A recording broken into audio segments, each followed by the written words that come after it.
This stream contains fast flashing images that may affect viewers who are susceptible to photosensitive epilepsy or other photosensitivities. Viewer discretion is advised. Everyone wonders, ¿cuál es el secreto de las Américas?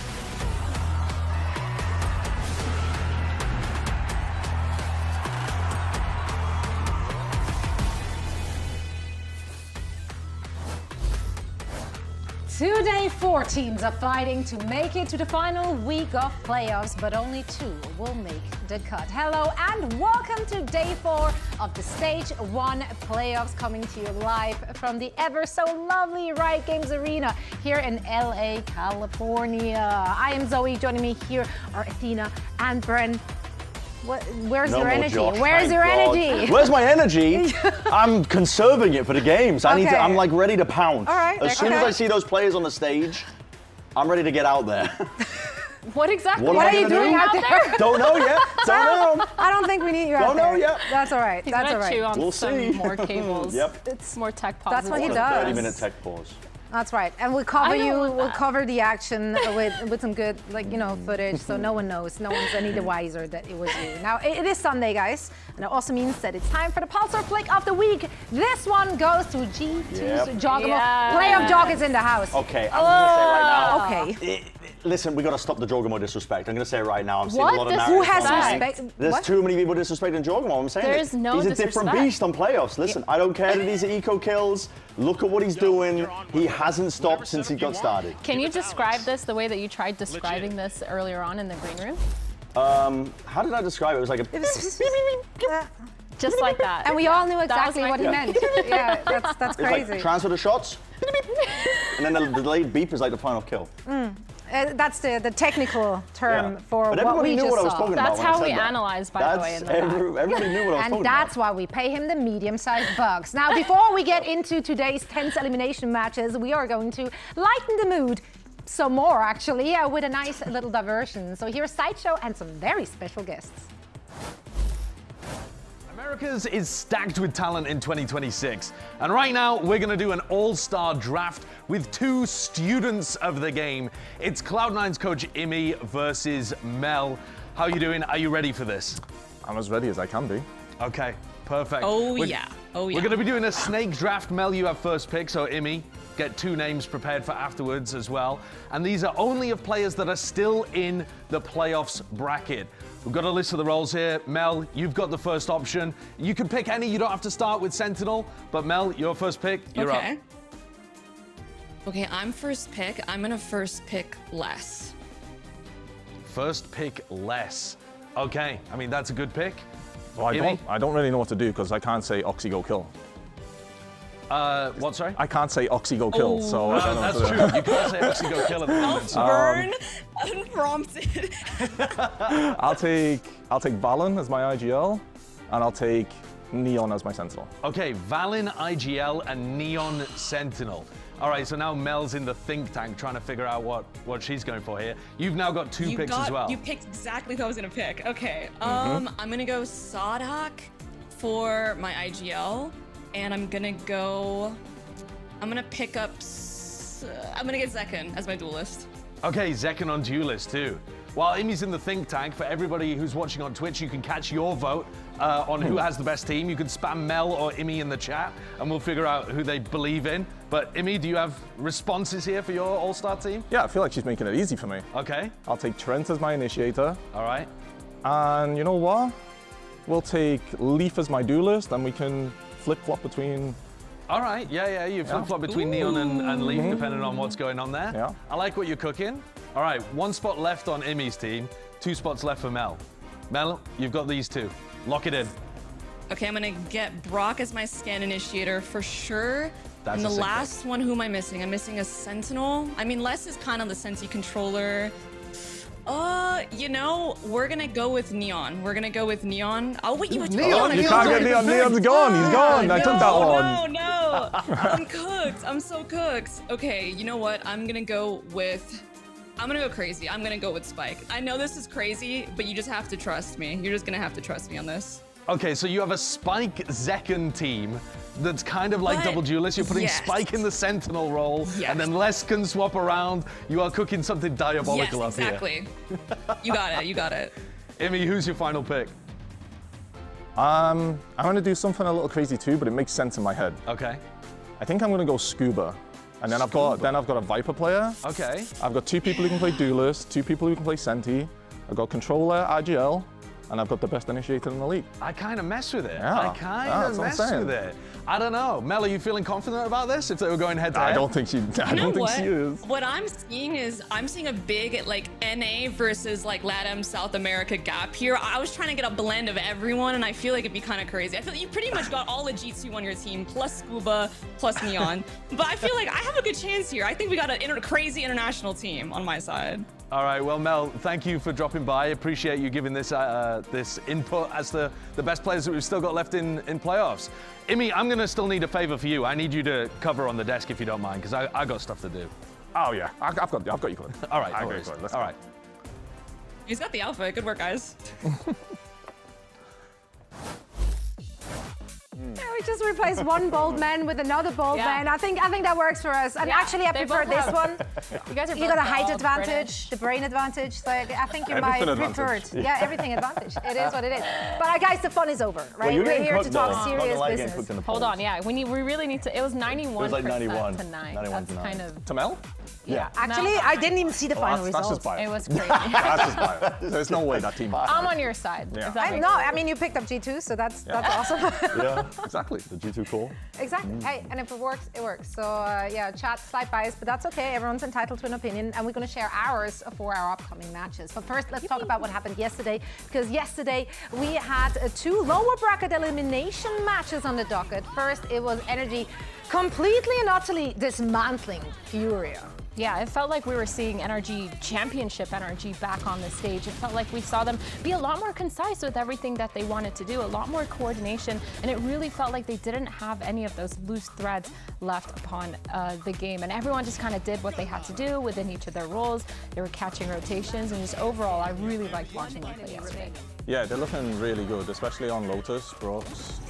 Brooks Odin is relentless. We scrimmed them just before it, and it just spams the door. Scuba gets in a nice little spot, back B.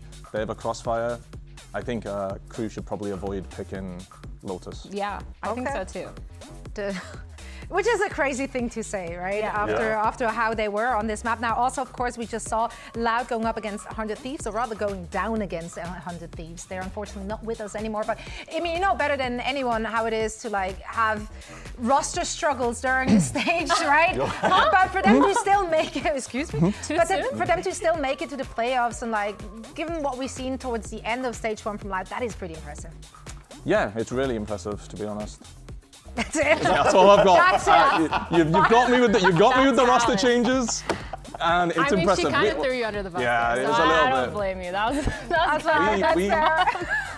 we fell out, but yeah, congrats to them. They're doing great. Good for them. Well, we're very excited to see you both back for stage 2. Let's talk about our first matchup, shall we? Crew was right hot at the start of stage 1, but they kind of look like they've been slumping as of late, Bryn. We talked about that already, a great length in their first match. Yeah, I mean, Crew themselves, I think that they settled on their style pretty early on. A lot of teams didn't understand what was going on in terms of how they were playing, but now they're starting to get clocked a little bit. There's numerous examples now that you can pull from their last 3 matches. This is just from the most recent one, where a lot of the defensive proactivity was definitely sailing them to some wins, especially on Lotus, but G2 were hard ready for it. They were pump faking consistently. They tried to do this cheeky little play, but G2, they see the cove one-way missing. They're like, wait, something's up. They shut it down immediately. And it wasn't just that. I mean, numerous examples again. This is a classic play that Crew love to do, where they contact up behind the Viper wall and try and pop out of the smokes to try and fight players that they rubble on Lotus. That was also getting shut down. So all of these crucial elements that I'm seeing Crew that got them wins early on, now teams are starting to clock. And I think the goal for Crew now in playoffs,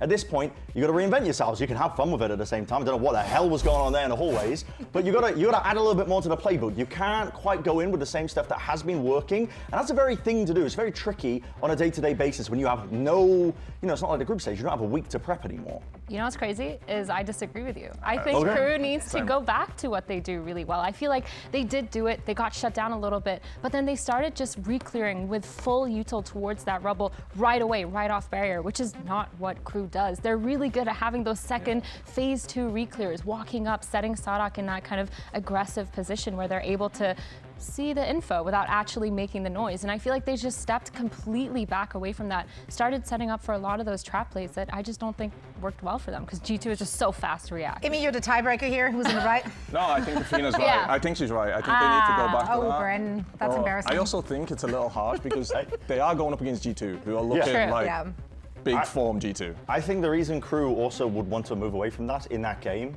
was because G2 was so good at shutting it down as well. Yeah, they had that's such valid. insanely good attack side defaults that Crew realized, wait a minute, it's not working when we're doing this proactive plays anymore. We have to switch it up, and that still wasn't working for them. So they're in a tricky spot. Luckily, they don't have to play against G2.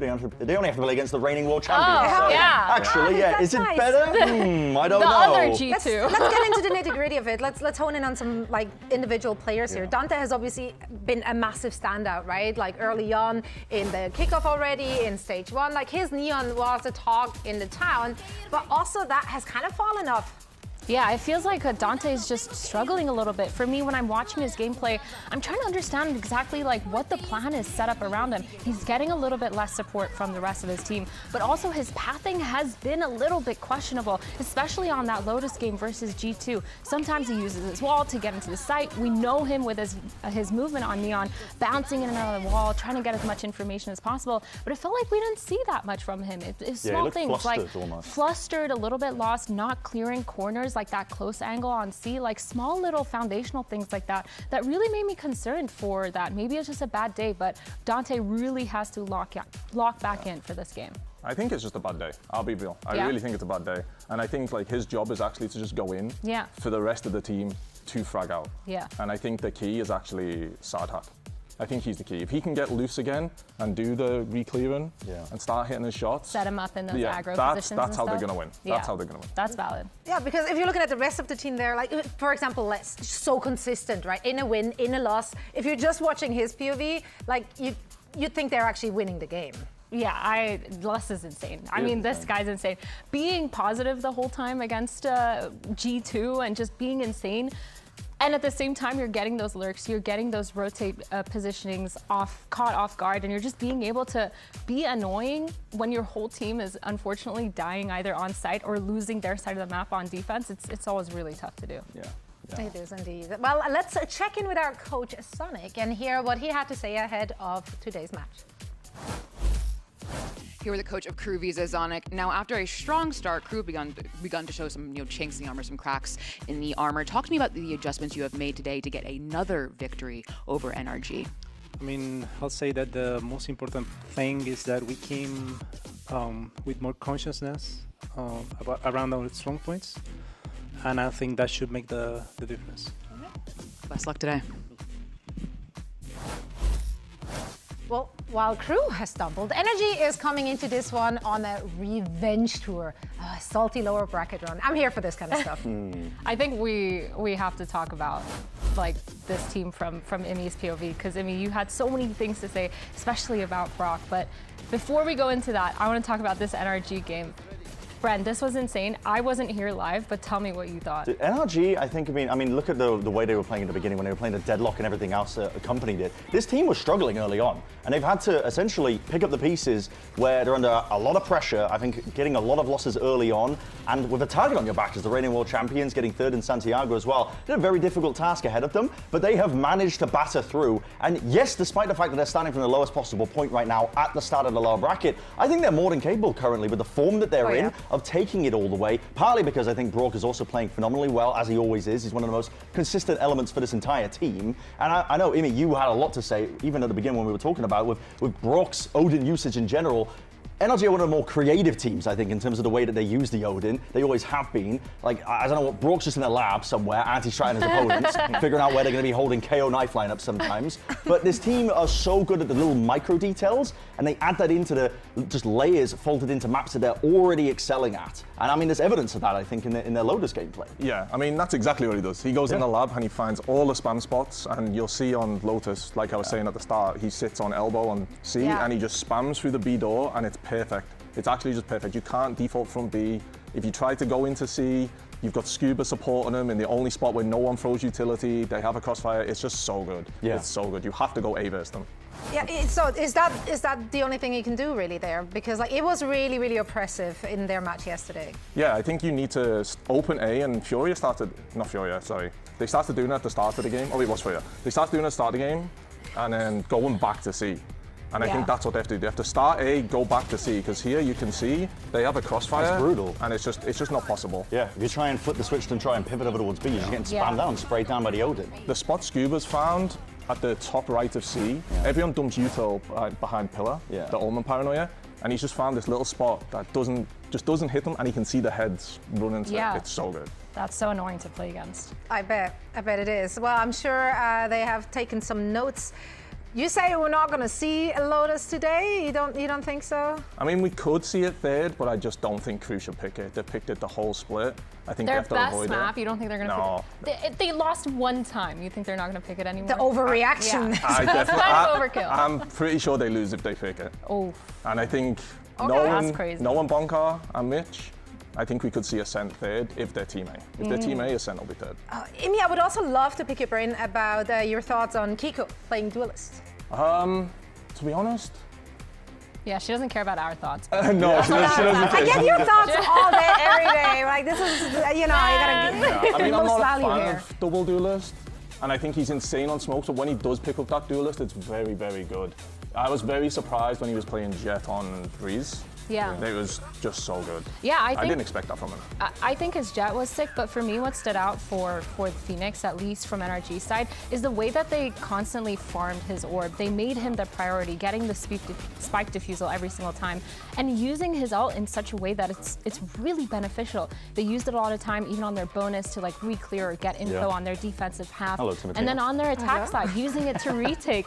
And Timotino, this is not correct. Well, but it's fine. It's fine. It's fine. Just to talk about Kiko, on the Fracture, they play Cypher as well, and they have a lot of trap plays where he's just flashing off the cam, which enables him to get a lot of kills too. Yeah, a lot of trap plays that they cook up with it. I think NRG implemented the Phoenix pretty well, actually. Yeah. Good understanding of that. I mean, I don't think we're going to see Fracture here today as well in terms of the map pool, but if we did, I think NRG's game plan overall is pretty nice. I mean, they understand, from like almost like a theory perspective, where they're like, okay, Fracture has 4 orbs, we have Phoenix, we're just going to see if we can farm at the ult a lot as well, and just try and create trap plays off of the Cypher and stuff. I quite like it, when all the little elements that NRG are throwing into their game right now is just, those additions, I see what got them the win and got them the trophy lift in Paris, and I think that is almost being mirrored. This team just excels in tournament formats on a day-to-day basis. They really do, more so than any team in Americas. Yeah, I think Bonkar should take a lot of credit for that. Yeah. I think his anti-strat and how he sets the team up is very, very important. So are there any obvious cracks in the armor of NRG? Like looking at just what they've played so far here in the playoffs? I mean, if you pick maps where they don't have footage on it, essentially, I think you need to play maps, have like a trap play, essentially, up your sleeve, where you've got a map where the team doesn't have a lot of footage that NRG can anti-strat. That's the way you do it. Which way they go in a map pool, I don't really know, to be honest. I mean, there could be options. Like I said, I think Crew haven't really been leaning at all into Fracture. If they choose to leave it open, that could be a trap play if they wanted to try and lean into it. But consistently, I think that is the one way that you beat them, is you have to upset their nightly preparation, a team like NRG, because all the other details, they're going to have it so put together that you kind of need that edge, I think, when you play against them. Is that kind of what we saw yesterday? Because they were like looking at 2 maps that we've not seen from them at all. They did win it, but... Yeah, I think a little bit. I just think NRG is so good with their defensive setups. Even if they don't have footage on the other team, they're so good and collected with how they want to set up. Like you're talking about Brock finding that Odin spot as well. Being able to have those crossfires on site, I think, is really important for them. So for me, I think I think definitely what Brent's saying is correct. But I don't know how to beat NRG, bro. Look at these guys. They're so good. I think it sounds like we're leaning towards NRG in this one. Let's take a look at our predictions to see where the rest of the talent team is leaning. Wow. Okay. Hey, look at us go, you guys. Okay, we're all matching. Pretty much. Okay, Vance and Ender gotta explain themselves. 100 Thieves. Okay, listen. Imi, give us your thought here. Why MIBR? I just think, well, I expect them to go through the upper bracket. So I think dropping down now, I think it's going to be a wake-up call. And I think they're really going to lock in for 100 Thieves. And I think it's through a spanner in the works in the lower bracket too. Yeah, I think for me, I picked NRG for this game specifically because they're just lower bracket. Yeah, the lower bracket demons, right? They always do. Yeah. They always make it. I think Crew have got a little bit too much to fix in too short of a time as well in this lower bracket. And going up against NRG is just going to make it even tougher for them in general. So that's why I was leaning over towards NRG. I would love to see them a bit of a resurgence from Crew and actually have like a real proper game in our hands, but I think it's going to be tough. Well, we'll find out very soon. Today we'll get our top 4 VCT America starts right now.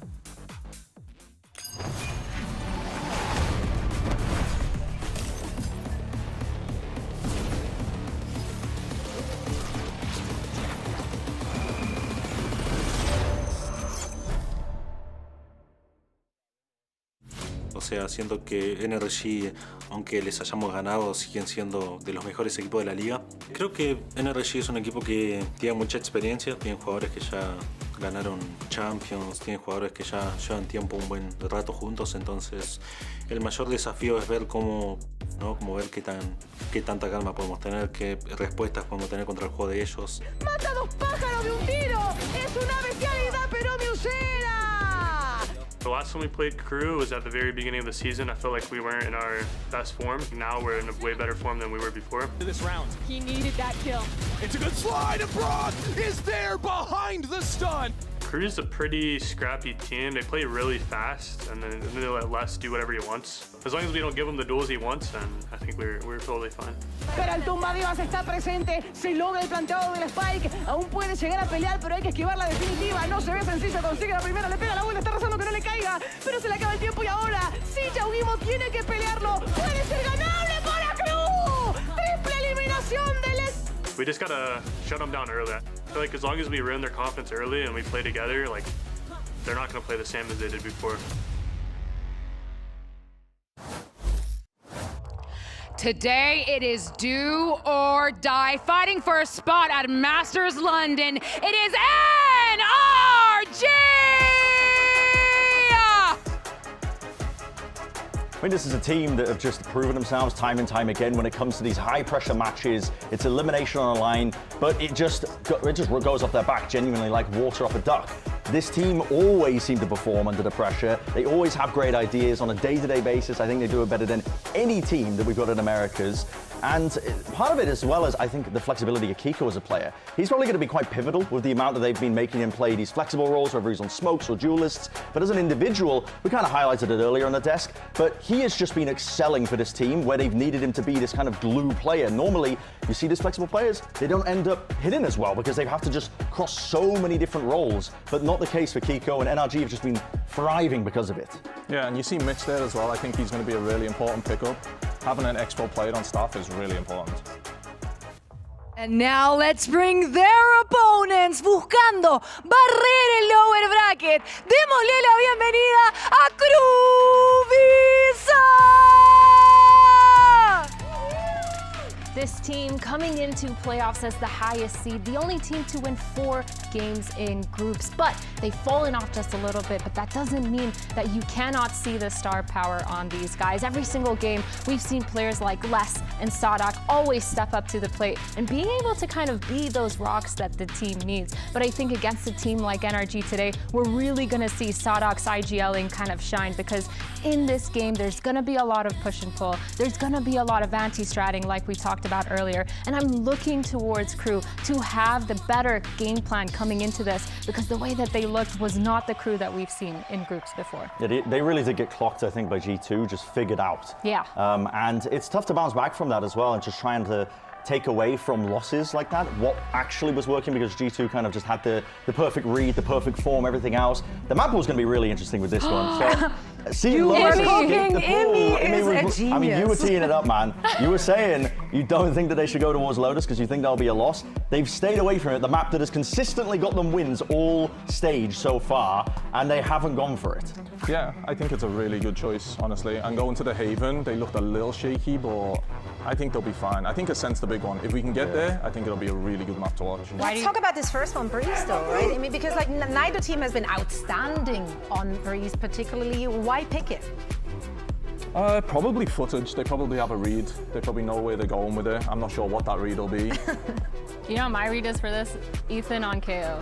That's why I picked it. Yeah. Every time he plays this map and he's on KO, he just flashes for himself and somehow gets 3 every single time. Yeah. They do any sort of mid split on this, so I think this makes sense for NRG. I think they've looked really good, but I mean, for Crew's side, I'm wondering a little bit, because we've only seen them play this twice. Yeah, they're very proactive again, as they always are most maps on Breeze, Yeah. but the recent example, I think they were doing a lot of, you know, A main pushes to try and like hold that control of it rather than just playing the full retake style on Ada. A lot of teams do pushes out of double doors, things like that. And that was kind of hard read by G2. And I'm curious, which direction did they go into? Did they double down? Did they go all in still onto this style of just trying to push and take the fights with that confidence? Or did they now start to try and evolve as a team overall? And we see them out of Harbor again, as per usual. Kiko and Jet has been shining sometimes whenever he's been put onto this role. And even on the KO as well is a pretty signature pick for this guy, I think. Just harken back to the days when this guy was playing CS, really. Like, he just puts it into a comfort position. But I think it also is a comfort position with a double initiator for NRG. They love to have that mid-round information. Yeah. Just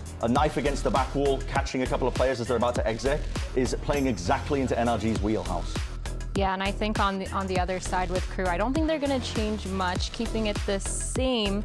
Dante on the Neon, I think, for me, is the biggest thing to be watching for this game, because I'm kind of interested to see if they're going to start setting him up more, setting him up for success a little bit more, or if they're going to keep doing a lot of those proactive things and just hoping that Dante kind of just gets his kills.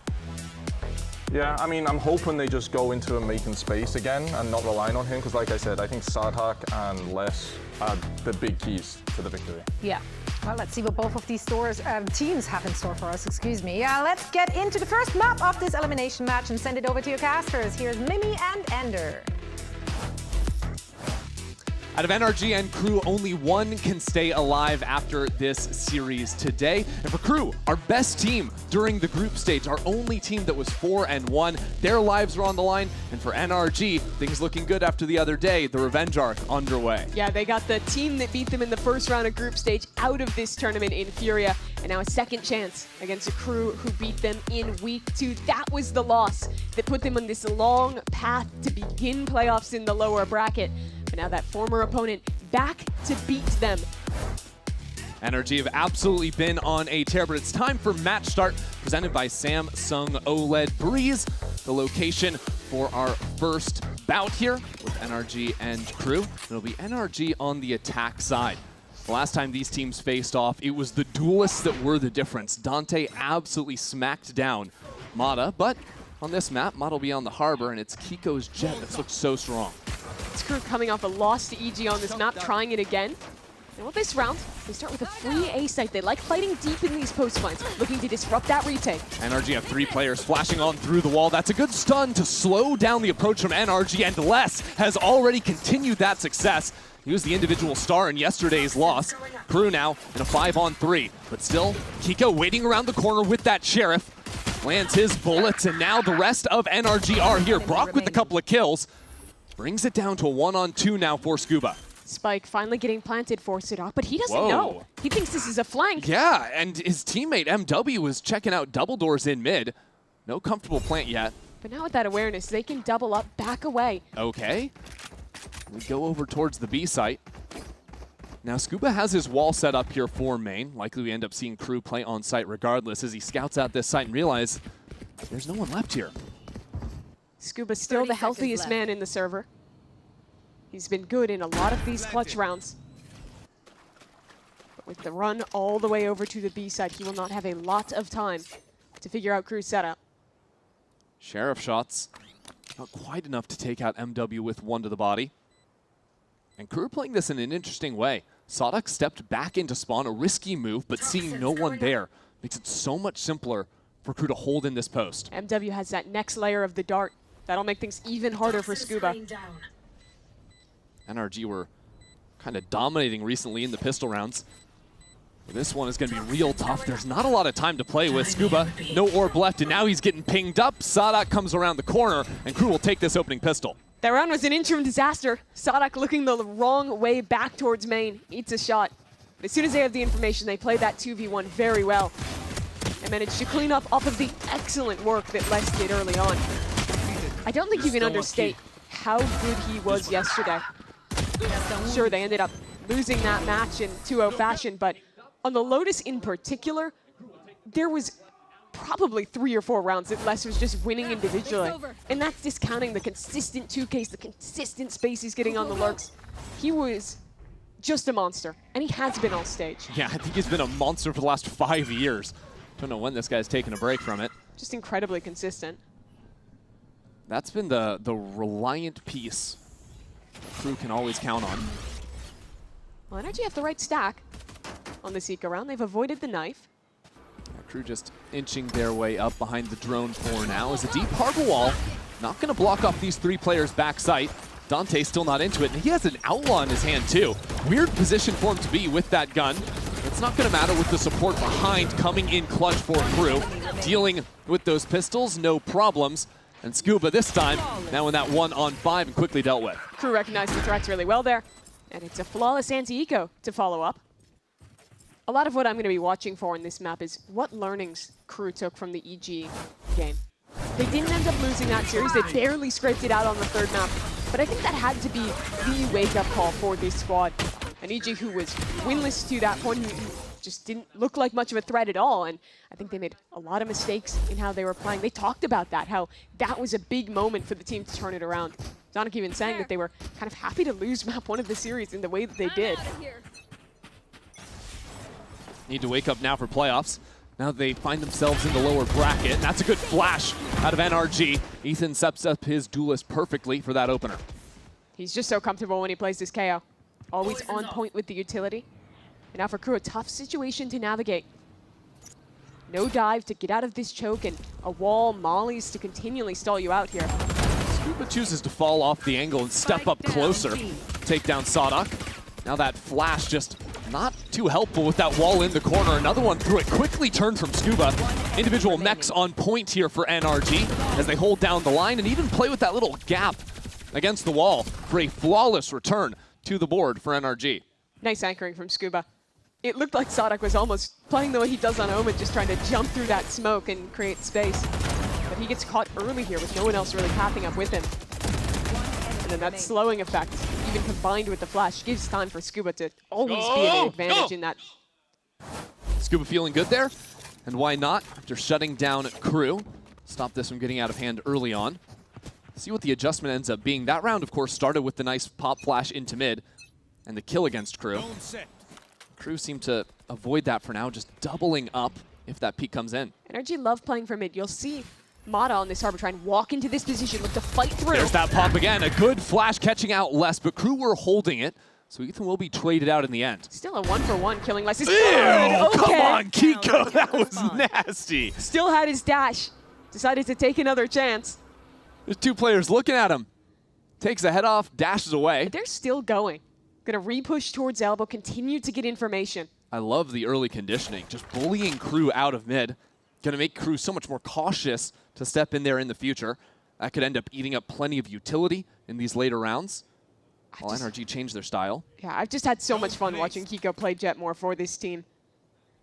You forget how good he was historically back in Europe. I remember him back in 2023. I was casting him when he failed to qualify through Ascension for Apex. That was the big surprise back then. And of course the role swap came in. Ends up finding himself over across the ocean with NRG. And in this round, on a great flank, his teammates will play slower backside, let him work on this. Yeah, he's all the way back into main now. Crew in an awkward position. Sadak isolated from his teammates. Gets a dink onto Brock, but that's just not nearly enough to swing this round back for Crew. Especially now as Kiko activates on that flank. Pulls Dante's attention over so Mata can land the final blow. So Crew has to start to learn some lessons about how they're approaching mid here. It was a very different look from NRG this time. They still went for that re-clear play. But what I loved was that once they backed up, they expected Crew to try and absorb that space that was just left, and that's exactly when Kiko strikes. Here's the opening pop flash play. I want to watch this kill though again. Yeah, this was the second layer. And because that cove is still up, he knows that he's completely safe to dash into it. There's no one that can spam. I love to see that confidence out of Kiko on defense. There's maybe a quarter of a second that you have to react if you're Crew to get that kill. Otherwise, Kiko's out of there. And now Kiko going to go for the Outlaw purchase. 3 light armors on the other side. Actually 4. Dante switches off of it. That would have been a problem if Crew were heading over towards the A site, but it will be a B finish for them. Slide on in from Dante already. Last time Scuba held this site perfectly. This time peppered by utility, but now the support comes in. Mata dealt with the player walking up through mid, now has that ultimate to try and get back into the site and support Scuba. Look at him. Look at how Scuba has worked around the map to play inside of the orb, and look at how NRG have shown up behind him. Silence is still in the back of sight, but still they haven't been able to flush out Scuba. Have no idea where he slithered off to. And this round just sapped away from Crew. Mata will finish the round again. Such nice work there for NRG. I really like the way that they're throwing this harbor wall just vertically across the site. It gives like 4 different angles that Scuba can be playing. And you watch, even though he was not taking a huge amount of fights in this mid-round, he was just existing. Yeah. You saw so many eyes from Crew that the player who was half full is looking back for Scuba. Guess what? Someone is swinging from spawn, killing you. Exactly. Scuba runs all the way through backside, then comes back up into pillar, has an orb he can play in too. So yeah, I don't blame Crew for wanting to call a timeout here and figure out what's going on. That shows to me that NRG have really recognized how Crew like to path on their attack side executes. They're almost always going to do that slide left side to try and fight the Viper back side. But Scuba's consistently been in a position where he's not tested by that initial slide and instead can refight when his harbor wall comes up. In this timeout though, what I want to see Crew looking at is new ways to approach mid. Because the reason everyone was there for NRG, the reason that harbor wall was there, is because NRG have owned mid control every round this half and have had incredibly fast rotations and have been able to use utility from that space pretty much untested. Yeah, and you know, that could be as simple as having different ways of playing anti-flash, being a little bit quicker to respond, or even designating a bit more utility into clearing the space. They are running that double initiator setup, so have plenty of tools to scout out if anyone's going to be playing up behind a cove in mid or something. It's also fine to take that space later in the rounds, look to play more for that re-clear. But either way, I think that's the biggest problem facing Sidak as the IGL here. New angle for Kiko. Of course, just the pistols this round, so that Outlaw is going to hurt these players. Right now, Kiko's attention turned towards double doors, as the site just becomes a diagram of smokes. I mean, look at all these walls we're seeing.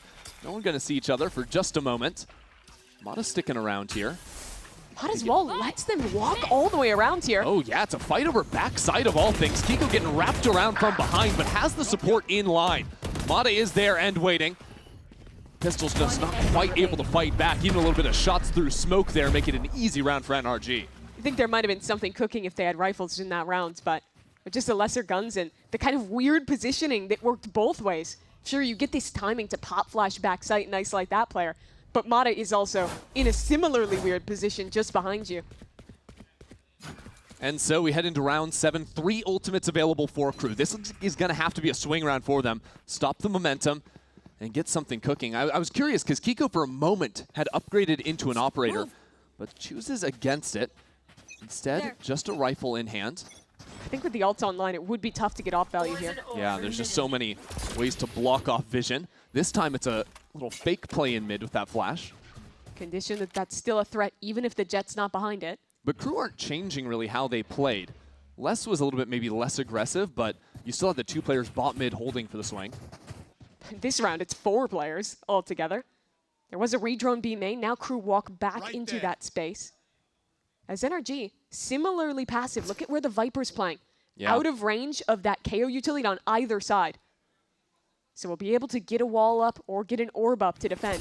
That can quickly rotate back over towards B. I believe the orb is laying down on site to help Ethan get out from behind the wall. As the exec comes in from Crew, that stun, Rocket's in front of it, but only finds the KO. Ultimate already primed on that and instantly brought back into the fight. As Dante steps up, Ethan is still alive in backside, and Ethan is excellent.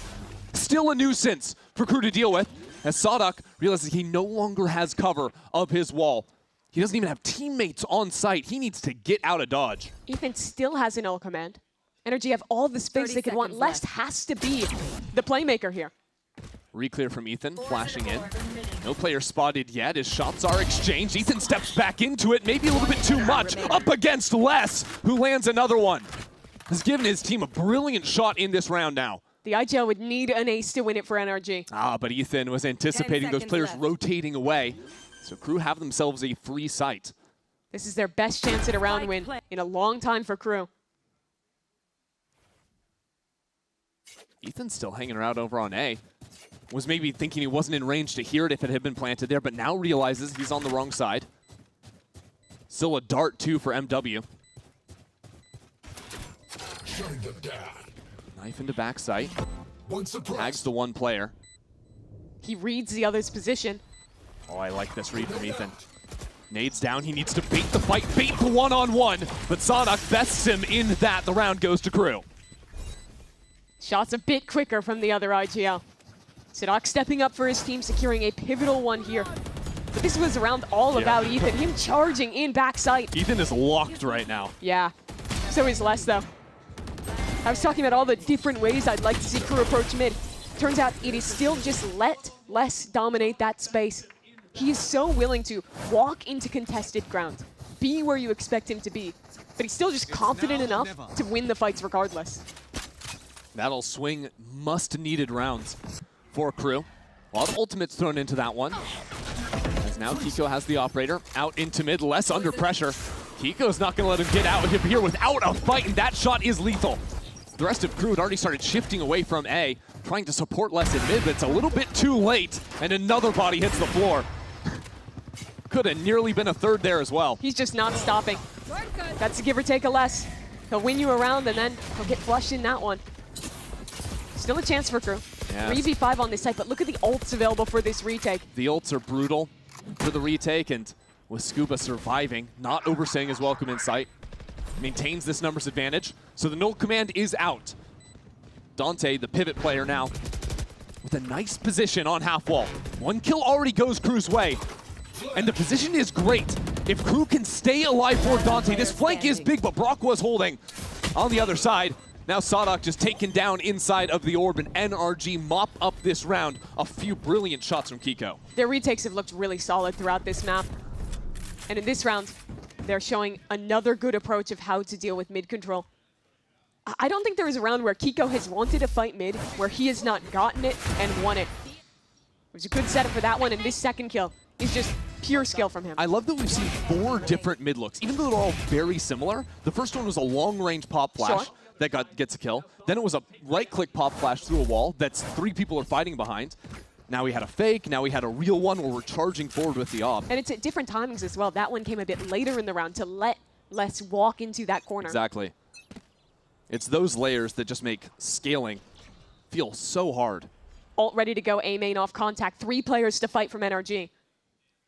This crunch here is brutal. If Crew try to accelerate on Kiko, they've got other people ready to step up and fight, but Crew are intelligently not overstaying just yet.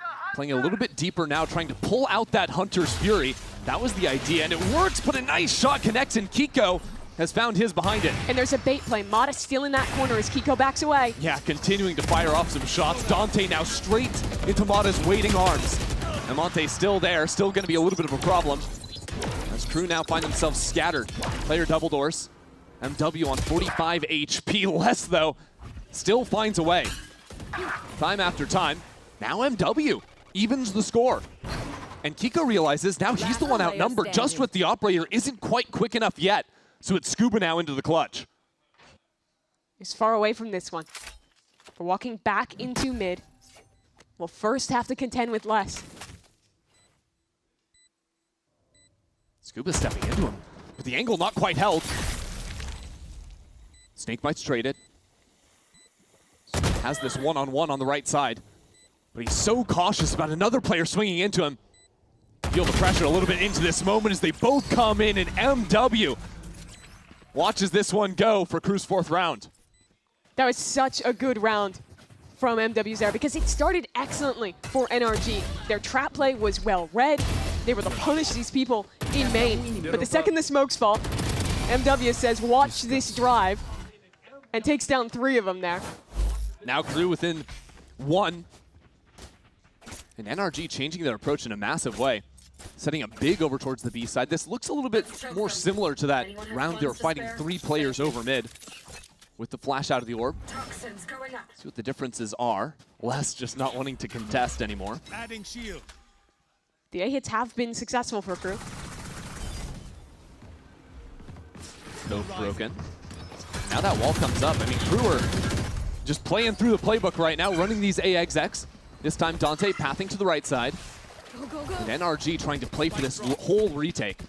They have the Harbor ult to do it. They still have all of their util held onto. Yeah, but they're going to have to work through Les's Viper's Pit. That won't be so simple in backside, especially with an operator at play. Kiko might want to pull out the Blade Storm.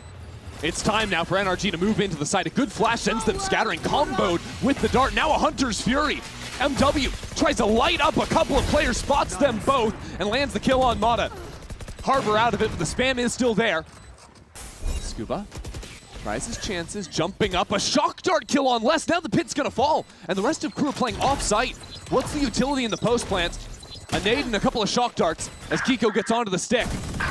Crew are landing the kills, but already half onto the spike is a problem now. With Ethan charging in, it's an ace for Brock out of nowhere. The spam to see this round through for NRG. Did he see a single person he killed there? I have no idea. He's landed shock darts to take people down low. Let's watch it again. One blind. That's a shock dart kill. for 2. And that was the biggest player to take down the pitfalls. And here, okay, he so does not let player. go. Okay. Yeah, that's what I'm thinking up here. What on earth was that? The power of the Odin. And that's the risk. Those offsite post plants work when the pit is up and that util is amped by the decay. But it's so much worse once the pit falls and you're stuck behind a cove. No time wasted for Crew. Path through this orb into mid. Mata out in the open, but a 1-for-1 is good enough. Brock Just had the ace. Now, still going for a little bit extra. Pulls away from that shot, and that'll cost him. Kiko switching over to the Blade Storm. It is NRG in a massive advantage. Look at Scuba. He's walked out of his pit through A main, ready to seal them into mid. Crew turn around. They read that the pit goes down. Takes Scuba down to 47 health, but again, Crew have been so battered by that early exchange.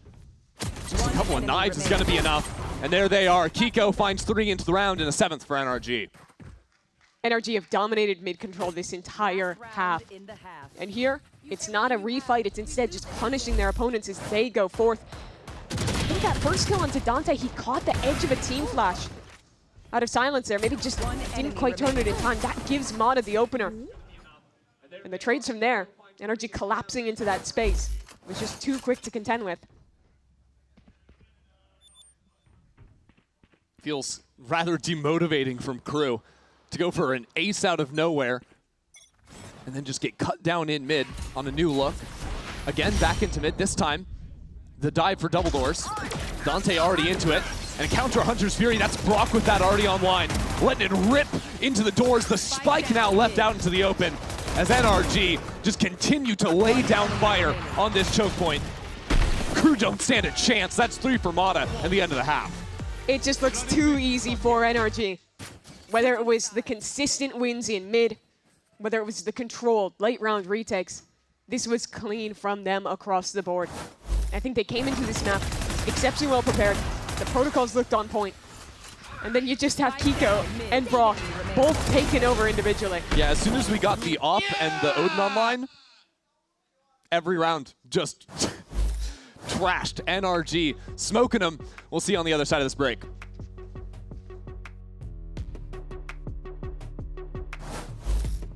We got this old mattress, waterbed, and the receipt. How about you beat it with a better deal on one of these fresh setups? We can't do that. Bring in your AT&T or T-Mobile bill for a better deal today. Guess you're not as cool as Verizon. I'm just gonna leave it.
We're sending 3 squads to Masters London, and you can see the competition live and in person at the Copper Box Arena. Starting June 6th, you can scan the QR code on your screen to score tickets for VCT's next global event. Wow. And you know, I'm just sitting here thinking, should we buy all the tickets ourselves so that we don't have to subject these 2 men on the stage to this anymore? Or should we wait and force them to keep walking out in the uniforms? You know, it is really tough to see what job you have to resort to after your team doesn't make playoffs. No, it's nice though that IMI has a side hustle. Yeah. Everyone's got to have one, right? You know, Bren's on the analyst desk today. You know, he needs a little bit extra cash as well. So those 2 there doing their best work up on the stage, and you absolutely love to see it.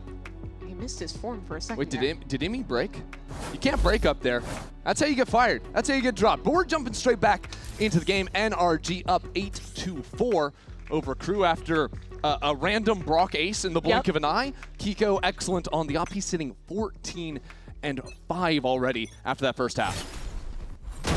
So a critical one in Dante. Okay, that's exactly how you need to start for Crew. And that's kind of what the previous matchup between these teams felt like. Dante was lethal on those opening kills. See what he does here is NRG have gotten in front of the orb. It's a great bait. Sadak and Dante working off each other beautifully. to clean up this round with ease. Yeah, lovely 1-2 punch there. And Dante, he had a bit of a rough first half. Ended at 5-11 here, getting the confidence back early on. He's such a key piece of their defense. Not only with, obviously, his mechanical skill, but also that he's going to be involved in pretty much every fight. Rotates are just so quick when you're locking in this Neon.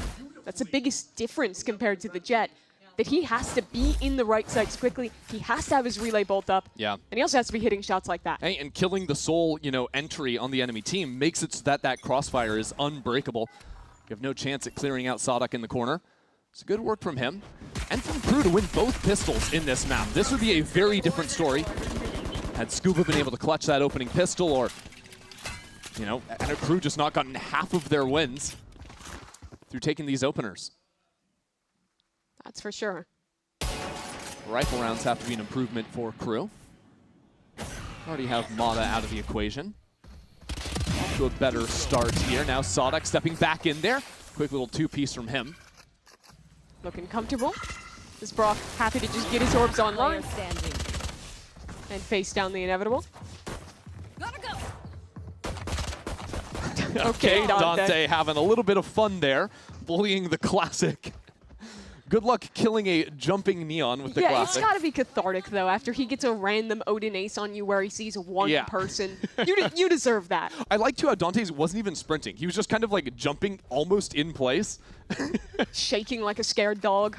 Yeah, Brock's probably like ready for him to go so much quicker, and then nope, he's not actually going anywhere. But Crew, just like in that first half, they win these opening two, and, well, if you look at the bottom of your screen, it was 4 in a row for NRG, dominating in the rifle rounds.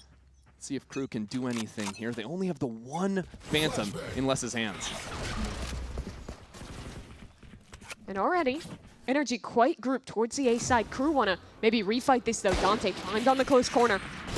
Yeah, ready to slide around, but instantly taken out by Ethan. 5 suppressed. Can bring in some quick rotates from Crew, but at the same time, NRG just going to jig on out of there.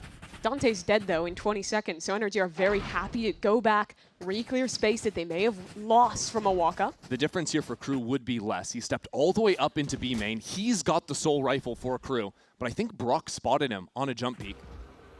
That's going to make NRG more keen to just work back onto the A side, especially if they noticed what rifle he had in his hands. Still 3 players on this A side, even with the lesser guns. Sadak, master of the trade, even with the Marshal here and some nice utility. Kiko's on 6 HP, Silence already got 1, but Kiko on 6 can still be deadly when striking from the back. That'll be 1 from him, quickly traded out by MW. And a nice shot from Silence as well. I mean, Crew have shown up to this fight. Silence and Brock in a one-on-one. Crew are back in this game if Silence can win it. But Brock has been a beast. He sealed the deal on the first half, but 15 seconds left. Look where the spike is. He's got to go pick that up and plant it. He just wants the kill. He needs the kill. What a decision from Brock. Ignoring the spike, looking for the one-on-one, but he's lost time on this one.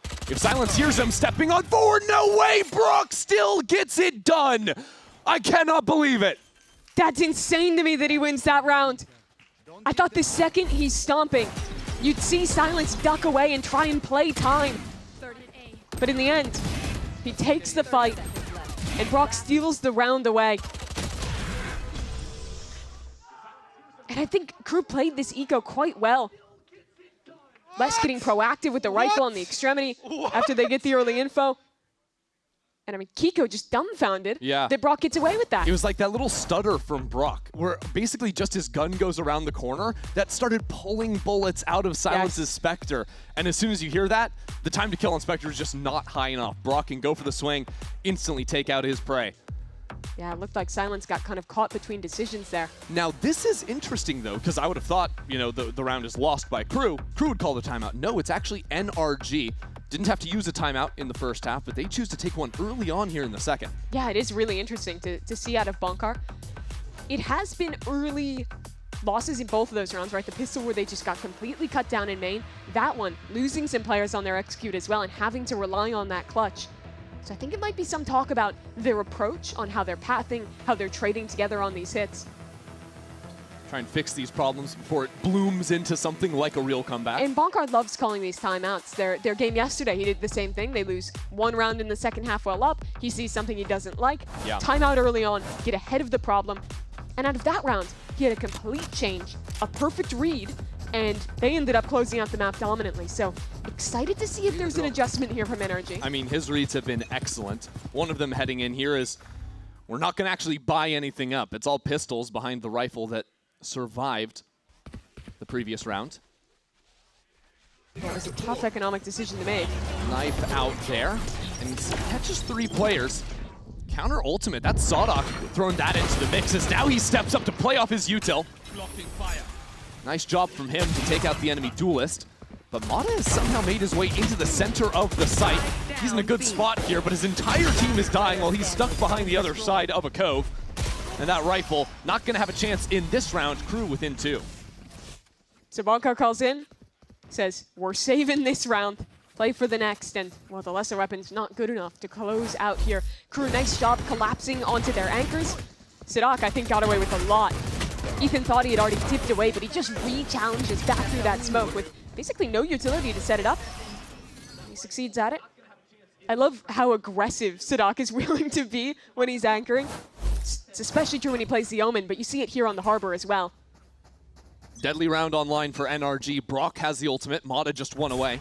Easy to pick that up in A main, especially with how quickly NRG sees into the space. Viper wall already down, and Crew try to hold on with a Harbor wall of their own, but Kiko's already behind it. Quick work from NRG.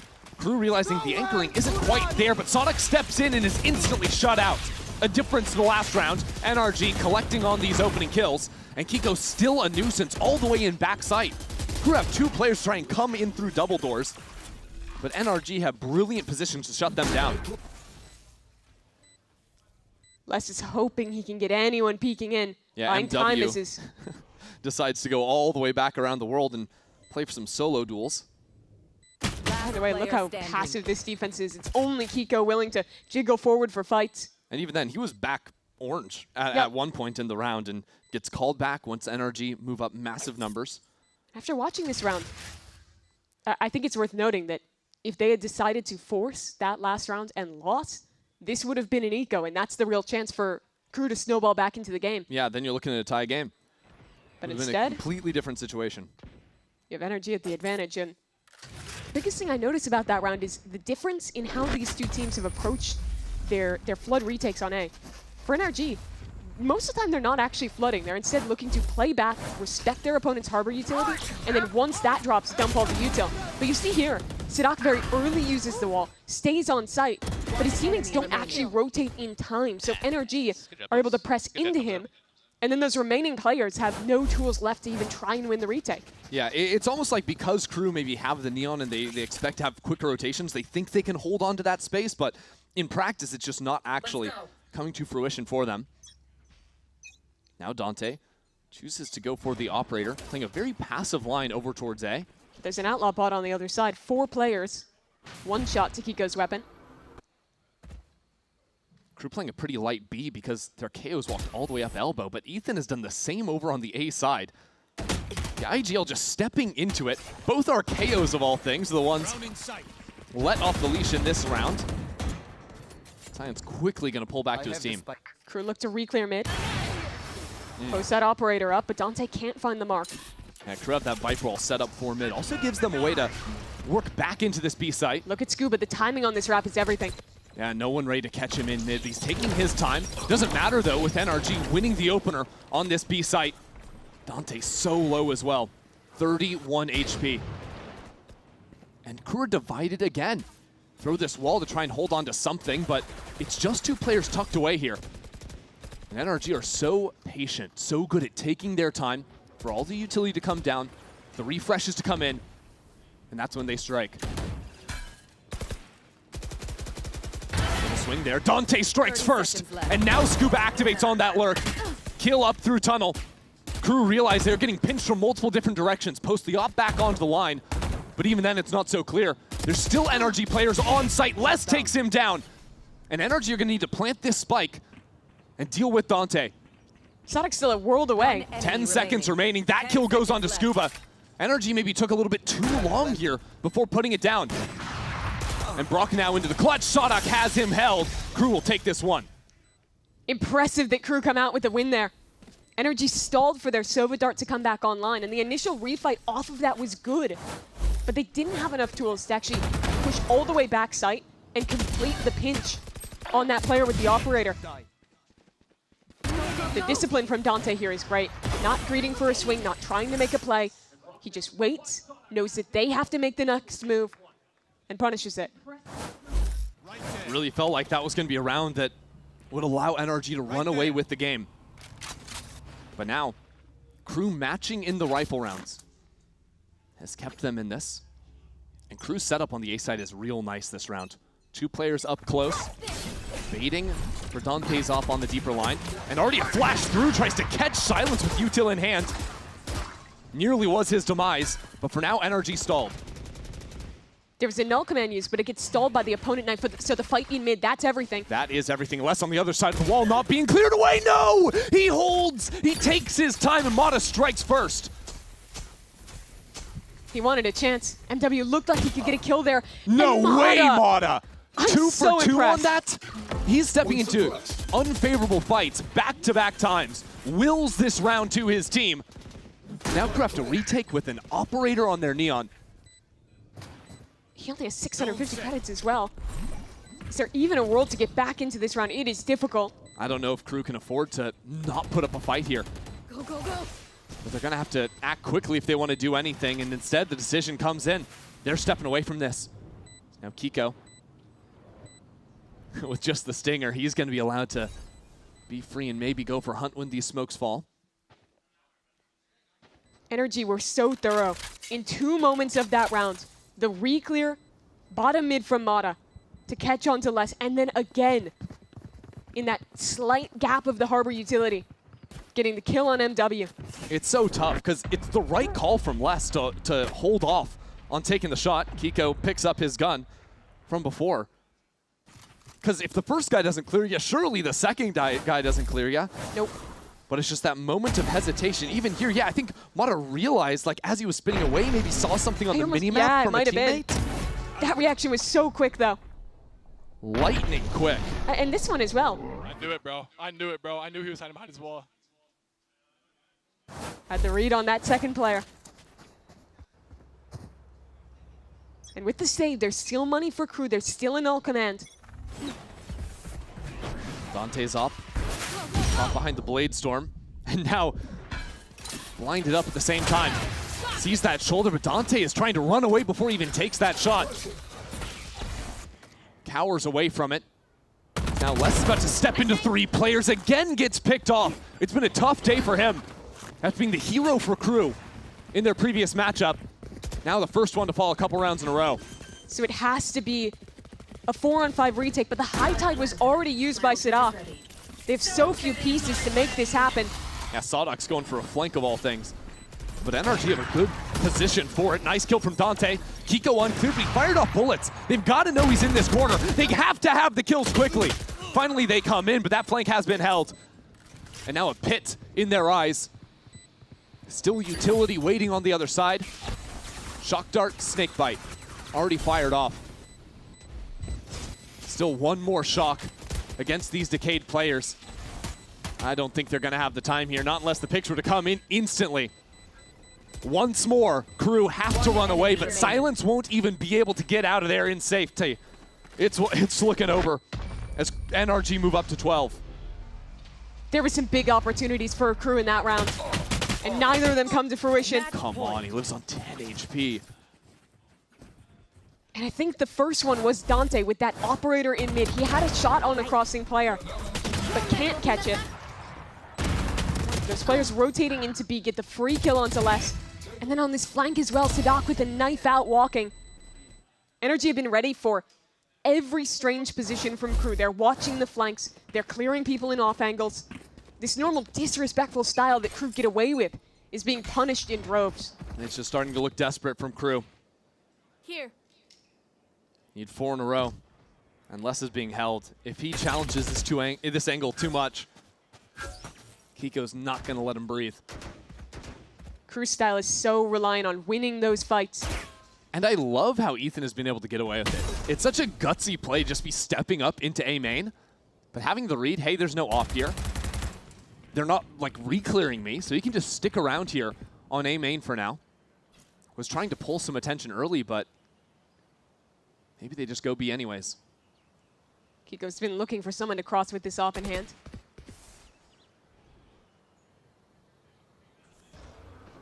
Enemy tag. Drone into mid, we'll see the neon now. They hear him running back. That spam from Scuba, that's so good. No way. Just off the audio of him retreating. Yeah, we're primed for it because of the drone spotting him on the runaway. And now NRG, they only have 40 seconds left, but Ethan is reminding his team that A-side was doing nothing early in the round. Oh, Sadok. Right into the corner. Sadok is gone. Mata has been so good. His clears have been excellent. Doesn't matter if he's playing a duelist or the Harbor. He is leading the charge for NRG. And a reminder, Ethan knows this site was looking light. Easy enough plant here, even with little time on the clock for NRG. The Viper is holding an off on the flank. Good night, Les. Les has just not been able to play the game. The desperation from Crew means nothing to NRG. Just so drilled. So complete as a team right now. Even Mata just holding there in double doors. Crew are just going out with barely even a whimper. Bested at every front in this map. Silent step straight into Mata. Of course he's going to finish it off. 3 kills for him on the round. And easy work for NRG. 13-8 victory to start this series. And I think that last round emblematic of this map as a whole. Crew played their style. They love walking forward, taking fights. They're so confident in going for those brawls, whether it be Les alone on the lurks or Dante challenging you. But in every one of those situations, every time, NRG was shutting it down. And you contrast that with an NRG who on their own defense was constantly together, setting their teammates up for success and succeeding in those exact same fights. It is really hard to make a map of Breeze look controlled, right? Yes. Unless like maybe your duelist is just offing every round and frying people, but like playing solid macro like that and just suffocating your opponent is not an easy task at all. But that just goes to show how solid this NRG squad is. And making Crew just look desperate round after round. It's a tough start to this series for Crew. Their map pick, Haven, is coming up. They lost this map to EG. What have they learned? Are they ready to bounce back against the world champs, or is elimination facing our LATAM squad? We find out next.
Aún puede llegar a pelear, pero hay que esquivar la definitiva. No se ve sencillo, consigue la primera. ¡Puede ser ganable para Crew! ¡Triple eliminación del... Trying to beat the man in his own game, a dangerous business.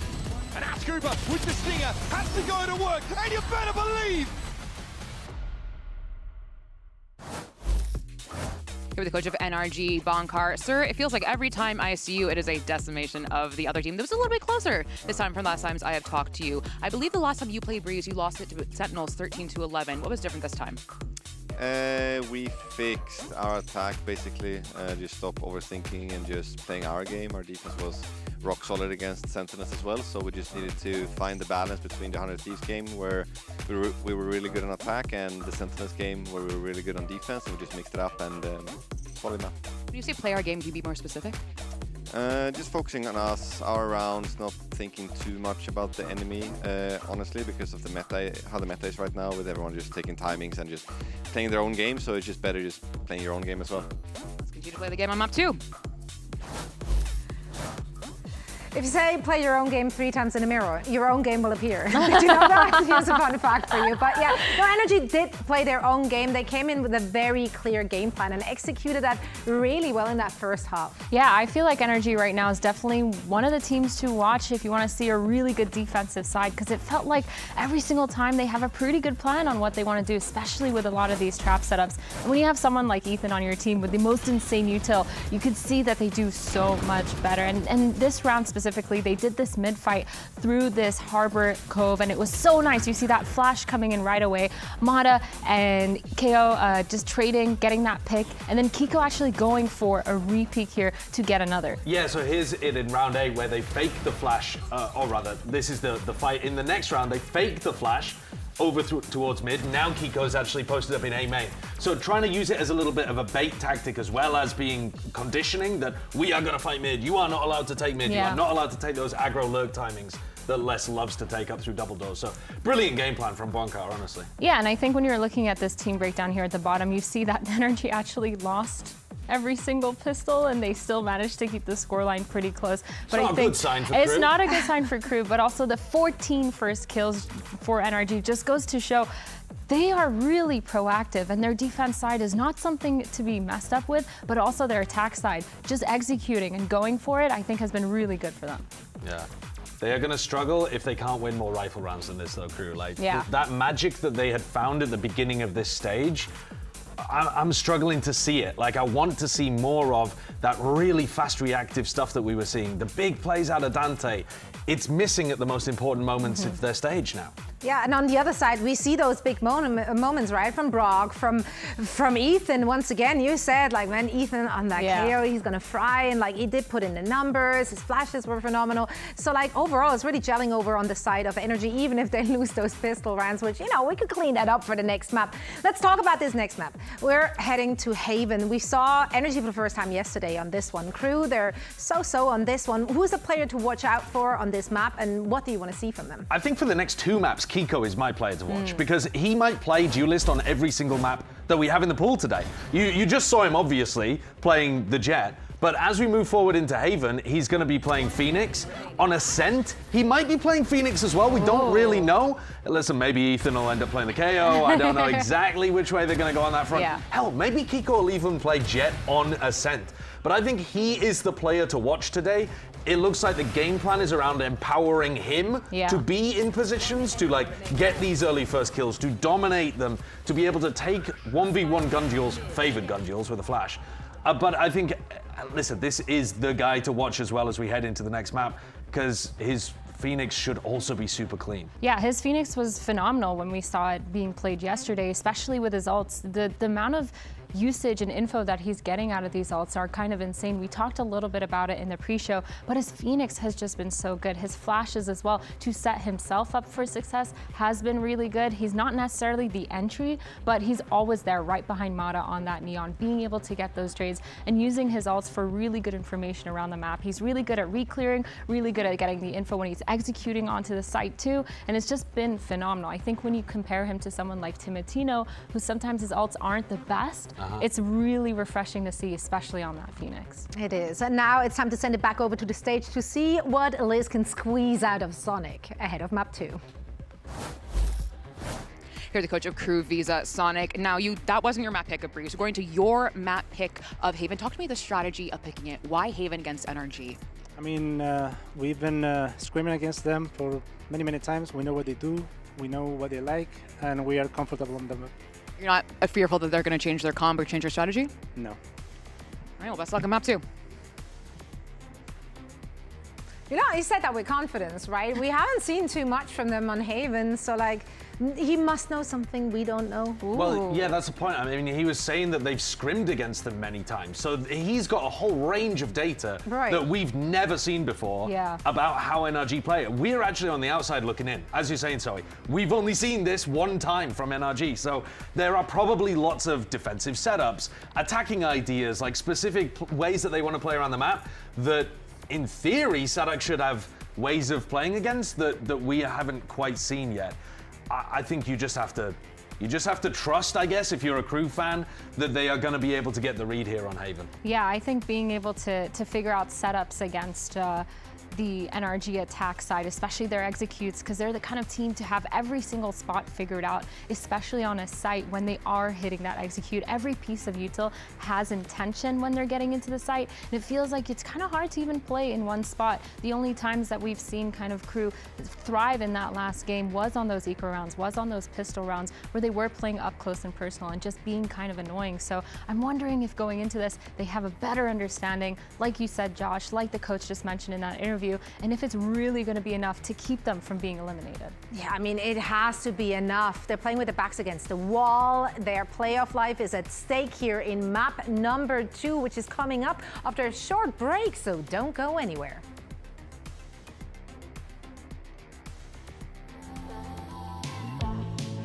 Of course, it's more stories, too sweet to fight.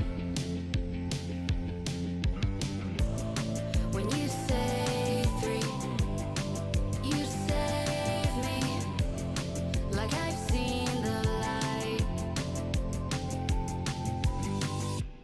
like I've seen the light.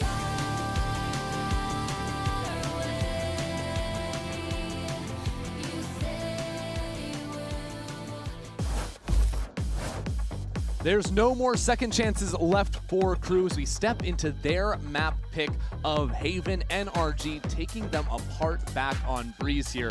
But Zonic seemed to have some confidence heading in here, some extra information that we haven't been privy to on NRG. It'll be interesting to see what ideas he has, because the one game we got to watch of NRG on this map looked really great. They debuted their Haven yesterday. They rolled FURIA here 13-8, and they were rocking this Neon Phoenix composition.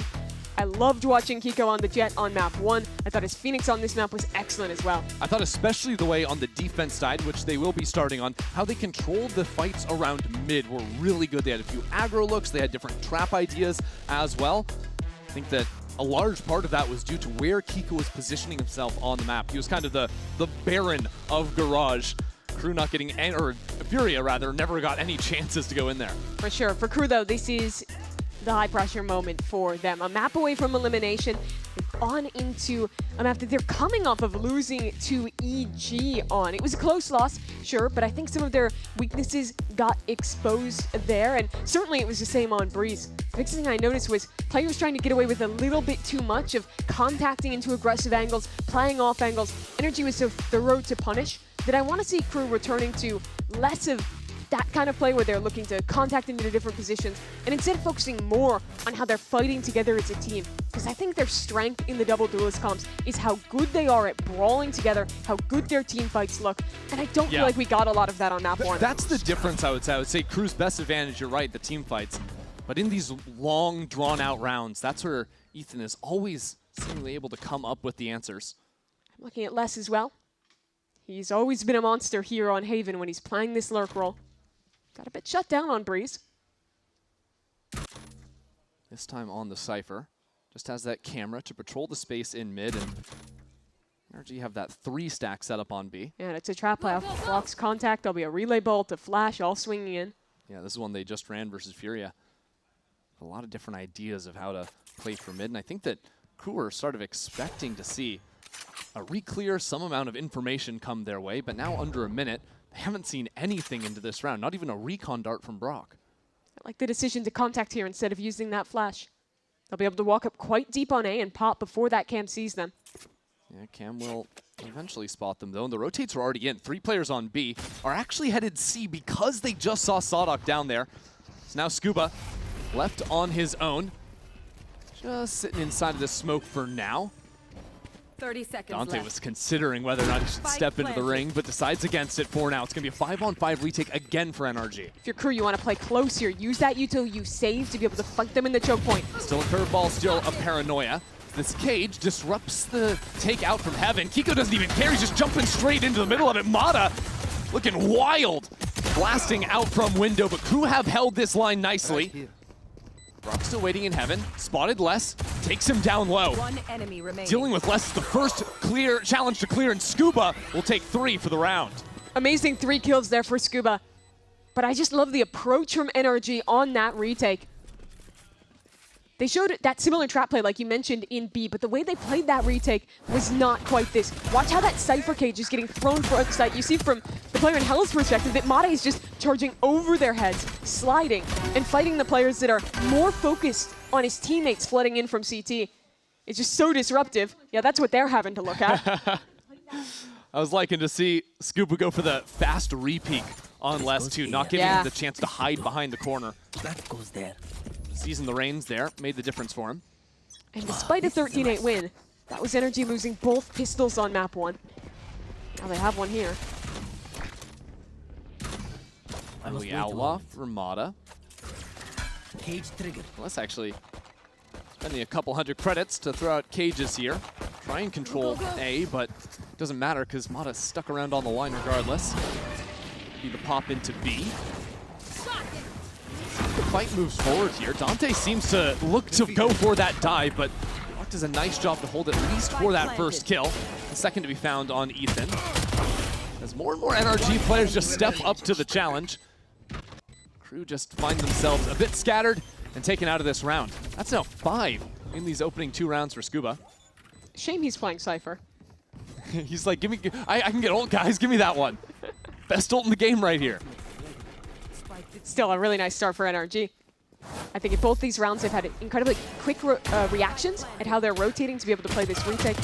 That's part of why I do like them playing this Cypher, that they have a lot of just map presence that you don't have to fight for, and that allows Ethan to really free up Kiko and Mata to just be attached at the hip, running around the map wherever they're needed. Yeah, and when you have tools of the Neon Stun and the Phoenix Flashes, you have so many options, not just take 1 fight, but 2 or 3 fights during a round. Mata buys the Outlaw here, but ending up to not find too much value with that weapon saved over, as everyone on Crew has maintained enough resources to get full armor here. That's that metagaming. You just take the Outlaw in round 2, and that basically dissuades teams from buying up anything on that round. Something you could end up playing with as you get deeper into a tournament when teams are expecting you to do that.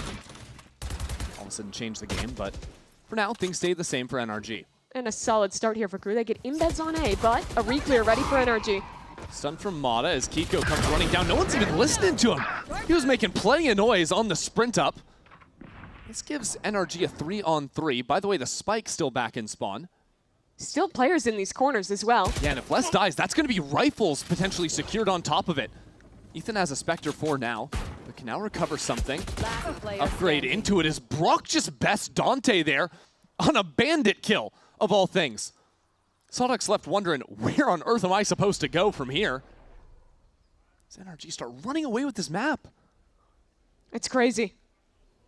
Ethan already posted inside of his smoke bottom mid. Guns to be recovered in garage, so Sawdock looks to walk through that space, go back towards C, but look how patient NRG is. They're not rushing anything. They're not greeting for guns. They'll just play this 3-on-1 retake together. Yeah, and they'll be able to pick up those guns if they work back through garage together. Crew's backs are against the wall already. And this is our best team in the group stage. Finish off 4-1. Everyone else is tied 3-2 in the standings. He's the only team to be dropped 1 time. Now in danger of falling down 0-3 in an elimination map. Just their leader in Sawdock left alive. Playing the high angle, seeing if he can come up with anything, but now a dart thrown out. That actually wasn't going to see him. He slips back anyways. Counter paranoia. Need some fights quickly. That'll be the first. How much do you have, Sadok? That double swing is just too good out of NRG. He won't have a chance. This is a really rough round for Crew to lose. After being perfect in Pistols map 1, to start this down 0-3. And I want to look at this fight in mid, because Kiko should not be allowed to full sprint down here without being punished. You saw Les in that corner. It's his job to swing and stop that fight from happening. Yeah, the thing is, Les was in his camera watching that, so he's actually not quick enough to get out of his camera once he sees the player and then swing before his teammates are dying. It's just wires crossed there. And because he's in the cam, obviously you don't hear those steps coming, so you have to rely on a comm or just rely on that timing. Either way, NRG get away with murder in that round. Cover going out. And this Outlaw was retained into a round where Crew are forcing with every player on light armor. That could be ugly. At least Crew is heading away from that right now, but if they pivot back A, that'll be deadly. Right now, Scuba playing on backside. Double trip set up for him to work off of. Already some spam, taking him so low HP. If he gets a kill here, it's a miracle for NRG. Holding on to backside controls, the rest of the team works their way back in. Still 5 players alive, both teams inhabiting the site, and it's Ethan to show up around the bend. 3 and 4, make it 5 for NRG. It is over on Crew's force. Great cleanup from them. NRG held on to backside control that entire round. The rotates came in just in time. And then the way they approached the fight was excellent. The player from Garage acting as that second layer backstab as you see this double swing from Ethan and from Kiko. Nice flick at the end there to punish Dante as well. And that is just the nail in the coffin for the first half here for Crew almost. Yeah, I mean, because they forced into that round. They're going to be going into another eco, looking at a likely 0-5 start on their attack side of Haven. On their map pick, an elimination map. So yeah, they call a timeout, realize the other team. Now they already got a taste of Brock's Odin. Going for that A lobby spam. That sort of encourages you not to go there early rounds and you want to re-clear that later, but at the same time, you could be heading into a Mata operator. He's already showed the Outlaw enough. There's money in the NRG camp to purchase it. Such a terrifying position for Crew to be in. You have to really look back to Les and to Sadok to be the guys to step up in this moment. Such a pedigree for those two. Winning the inaugural season of VCT Americas together. Taking their trip to Europe together as well. And then coming back to be reunited after separating here on this Crew roster. And with the excitement Crew generated at the start of this stage, everyone was talking, they weren't talking about scraping through in playoffs, they were talking about, hey, this might be the first time we see Crew get to a Masters event in the partnership era, led by those two players. But now that hope feels a far way off. After dropping to lower bracket, now they're up against the demons of NRG, the 4th seed, but absolute menaces here. Scuba waits out the stun, and that's just going to be a kill there on the Molly. Crew secure a couple of kills themselves. It's Sheriffs and Stingers, but some upgrades found. Less fighting CT, but shoved away by this drone, can't find a shot in time. Look at Ethan just disrespecting the smoke. Knows he has the coverage with the drone leading him in. Then switches over to the support role. Paranoia catches both of these players. Just trying to find some point of respite is MW Zera, but he is down, and so is his teammate. Make that 5 now for NRG. Man, how confident has Ethan been this series? Seriously. I mean, you think back on Breeze, him just stepping into A main on his own on the attack side. Now here on Haven. It's been consistent in these playoffs as well. Both games we've gotten to see from this team so far. He has just been willing to take these timings, take these fights. That's how Sadok falls. TP straight into the Molly, then caught out by the trap wire. Nice! Come on! 5-0 start for NRG. Now they've got 4 ultimates. They'll need 1 more point on Ethan, and they'd have the whole. Actually, both teams well on their way here. Crew invest ults here and lose. There's no chance left in this half. This is one they've got to have, Mimi. It's their round.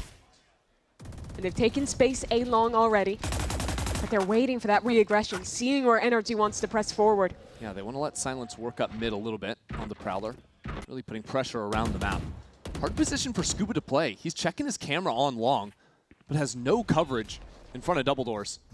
And now the fight, Silence just has Util in hand. It's a whole blaze wall. Now Crew, we're going to listen to them down a player. Vocês também. Cuidado, rato. Aham. Mano, ele vai estar de Odin aqui, mira. Acho que eu posso abrir pulando aqui para vocês, guys. Pode ser, vai. Bam, bam. 1, 2. Botei a miração. Eles têm 5 tá. Deixa eu... Mano, pro de novo, Tá, Vamos focar no CT, faz cachorro, vai. Cara, isso aqui nada, take, nada, provavelmente. pode ser, vamos. Pode ser flash Vou passar para rato aqui, então. Eu cliquei, cara CT. Tá, mano, o cara tá seu já. Tá seu de Odin. Não vi nada rato, nada rato, Les. Vou plantar. Tá. Deixa eu ali embaixo. In a must-win round, this is a difficult post-fight for Crew. All 5 ultimates available for NRG on this retake. And Les is a mile away on the flank.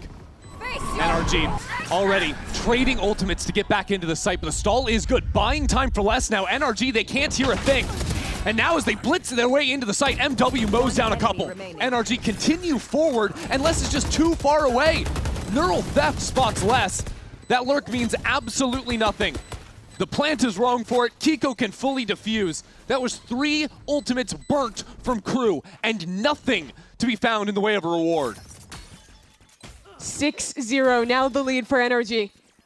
And they're continuing to show how good they are at team play, how well put together their retakes are.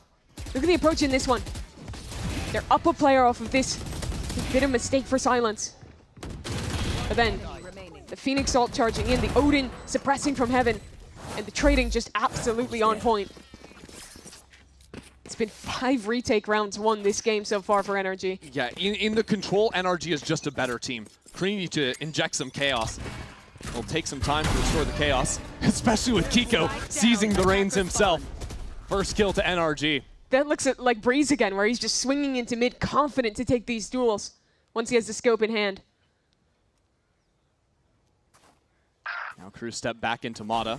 Les finds a pick over on C. That's something. But again, not sure what the idea is from Crew. They've left the spike back in spawn. There's an Omen ult to recover it, but only if these players stay alive. Sodak is sprinting away. Crew are just all over the place. He's ulting to C. The spike is still back in spawn. Now Crew have plenty of time. There is 1 minute still left on the clock, but I have no idea where they go from here. The key to this round has to be Les. He showed his hand earlier on this lurk. But at the same time, Scuba still has control on C. So Les guides Sodak onto this B site instead. Luckily, that flank will be late. A triple show it. But the Hunter's Fury. Sodak drops to 1 beam here. Silence as well is low. No shots found. Now 30 seconds left. Les still working forward into that link space, and the spam could even be here on the retreat. I think Brock was a little bit slow to get up there. Or he had the kill. Doesn't matter though. Mata's there. Full map control from NRG. They have corralled Crew. Mata decisive in his shots.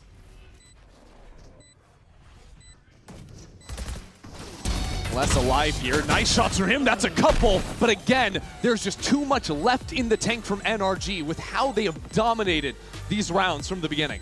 Les finally gets the lurk kill he wants. He gets a timing into spawn, manages to rotate through, but NRG make him a complete non-factor. The way that they are locking down space on this map, the way that they are recognizing what they have conceded is excellent. Here, you lose a player in Garage, you're immediately refighting short. You're immediately pressing your opponent to make that next play. I just feel like we got a bit deprived there. Brock not getting the spam kill from B short. NRG tried this double trip setup the other day when they played Haven. It didn't catch anyone, but Crew is postured for an A hit here. See how it goes down. Will Crew even make it to the trips? Remains to be seen. That got a lot of damage down on Dante, 53 HP. Sodak low as well. And there you go, first kill for Brock, he falls away. Now no entry. As that spam continues to come down. Good return fire out of Sodak, and now Les is up into the site. Crew are not giving any indication of that approach. NRG completely surprised, but Kiko is right back into the middle of it all. Kiko is dominating Crew once again. They can win the rounds with control. They can outcall you, but sometimes they'll just step up and win it alone. Kiko, nearly a 4K in that round. What a timing he takes. Because despite the right read, these side anchors fell earlier than they would have hoped. It's only great play from him, diving into the smoke. Into the flash online. And scattering oh, Crew. bro, I'm just flying through that, holy. The sell of this game should have been Crew trying to be the ones disrupting, the ones creating the chaos, fighting together, winning in the brawl. But I think it's been just the opposite. Not only has Energy managed to slow them down, control their pace, but they've also managed to beat them in the rounds that are chaotic. I mean, they're just killing them out there. We're 8 rounds into the game, Mimi, and Crew have used both of their timeouts. Nothing's working right now. Energy have defused the spike in 6 of these rounds. Crew haven't been able to plant in a couple. Even when the ultimates were online for Crew, that's not working. I'm not quite sure. And it's so tough to find a solution. Because if you know one thing about Energy, it's when you give them a timeout, when you take your time to try and find something, they're always ready for that next layer. They're always going to show you a new look. Yeah, that new look being Mada's operator, this time posting down C long. It's been so many of these rounds where Scuba's just had his full kit on C. Last round started switching things up to go over A, and we'll stick around there. Crew are going to have their eyes on the Garage here mid. But welcome to Brock's world. Yeah, trying to punish Les placing that camera. Go, go, go! Crew just want to hit into B here. Yeah, contested for now. It's an early molly on the ground. At least they want to pressure that they were, but they back away from this. Don't leave an embed. Yeah, and this is Crew forcing up into this round. Dante goes for the hero rifle. We're down to nothing on a Bulldog. I just don't know if that pressure is going to do enough for them. Yeah, Ethan's the guy holding on to A right now. A tripwire placed deep on long for some early info. As he fires down, Sadak chipped away at. A second player getting into this site, the Sova rotating, the Phoenix on the way. So many people here from NRG. It's too preempted from NRG. The calling is there, the read is there, and Ethan teleports into the corner. Absolutely brilliant positioning from him. The rest of NRG holding it down as well. Crew are just bested. This is an open book for Ethan right now. That was out of Crew's second timeout. I mean, Ethan used the enemy wall, I believe, to TP behind into a pocket with. The play was so good from him. And then the rotations as well. Look how they're preempting the use of that Phoenix ult, getting 3 players out on site when 10 seconds ago it was only 1. Crew sure they sell pressure mid. But Energy is just cackling at them. I mean, why not? Up 9-0 now. NRG head back into the early window spam to break the tile, but this time have swapped their op and their Cypher. So Crew work mid, but at the same time, full control over long gained by Scuba. Isn't real this time. They showed the same util pattern, but again, it's fake. This time they're going back into Garage, but I'm really concerned for them. Scuba alive on this site. And Kiko offering some support. Scuba just trying to stay alive inside of that cage, and Les will take him down. Now the fight over backside. Crew finally have some advantage. Tearing apart NRG in this round. Enemy remaining. Only Brock left alive. The 13-0 has been taken away in a statement round, a flawless for Crew. Finally on the board. They catch a player out in a bad position for, I think, the first time this game, with Scuba getting the edge of that stun in his cage, falling early as the rest of Crew is charging through. Yeah, I really think NRG had expected after the fake B hit, that one to be the real exec. It's a good idea from Crew to switch it up. And now some laps on the other side of the stage. Now we're gonna need a little bit more though before. Mada's fighting mid fast this round off a flash. Yeah, I haven't seen much of this from NRG, and MW was waiting for it. There you go. Quick into Garage. Scuba, better position this time around on this C site. So many cages to give him that cover to escape. And now 3 players of NRG step in. Mada is already back on plat to take down the first. Now the utility support from Brock pings out 2 players. Prowlers keep Scuba at bay for now. Crew only have 2 players surviving here. They're put into miserable positions. Les now hunted down and taken out. NRG up 10-1. You can punish him once, but you're not dissuading Scuba from holding his sight 2 rounds in a row. The way that he just absolutely danced around these smokes was perfect. That anchor smoke getting changed to the left side of sight, stepping into that before then going back to his normal position. Back plat. All of it looked on point for NRG. The revenge tour is well and truly underway for NRG. Good quick work of FURIA yesterday. Now on the cusp, knocking out Crew. Cool work down into A early on. A bit delayed on this dart from Brock. And he's stepping into that challenge. Take flight. Because the rest of NRG, they have swarmed down through mid, Mimi. It's so quick, this flank they're on. Yeah. Brock just wants to keep the pressure up here and try to push Crew back into those flankers, who have now hit the brakes. Do you read this position? Look at Ethan posted on the windowsill. No, it's just an easy post up. And MW doesn't want to make it obvious. So now the paranoia. Kiko was just spotted. I do believe. He might have just been able to see Dante. What do you have, Dante? Not prepared enough. Kiko turns away from the flash. Could not find the third. Crew are already down a man, but Les has found a lurk into the C side. Still, it's a retake. And it's a man advantage for NRG yet again. NRG have some big tools to get back into the site. Ethan can scout out with the ultimate. And even then, look at the time they're taking. They'll re-clear mid. Sure that no lurk is coming. Les, though, working around the world, but he'll be revealed by that ultimate. Scuba finally given a corpse. Les was trying to patrol that line, but now an ultimate down long. Ethan's a little bit wild for that one. Will be knocked out by Les. That evens the score, but Les is so low on HP. A nice tripwire. Sadak unable to play off of it, and now back into the corner. Sadak needs more. Les has nothing left to fight with. 3 health is all he's got. With the lasers at the ready, Mata won't let him move an inch. NRG just crushed through Crew in this opening half. This is their map pick. This is their stage on the line. And NRG are absolutely dominating them. I thought that they saw Kiko as he jiggled back into that corner, but no one was ready for it. Except 2 kills. And Mata there to close out another retake for NRG. Doesn't get any simpler than that for NRG. 11-1. We'll be right back.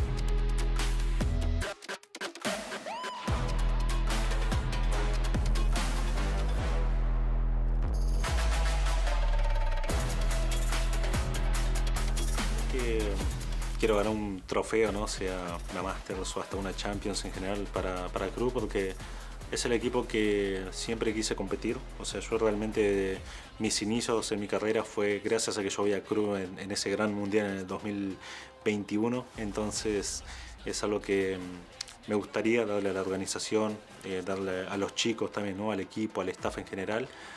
Y eso creo que es algo que me motiva también de cierta forma a buscar ese trofeo.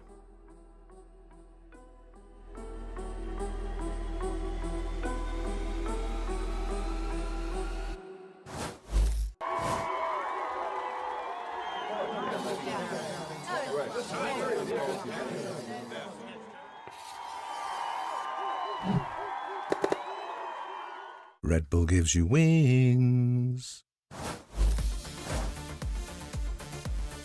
Well, I was glad to hear Dante wants to win the trophy. Let's see how much Crew want to stay in this tournament, because right now, Mimi, it is looking absolutely dire. 11-1 at the half. NRG came in prepared. They've dominated this game so far. This win would put them just one more match away from that last slot at Masters London. And for Crew, at this point, they just seem like a small obstacle in the way. Yeah, I think at this point, Crew just looking for any glimpse of a chance at hope. You can work with that and then advance into something. We're already here into the pistol round. NRG took the first of this map, but Crew took both back on Breeze. Look at how they're playing this, though. Literally just sitting in spawn. After their defensive half, where NRG just started at a certain point running down at Crew, now they're giving Crew a chance to flex those muscles, I suppose. To their credit. I wonder what they're talking about when they're just sitting back in spawn waiting. Might just be What silent. do you guys want to get for dinner later today? Yeah, might be looking ahead. Well, the Haunt didn't see anything. That's got to confuse Crew, because they've got a camera for C and the forward line held on A. Well, we're going to have a chance to now listen to the comms of NRG. Get spotted, yeah. Let's face. I need you to retake B. I need you to retake B with my smoke right now. I'm a Smoke anything? Dart now. There's no walk in. John Smoke. Walk. See long. Go. It's only Omen. I'm gonna blind this guy. 30 seconds left. Blinding default now. A lot spawn. I'm holding blind. Go. Flash. Backside. A lot backside. Graffiti a lot. 2 backside. Holding right. Graffiti. Swing left. Everyone left. Default. Default, stuck default. Default spawn. Flanking backside. Go fight, guys. Go fight. You'll get Last flanked. player standing. Spike down. Nice try. Fuck yeah, I can't blind behind you. How about that? A 4K from Sadok to start this half off the right way for Crew. Still, I think to talk about that listen-in for a second, that was really nicely done by NRG. I like to hear, I think the best teams are the ones that can keep it calm while still having great intent as to how they want to approach these rounds. Here it was, you hear Mata, even though he dies early on that one, calling the double swings for his teammate, setting up late. Ethan as well once he falls, trying to go for those same things. Here though, Sadok just a bit better. Yeah, it's a shame he didn't tell them to just kill Sadok. Maybe he should have. That might have fixed the round for NRG. Yeah, very insightful from you. Full classics for NRG now. Oh, wow. Stepping up there for the challenge. Scuba still feeling a little bit of confidence on that one. NRG have some control of this B side, but nobody's clearing less. He's not at risk of donating much over it, just a sheriff in his hands, but that's all he really needs. Probably 3 now, and somehow Mata on the other side of this one. You're wondering what's going on. How's the Neon behind us in our own spawn? Scuba's there as well. One enemy remaining. He'll get shut down. So something for Crew early on. Yeah, the thing is, they really bought down here, everyone except for Les, so it's not like they're going to have the options to buff themselves up with real rifles in the next round, which you can't afford to take the bonus. Sure. Les, though, keeping just a sheriff in this round will allow him to get a hero rifle. Yeah. And, you know, if I'm thinking the player that I want that to have, it'd probably be Les. It's more thinking about how these Bulldogs are going to square up in the next round, because remember, it was NRG that actually on the weaker weapons took out Crew on the 3rd round of this game, is what started the snowball in their favor. But maybe some life now for Crew. See what they've got. They actually do find themselves a Vandal and a Phantom heading into this next. It's a pretty solid buy. It takes a long time to start to believe in something here. This gives them a chance, though. NRG's buying all the way down. They'll fight for a long control initially. Kiko chooses not to send the flash yet. I like Crew's proactivity. They've already walked Sadok into the C extremity. I really like this setup. Kiko's just holding the curveball in case there's a refight through that smoke on A long. Wouldn't hit his teammates, would instantly stop Crew from being able to push through that. Now that the smoke fades, he can of course fall away. They'll embed player towards A long and rotate back mid. Put some pressure here. But with Sadok's forward position on C, Crew don't have to over-rotate too much. You see that Prowler being sent up through short. That doesn't see anything on A. Ooh, Drone gets all the way up there to see Les. Gotta go. There. Wonder if Les stuck around to intentionally be seen to try and do some baiting for Sadok down here. Hearing that Neon should be a bit of a tell for NRG that it's a heavier play on that A side of the map.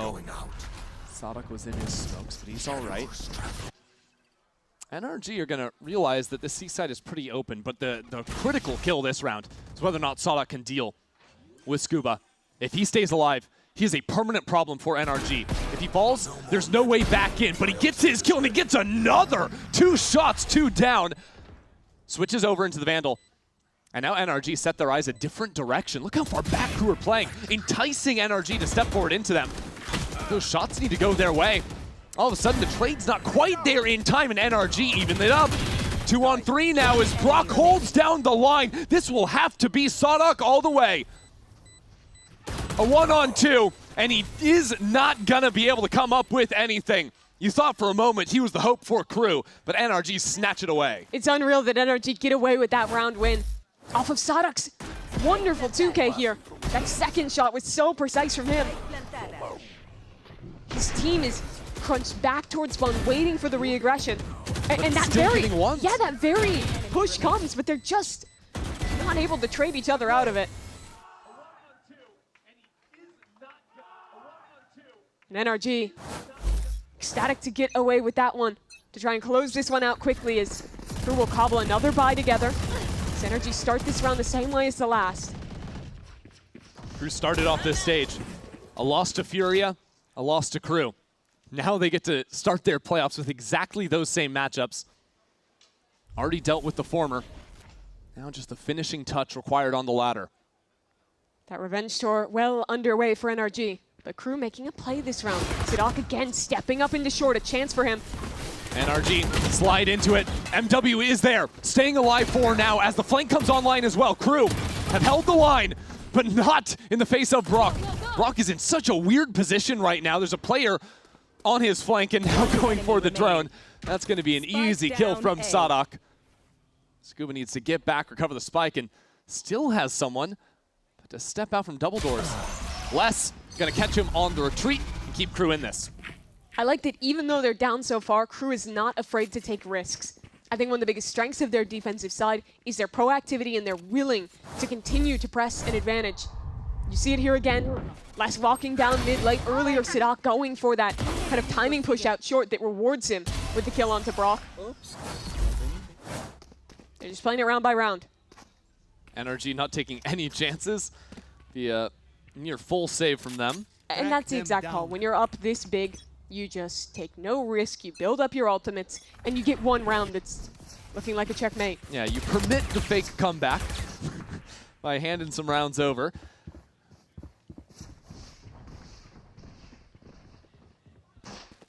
NRG want nothing to do with the garage, but like you were saying with Crew taking some chances still, it's interesting to see Les just walk all the way forward here. Your rifle, he's at risk of giving over, but gives perfect information over towards Crew. One player spotted, that'll be another. A little bit messy, and with the trade, that could have been a rifle. Still more players on the other side, though. In garage, Sadak just found his mark, and I'm not sure exactly what he's supposed to do with the classic here. 2 kills is honestly impressive. Let's see what Ethan can do with a rifle in hand. A kill is the ultimate unlocked. W. It's a true one-on-one. Are you joking? That's the ult ripped over into the A side. Ethan might just want to get this done right here, right now. Sadak has to save his team again against the other IGL. 21 HP. If Ethan kills this, he is absolutely ridiculous. He is out of his mind! Ethan steps up and sends Crew home. The revenge tour continues for NRG. That is an unreal clutch to close this series for Ethan. From a classic 2K to this impeccable kill through the box. Oh, he saw barely a kneecap for that one. It's the IGL to bring his squad home. Back-to-back 2-0s for NRG. And that has just got to fuel you as a team, right? You come into playoffs, you start in the lower bracket, so right now you're still undefeated. You dominate 2 different teams you lost to in the group stage.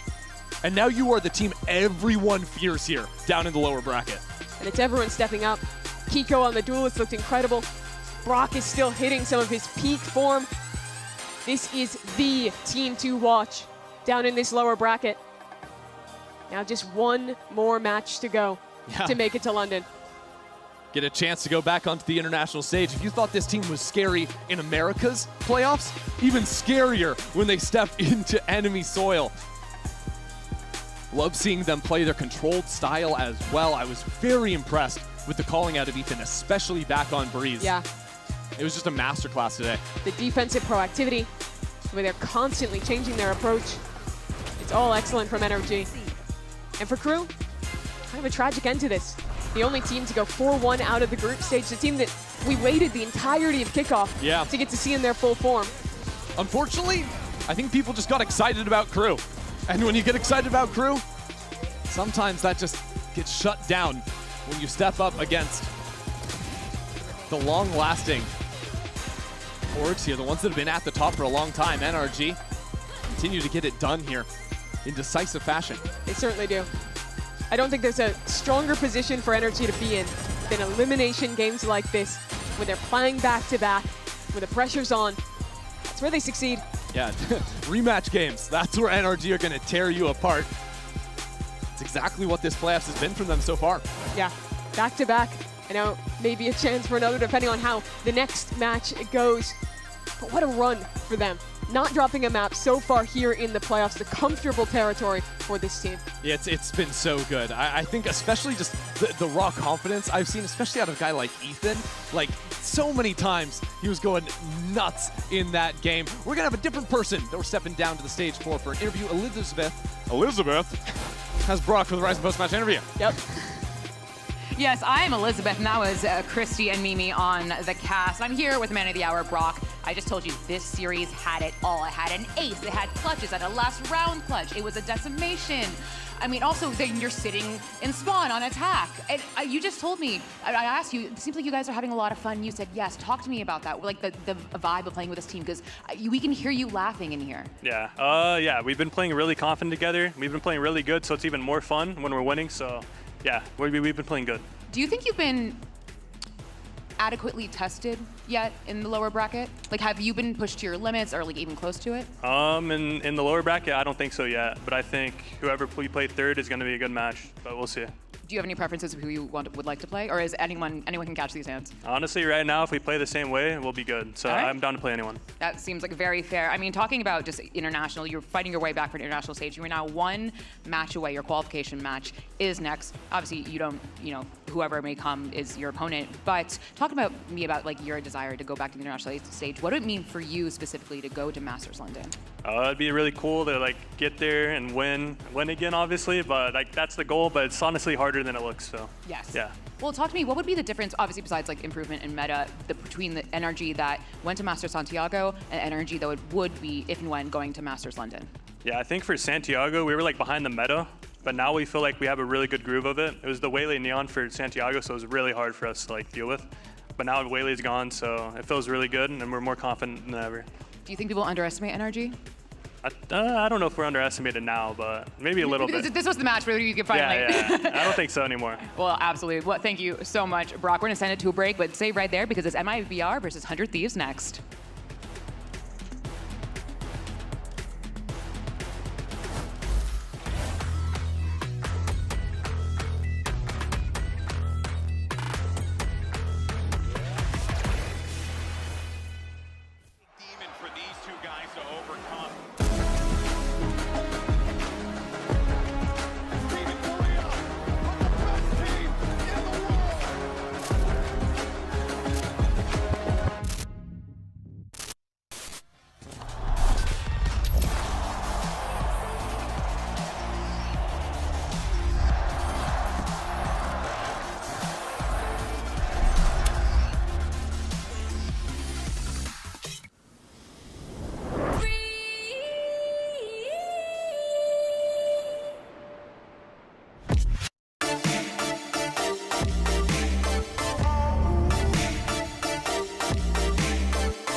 one condiment for the rest of my life, I'd pick ketchup.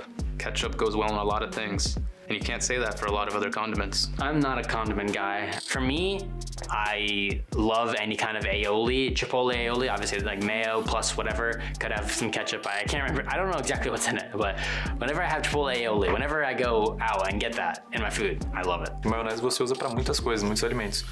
Então, eu acho que a maionese. Maionese é top tier, esses molhos aí.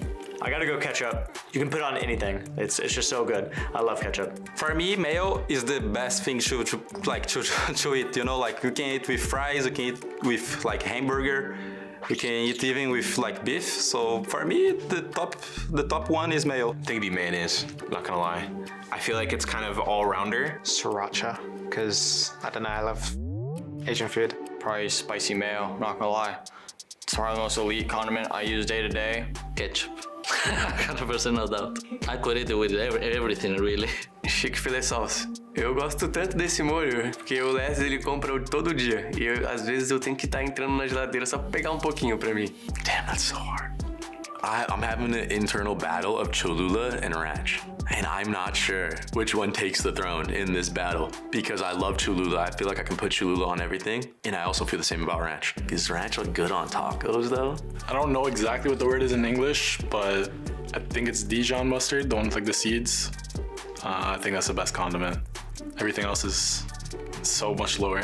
I think I would have to go with mayo. I think mayo is like really present in a lot of foods, so salsa barbecue. Me gusta lo dulce. Sriracha. I feel like it works with everything. You can't mess it up. A little spice don't hurt nobody.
We're feeling confident going up against MIBR. It's just another bump in the road for us. We have many games to play.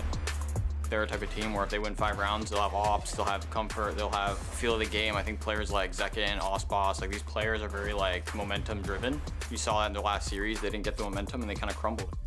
It's all about punishing them when we have the momentum and riding as many rounds as we can when we have it. Paranoia, targets hit, still ready, and Bang covers, and a flawless round. I think their strength is that they're very explosive. Timo Tino and Asuna play a very fast-paced playstyle. Still covered on the cold, they're gonna be sliding through for the kills. I think the hardest thing about the matchup is gonna be shooting Bang because I love him so much that I don't want to kill him in the game. We have a full year's worth of experience playing together and understanding how both of us like to approach and play the game, so I think it'll be a fun kind of like little meta game.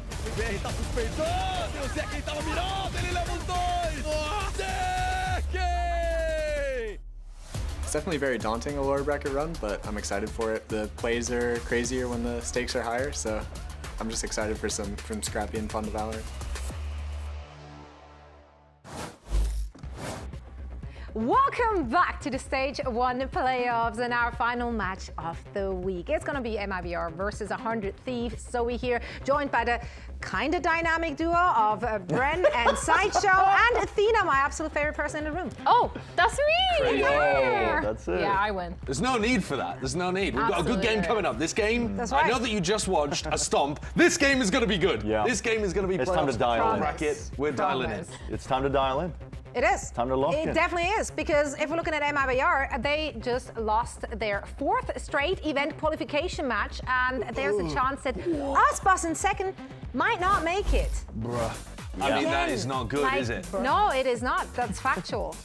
I thought that MIBR would look a little bit better, granted that the last time they were playing their qualification matches, it was 3 BO5s back-to-back, literally 3 days in a row. And I thought that maybe this time around it would look a little bit better, but they're still on that struggle bus. And I feel like for me, I'm looking at MIBR, especially because of the talent that they have on paper, to kind of step it up today. Yeah, I want them to lock in today. I want them to get some things together. There's specifics that we're probably going to dive into later in terms of what they can do a lot better as a team. But they themselves as well have had insane expectations. This is supposed to be a super team off the rip being built, and they had excuses at the beginning of kickoff, very valid excuses. They didn't have proper practice together as a team, but now, nearing the end of stage 1, you have no more excuses, you have no more second chances, elimination, and to not see Zekken or Aspas attending an event, I think would be a travesty, and as well for the expectations of the entire team. Yeah, I agree. I mean, especially for a player like Aspas, it's actually about chances at legacy at this point too. If you don't make it to international events like this, you don't get a chance to compete for the trophies, and you don't get a chance to add to what has been a stellar career, and one which his individual performance has got him in greatest of all time conversations, when actually the resume and what he's won, he's only lifted that single trophy. He would really, really like another to be able to compete with other excellent players around the globe who also are hunting for that kind of spot as like the most lauded player in Valorant. Yeah. I feel like we're, I feel like for me, I really want to see them as well, like kind of battle it out against the other duelists that are abroad, because right now we're seeing the Neon meta kind of shift, and I want to see how these players fit into it, because I'm kind of struggling to see it based on just what we've seen in Americas. They're struggling too. And they're struggling too, and it's the fact that they might not even qualify, which seems insane, because, I mean, Zekken, man, like he has deserved to go back since that whole time that he was on Sentinels, and he's been struggling to get there. You know what though? I've been struggling to see him on Sova this week, especially baffling after Coach Fraud said this. Aspas is too great of a duelist to not play one. Zekken is too damn good to not play duelists. I can't even believe that you have teams like Sentinels and other people who are even considering a world putting him on permanent smokes. You know, who am I to say, because I did on kickoff, but again, I think I have a pretty solid excuse because we had no time. But it's more of like, yeah, I'm never doing that again. You know what I mean? Wow, that aged well. Well, it wasn't perma smokes. No. At least. It wasn't that. No. I mean, also, it needs It to was make sense, worse. right, for the comps that you're running. If we're looking at these comps that they were running, do we like him? Yeah, Bren's highlighted Let me move out of your way. a potential issue here. I mean, this comp, it wasn't even necessarily Zekken, like, who was the problem player at all. I don't think so. But it is weird to be taking Verno off that role. Zekken's such a flexible player. Like, his most played character of all time is Sova. He can play it to a really high level. Yeah. But I don't think they look as good when you don't get them playing the double duelist. I almost hit the actually there. Yeah. I was like, I saw no, that. I have a hot take that I actually don't think. I think the comp was actually fine. I think Lev just played incredibly well against them on Ascent. Yeah. That might be a hot take right now. You wouldn't switch Verno onto the Sova and put Zekken on the stage I think it's a choice instead? for them for sure. Like I wouldn't be upset at that, but I think their comp for Ascent coming into the map pool, a lot of people are uncomfortable with it. I actually don't mind a double Sentinel, especially when you get defense as your first pick. I think there were very valid reasons for them playing that. Very valid reasons for not leaning into the double duelist. Would I hate them going into the double duelist? Not at all, right? It's definitely where they've looked best when Zekken's been playing that. But I think that more credit to Lev, I think, for how they played and dissected and pulled apart the double Sentinel composition, to be honest. And it made them look silly. I mean, also, their double duelist is a bit weird compared to the others because they don't have like a natural Phoenix Neon duo. They've had to do something different every time. Yeah, and I mean, we're always from the outside looking in, right? So we really just need to go straight to the source. So let's hear what Coach Fraud, let's hear what Liz chatted about with Coach Fraud. How about that? You're the head coach of MIBR, Fraud. Now, you've stated in the past that you were against putting Zekken away from duelists. That being said, we saw Zekken on Sova on Ascent the last time we saw you guys play. What was the rationale behind that comp? Yeah, it was more of a team decision. I mean, Ascent, like the map pool change, we didn't really have a ton of practice time, and just something that we came up with together, and Zach was really pushing. I mean, he's played Sova like the second most stage in his career, so he really does know how to play. It's just lack of practice time, just a decision that we kind of came up to, but you know, hopefully might have something different. All right, well, best of luck. Circle back. There you have it, guys. And now, if we're looking at MIBR here. We don't want to just be doom and gloom, right? Like, there are a lot of positive things to point out about this team. A lot of things that we want to see more of. What are your personal keys to victory, Athena? For me, it has to be Aspas on the op. They need to get him online and get him that operator, because this guy has been an absolute menace, especially in that Leviatán game on this fracture, on defense and attack. Both sides, his op had so much value. Even playing in post plants, just posting on the neon wall, pushing through that and being able to just hold a line. I think it's where Aspas tends to find a lot of his success, and that's how MIBR tends to keep it together in a lot of their rounds. The thing that I think MIBR are doing the best right now is taking their understanding of the meta, where people are playing retake on maps like Breeze, for example, and they are pushing a layer deeper. I really enjoyed their post-plant aggression on Breeze. They know that their opponents are going to be playing for retake, and so they tend to get pretty proactive in these moments. They push a little deeper on the A lines and get up in your face. You know, these kind of examples. I think any time where they can get their unusual style and put pressure on their opponent, it's gonna be good. Yeah, I mean, for me, it's a slightly different direction because it's something that I've seen evidence of, but are not doing all the time. I need them to communicate more and start tightening up the coordination in terms of the micro. We're in a meta right now where you need to be setting up your players for success, calling and calming when you're gonna be swinging and trading, and here's some examples of where they were doing it successfully. But I'm not seeing that 100% of the time. A lot of the time, they're on completely different pages from one another, but I've seen evidence that this team can do it. I need clear communication from this team today when I'm seeing them play. I need to see them calling when they're going to be going in, who's going to be setting it up, what util they've got, what they want as an objective in these fights as well, rather than just kind of being on different islands, isolated across the board on these maps. I know the potential of MIBR. I know they've got it in them. It's up to them to play up to it. Yeah, and if we're looking at the other side here for 100 Thieves, obviously, like, we're riding the high right now after what we just saw from them, but there's a caveat to this one. Dear. This is dangerous. This is dangerous. So this is your experience as a 100 Thieves fan. You start, they got a great roster, they end kickoff, play against Sentinels and lose.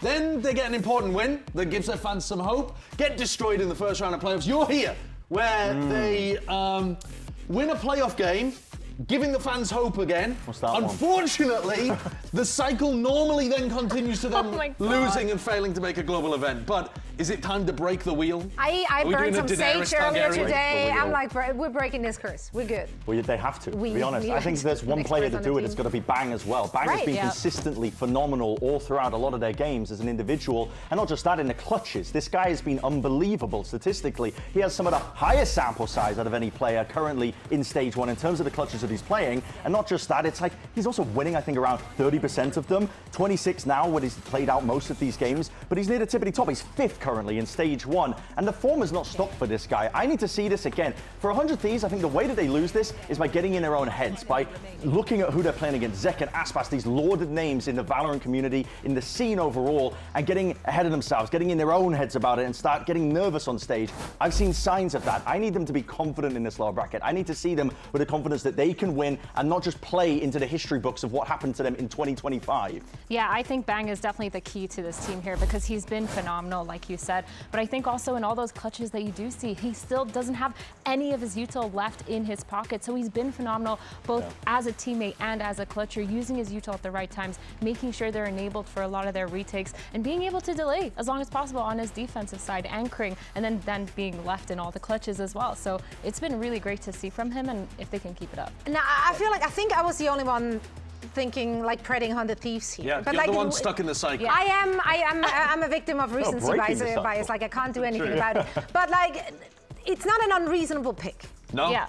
It's not crazy. 100 Thieves could win this game. I'm worried in the same way that Bren is, that there's going to be a mental collapse, because they did collapse against G2. Yeah. But I think they'll have a chance when it comes to the map.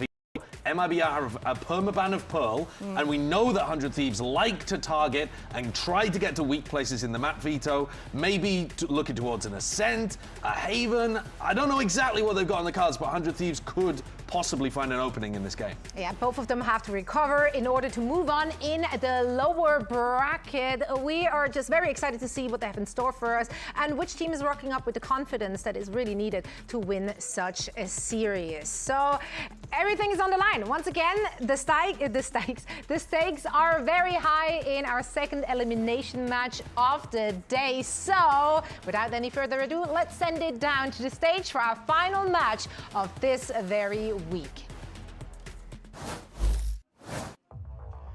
Tá na hora de mais uma partida valendo a vida. Ou ganha ou é porão do Saci. Então vai pra cima deles, VB!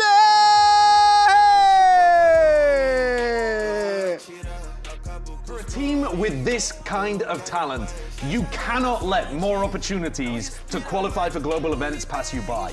It would simply be unacceptable. It's a lot of pressure, but this is what the team was built for. In fact, the team was built to go even further, to lift those global trophies, never mind getting there in the first place. So with this squad, a loss today, they can't even be thinking about that. No. It's got to be going forwards. And I think there's still positives for this MIBR team. I think, genuinely, I do believe that Leviathan played a phenomenal game against them on Ascent. A lot of people were clowning on MIBR's Ascent, but I think the theory behind it was quite wise in a map where a lot of people don't have reps on, running the Sage to really test them. This team has the talent to go far. They have the talent to go to distance. They just need to prove it.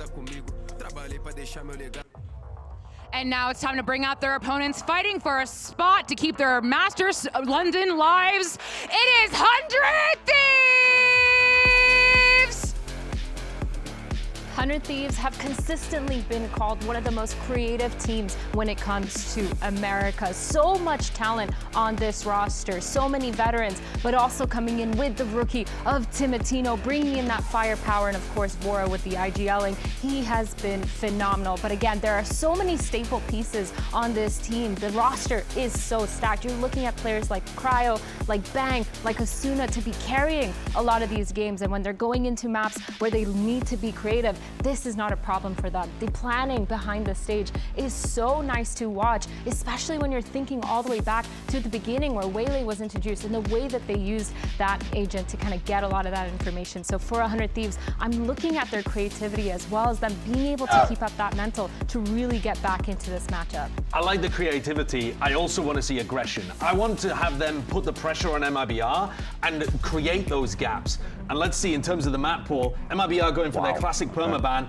and then being able to go towards Fracture, which 100 Thieves have not played, I think, at all, have they? No, they've been leaving it as like, they've been banning it sometimes, sometimes not, but yeah, that's an unusual one, I think, as well. Could potentially be risky for MIBR. 100 Thieves are a team that they're going to be prepping for multiple avenues, trying to predict where the map veto is going to be going, especially in a game as important as this. I guarantee you the coaches are going to be putting time into that. I think, though, if you're 100 Thieves, you can kind of focus less on map 1 and focus on winning maps 2 and 3. Sure. Because Breeze, they've looked really good. Ascent, you already know that MIBR have some weaknesses there, and they're also really good at playing in and with the Sage. I was going to say, I think it's a major point here that 100 Thieves decided to go to Ascent. They had a choice between Split or Ascent towards the end. They ended up targeting this. When MIBR just had their loss to it, they got dismantled, they got bullied on that map. When this super team is weakened, you need to strike straight at the throat. You cannot miss. I think, too, when we're looking at that first map of Fracture, 100 Thieves going for that attack side start, which just means that they have a plan to be aggressive. So maybe this plays into everything that we've kind of said that we expected from them so far. MIBR opting to keep that same comp, the Jet and the Neon. I've really liked the way these two play together when they are in that aggressive mindset, when they are playing together and synchronized. Kind of like what you said earlier, Bren, with being able to communicate and coordinate their trades. But I think this roster has so much promise, and I'm looking to find Aspas online with the operator, especially on that defensive side. I know I've been talking about it a lot, but it feels like MIBR, they just rely heavily on it. I don't know what 100 Thieves are going to come out with here. Okay, they go with the Neon Rays look, which I think makes a ton of sense here. Asuna coming out on the Rays, Timotino on the Neon. We've been talking a lot about these two players swapping roles around. Yeah, now MIBR, of course, with their map pick, should be feeling very confident. They absolutely dismantled Leviathan just this last Thursday. Can they do the same thing to 100 Thieves? Let's find out and head into map 1 of this series and send it over to your casters, Rivington and Van Silly. An absolutely action-packed series ahead for this one. An elimination match as well, so backs against the wall, but everybody's got to come out swinging here. And obviously, an elimination match between two big teams now. They talked about at the desk, a powerhouse team, a super team in MIBR that unfortunately, when it comes down to the playoff runs, have not been playing hot. But 100 Thieves has been, and we've already witnessed that yesterday against Loud. So I'm looking at this matchup between these two teams with a simple game plan. 100 Thieves continue to try to disrespect MIBR just like Envy did. And it'll work out well because you have Vora and Timotino and NBS that has had that experience to play against a team like Envy over in Challengers. For MIBR, I've already seen some glimpse of hope. Even in their loss against Leviathan, they wanted to be more proactive around the map with the information that they get. They were definitely proactive, especially on the defensive side. Now it's to make sure that they iron out the chaos. They're able to fight as a team in that chaos. And Fracture is a perfect map now for MIBR as they had a great start, a great map against Leviathan just a couple of days ago. Really was, and they have to come in now not knowing what 100 Thieves will play in it. They don't mind. It still seems like they feel comfortable for Fracture. The teamwork for 100 Thieves will be heading towards that B site as MIBR was sitting in spawn, ready to lean to the site that needed to be affected first, and they're already here at the front door, ready to attack. Right back onto that plant. Pink Shell slow it down for a moment, but it's going to be Timotino and Asuna coming up big with 2 fast kills. And Bang will start to tack on a little bit more damage as MIBR get a chance now to figure out where the members are of 100 Thieves, and it's 2 left. Asuna and Timotino still getting that plant down, so it was a nice distraction, but not enough to follow through with the round as Asuna takes down Zekin. And it's going to be 100 Thieves grabbing pistol. And you're going to put that into the obvious work of Doom Bros, the new assistant coach coming in for 100 Thieves. They talked about it for Asuna and for Timotino that he has been the anti-stratter for any teams that 100 Thieves had to face against. And MIBR played the similar pistol round as they did against Leviathan. A 1-3-1, figure out where the action's going to be coming from, and just flood retake when you have a chance. 100 Thieves, they all played outside of that smoke, ready to fight through the smokes against a retake attempt of MIBR, and it just had to come down to those duels, and Asuna steps up big with a 3K. You always said yesterday that Doom Bros comes in with the PowerPoints and the Doom Bros TED Talks.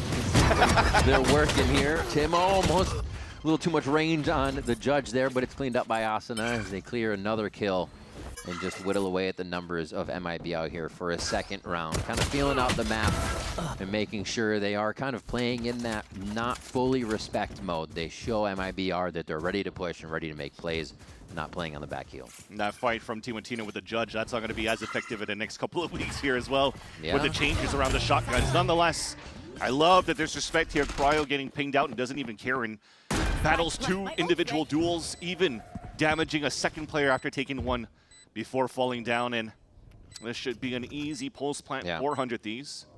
We have Verno on the sky too, to Vora's fade. Let's see how they use that specifically throughout the match. Yeah, and Asuna already has a showstopper going into the next round 2 for the bonus, so this is huge. Right now, just let Asuna tuck in, let the other ones find a kill here against Verno. And this will be the question too for MIBR going into this game. Last time when they looked really good against Leviathan, they had so many rounds starting off on the attack. We haven't seen too much defense. They won 4 rounds in a row. A lot of force buys around Leviathan as well. They got denied, so you really didn't have the opportunity to see what value this MIBR composition really brings out on the defense. Because for me personally, it should be a struggle for MIBR on the defense. The only thing that you have in terms of active information is Skydog, Sky flashes for contact without knowing numbers, and also an aggressive camera that you throw on defense, right? So that's really all you got. So would the game plan continue to be like a 1-3-1? Even like the pistol round that you have for MIBR, and try to react through that, have an aggressive op as well from Aspas as soon as possible would probably be the next thing, which you see right now. Instantly bringing it out. Oh, no way. That looked like the collateral, if anything, and Timotino shuts it down. Aspas can't get a hit off. Zekin is there to pick it up, though. And it's going to be 100 Thieves looking to put all the eggs in one basket after that.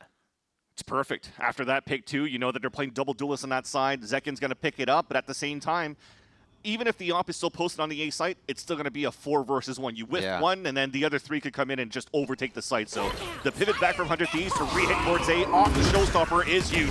Reacting to the utility, a quick hand-delivered ultimate from Asuna onto Verno as they make their way into the site. And this is where 100 Thieves feel comfortable to activate. Anytime they see that util, they kind of just push forward right into the site. This one still leaves a bunch of them main and MIBR wondering how to use these weapons or save the weapons, really, for the end of the round. It looks like a save. Yeah, you have no choice. Really, when you're playing in this type of meta right now, especially against double duelists. Wow. And you're pulling it off on defense, you have to make sure that your first op shot lands when you're taking aggressive lines. If you're losing that fight and you're losing that lane and you're forced to play a retake off the double duelist space that the opponents take, it's so hard to retake on that map. Or any map, as a matter of fact. And you're playing against a Brimstone, right? This is 20-second smokes when they get dropped down. That's so much delay. And 100 Thieves could just play off-site, play disciplined, and just play their crossfires perfectly. And that allows for them to convert a beautiful bonus round. And MIBR, though, they have a chance to fight in the next round by salvaging the op from Aspas. Yeah, still a bit saved there. Asuna 7-0. It basically appears in a position in the map, and they're going to have to figure that might be the full play, because he is hot right now. And that was an easy kill, too. Not only the showstopper, but it's also thanks to the Prowler that Vora actually brought out. Yeah. It locked into Verno. So Asuna knew exactly where the gap was going to be for him to get that showstopper kill. A reversed 007, which is, again, a great start for Asuna, who looks like prime Asuna from the early days of 100 Thieves. Signed up as a little demon alongside with Dicey. Yeah. Aspas actually just spotted ahead here. That was Bang on the other side, but only spots one. That might force a tempo, though, for 100 Thieves to start working towards the A site. Remember that operator is a very big point for them to be able to capture these rounds in their eyes. Asuna dropping Timotino, keeping the kills going, but just in the wrong way as he picks up, yes, Zekin before finally going down here.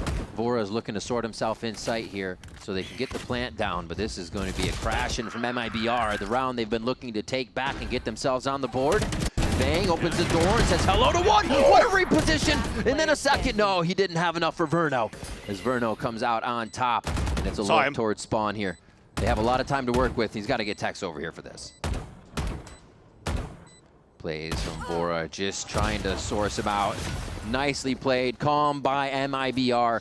Verno helps to capture that round for the team. And this will be an easy defuse. Just unfortunate, too. I wonder what really broke the damage for Timotino, because, yes, he got killed by the name for Asuna, but who is walking up that rope with 10 HP remaining, pretty much? So it didn't really allow for them to really split into the area of Sands.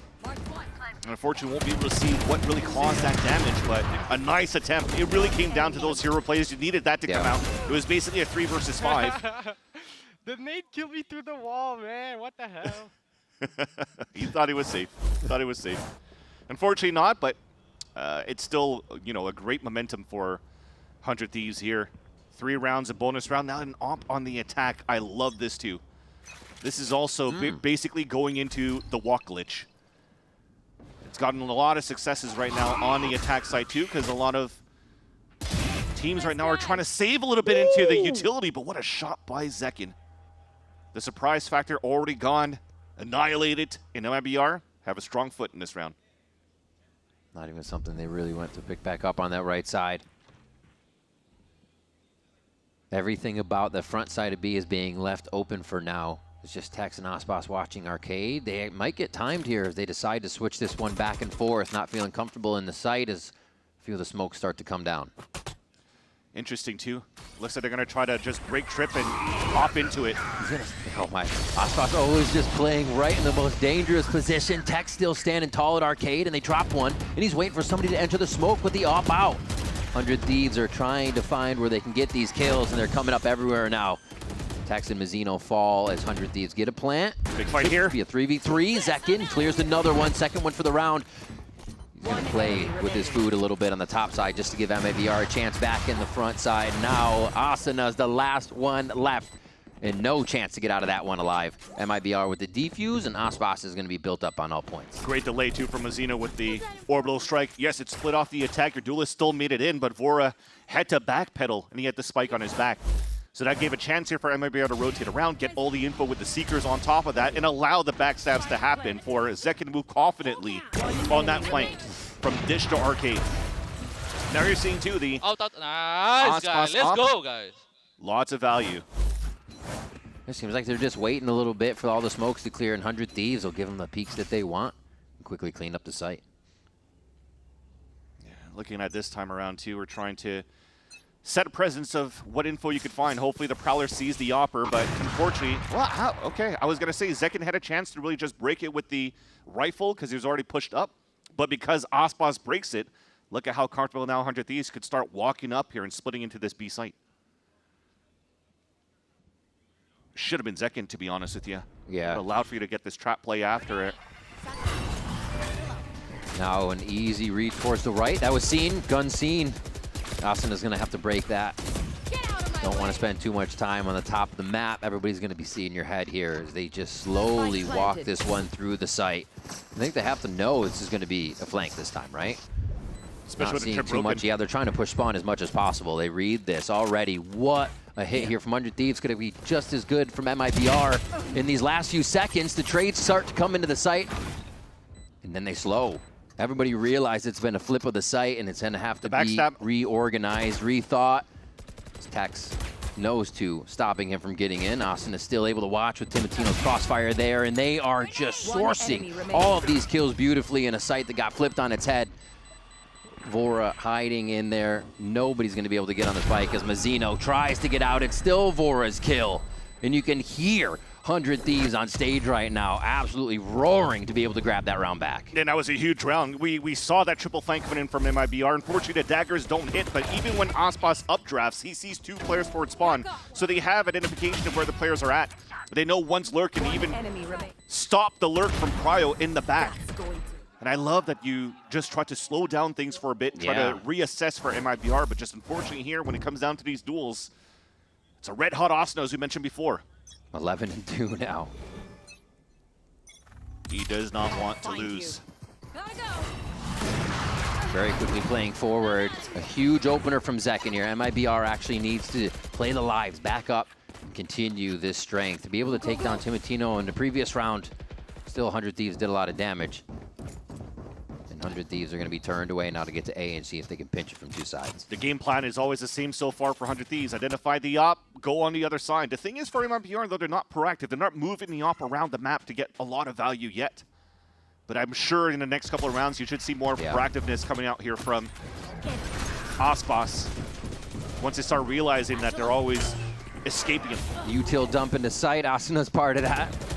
They get bumped a little bit on their way in with that concuss, and now Vora gets the opener. Showstopper started up as they call down the orbital strike here. Mazzino forces out 2 kills on the Vora and Bang, and they're quickly traded back with the Brimstone dueling ults.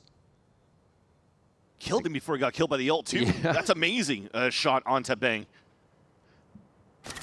Has to be quick. He knew he was dead to rights. He tried to make the best of it. 30 seconds left.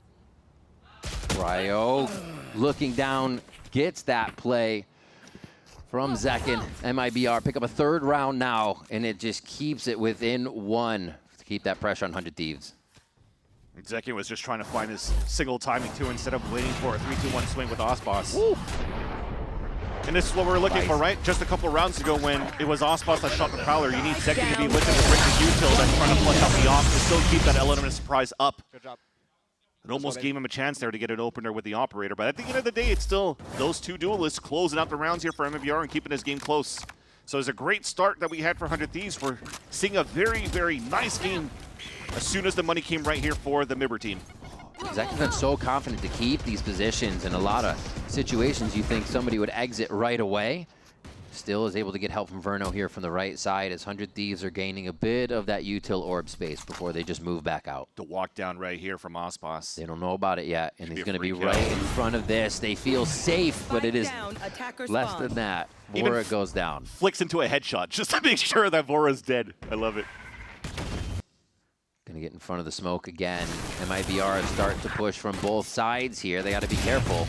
They have numbers up right now, but that cannot happen. It's going to be weapon pickup as well here for 100 Thieves as they start to move forward. A little bit util to clear, and they clear another one. Mazzino goes for the peak, knowing that they just got guns in A main.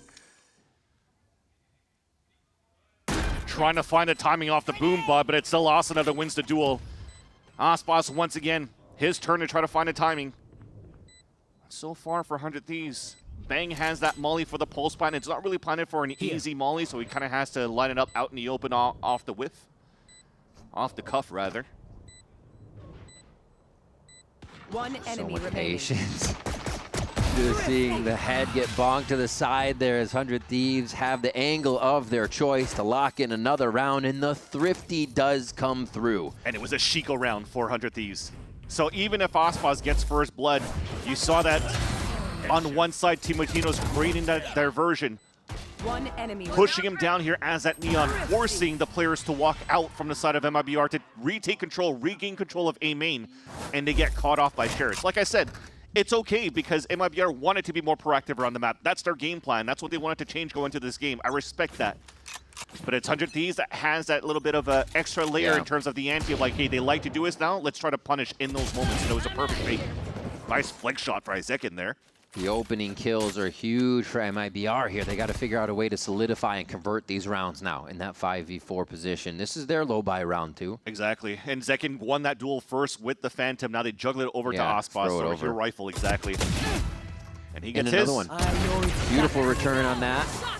Get a little uplink, so they're going to try to push this to make sure none of these guns can be recovered. Nicely done. Timotino gets a lot of damage down though. And damage onto him isn't going to matter. He gets a little slide onto Mazzino to make sure it kills into heaven, and they are just running through the site to make sure they solidify this and no more damage is done. Timotino is a hype for farming the eco kills. And that's the thing. I think it's the big turnaround as well, though, because it looks really good with the first duels coming out from MIBR. Individual locations, both duelists getting value out of that rifle that they were salvaging. Both Zekin and Aspas connect onto it, and Timotino saves that round. Come on! W admin for holding my chair, bro.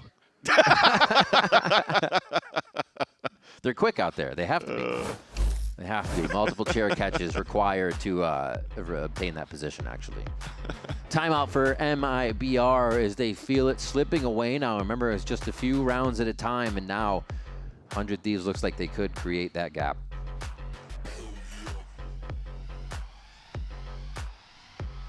So we got to think about what MIBR is talking about here in the camp. Fraud here as we see it currently on the screen. Verno IGLing as well for MIBR. When you look at the past here, before the iterations of MIBR, the last time these two teams played against each other was way different rosters, right? Artazine was still in that roster, IGLing for the team, but this time the responsibility is given to Verno. And for the side of 100 Thieves, they actually didn't even have Vora yet either. Now they face in this matchup with promising rosters, with good looks from both of these teams as well. And it's for MIBR to see if they could find more value outside of the first bloods that both Zekin and Aspas are delivering so far. Trying to convert these rounds at that man advantage. Another 100 Thieves was able to kind of say no, but it was that low buy. Still, like you said, Zekin first bloods, being able to trade with Aspas to continue that duo Bash Brothers synergy. Oh, what a dangerous peek, but he knows he's still fast enough. Gets hit by the Prowler. That's going to make it tough for Zekin to follow up, but damn, what a shot from Aspas to just creep out for that. Super clean one, too, and Zekin's been a thorn to the side of Leviatán with the Neon Judge on split. So he was trying to pull it out this time around too, trying to play that bait and switch. But great utility from Vora just to answer back onto the first blood from Aspas, and they identify Zekin, and they already even up the field. And now taking advantage from the neural theft of Cryo, realizing that you're playing retake once again. They try to answer with Seekers just to get a bit of that info back to counter. Cryo's already going to work on Verno towards A here, realizing the play was going to be solo, and they crash onto the B site. Asuna already has the high ground as Tex and the rest of the MIBR are trying to figure out what the timings are here.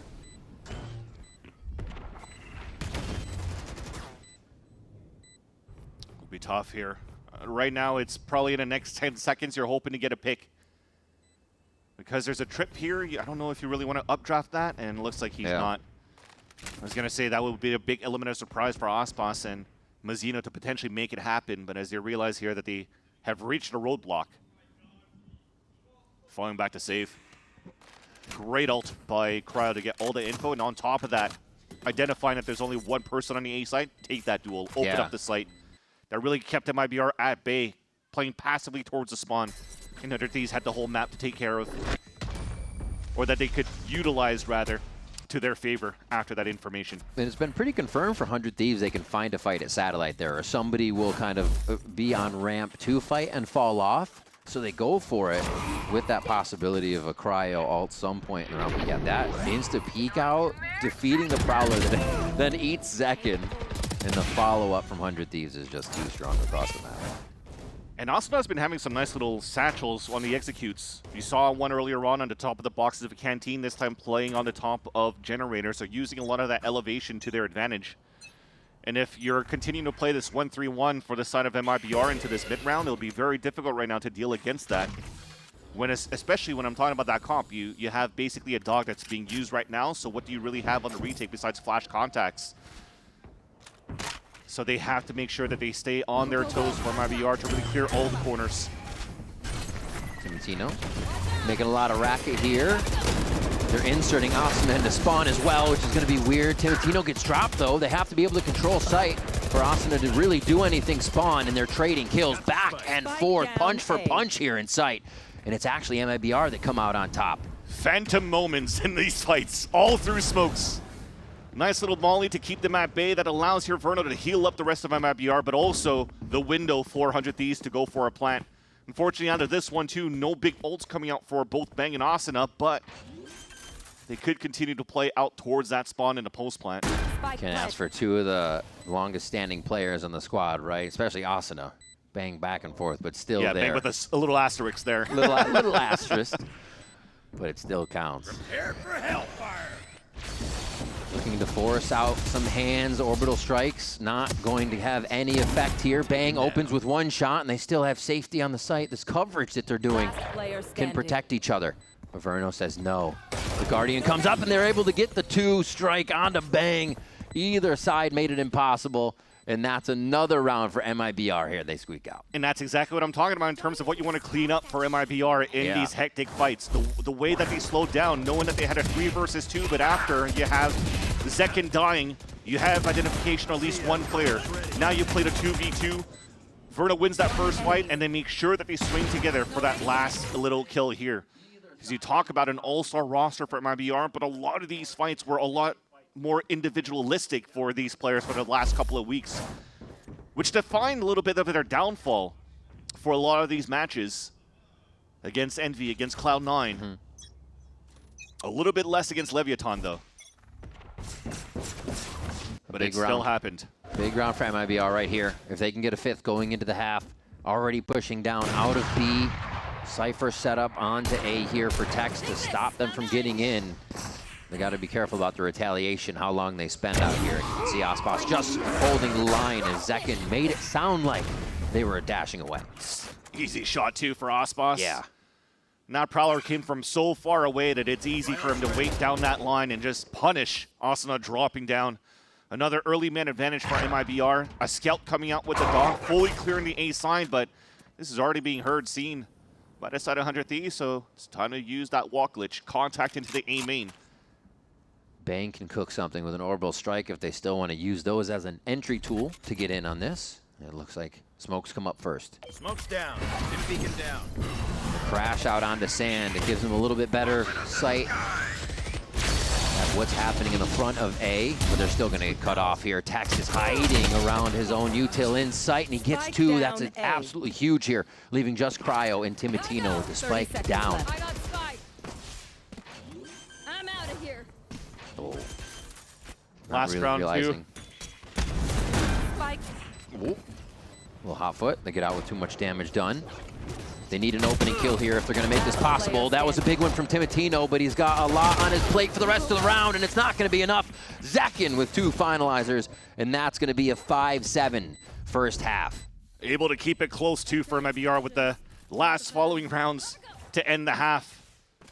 Great recuperation, too, coming out of it since the timeout from Fraud.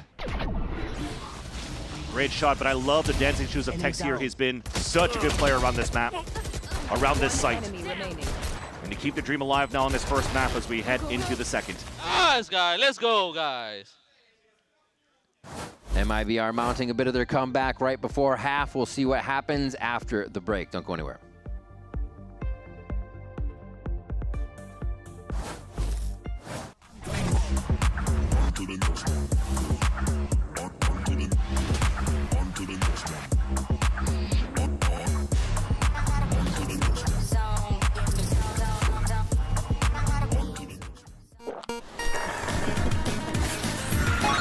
Red Bull gives you wings.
Welcome back to VCT Americas. We're hitting the second half of Fracture between MIBR and 100 Thieves. Fraud's timeout, able to really right the ship. MIBR getting the last few rounds, make it necessary so they can come back with a fighting second half here. What were those penguins doing? Were they shoulder riding for an EDC concert? I don't know what's going on there, but that's kind of cute.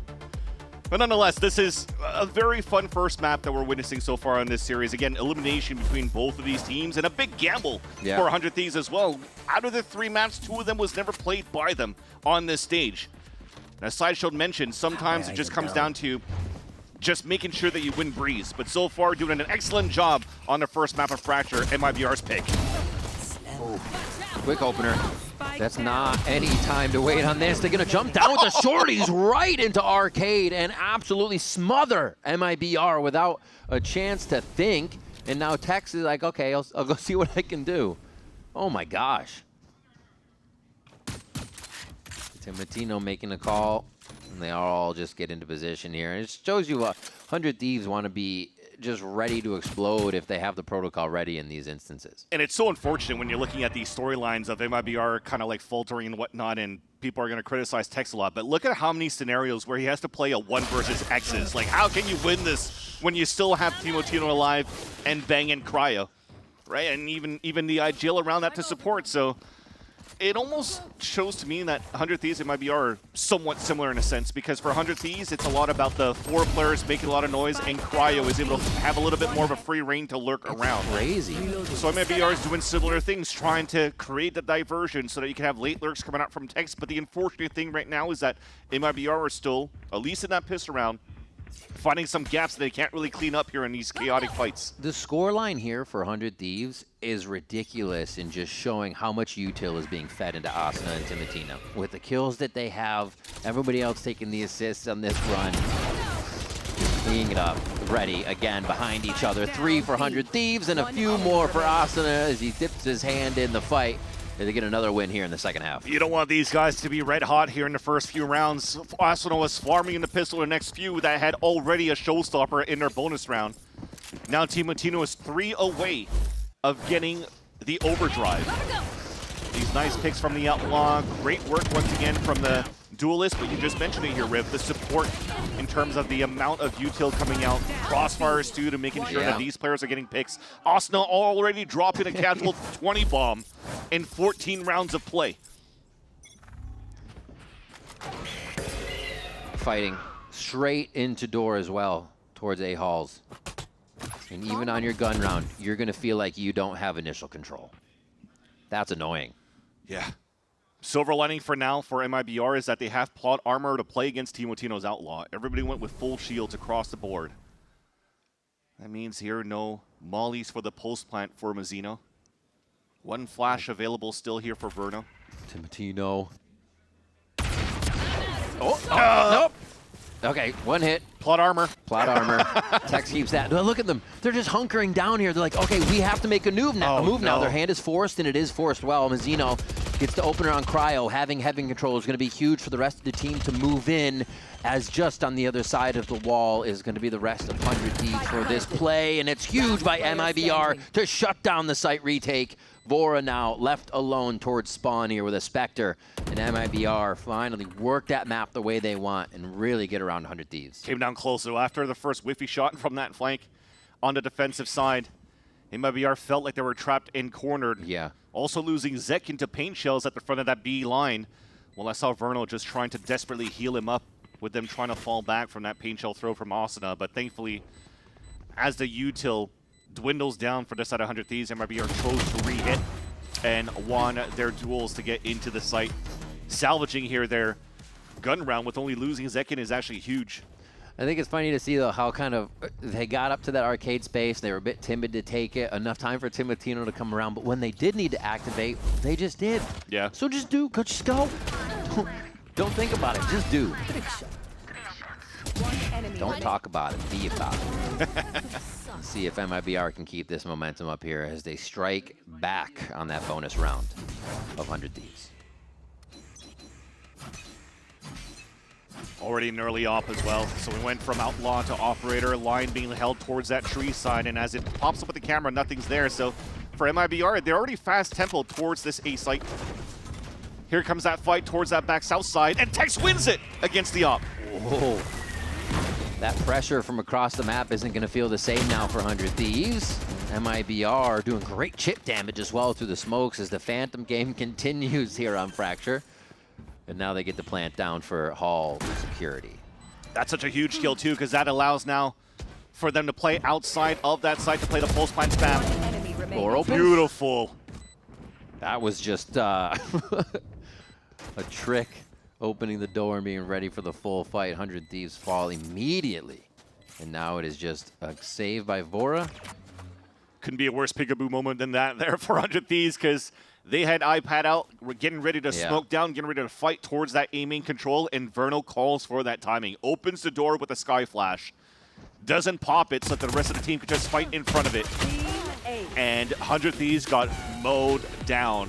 And this is the strong point here for MIBR with this comp. That's how it dominated too for the map pick against Leviathan, was having more rounds on the attack side with both Zekin and Aspas at the point. Look at that shot. That was huge there. A big win for Tex to win that against Timotino. Because again, it allows for them to play safely towards that back of the A ramp or A holes without having to be worried about a flanker. Nobody goes down either, flawless, so you keep your cash, keep the econ, and they're going to put a sheriff round in the hands of 100 Thieves as well as a timeout. And it'll be for the next round. I think at this point too, you're starting to see the aggression out of MIBR, right?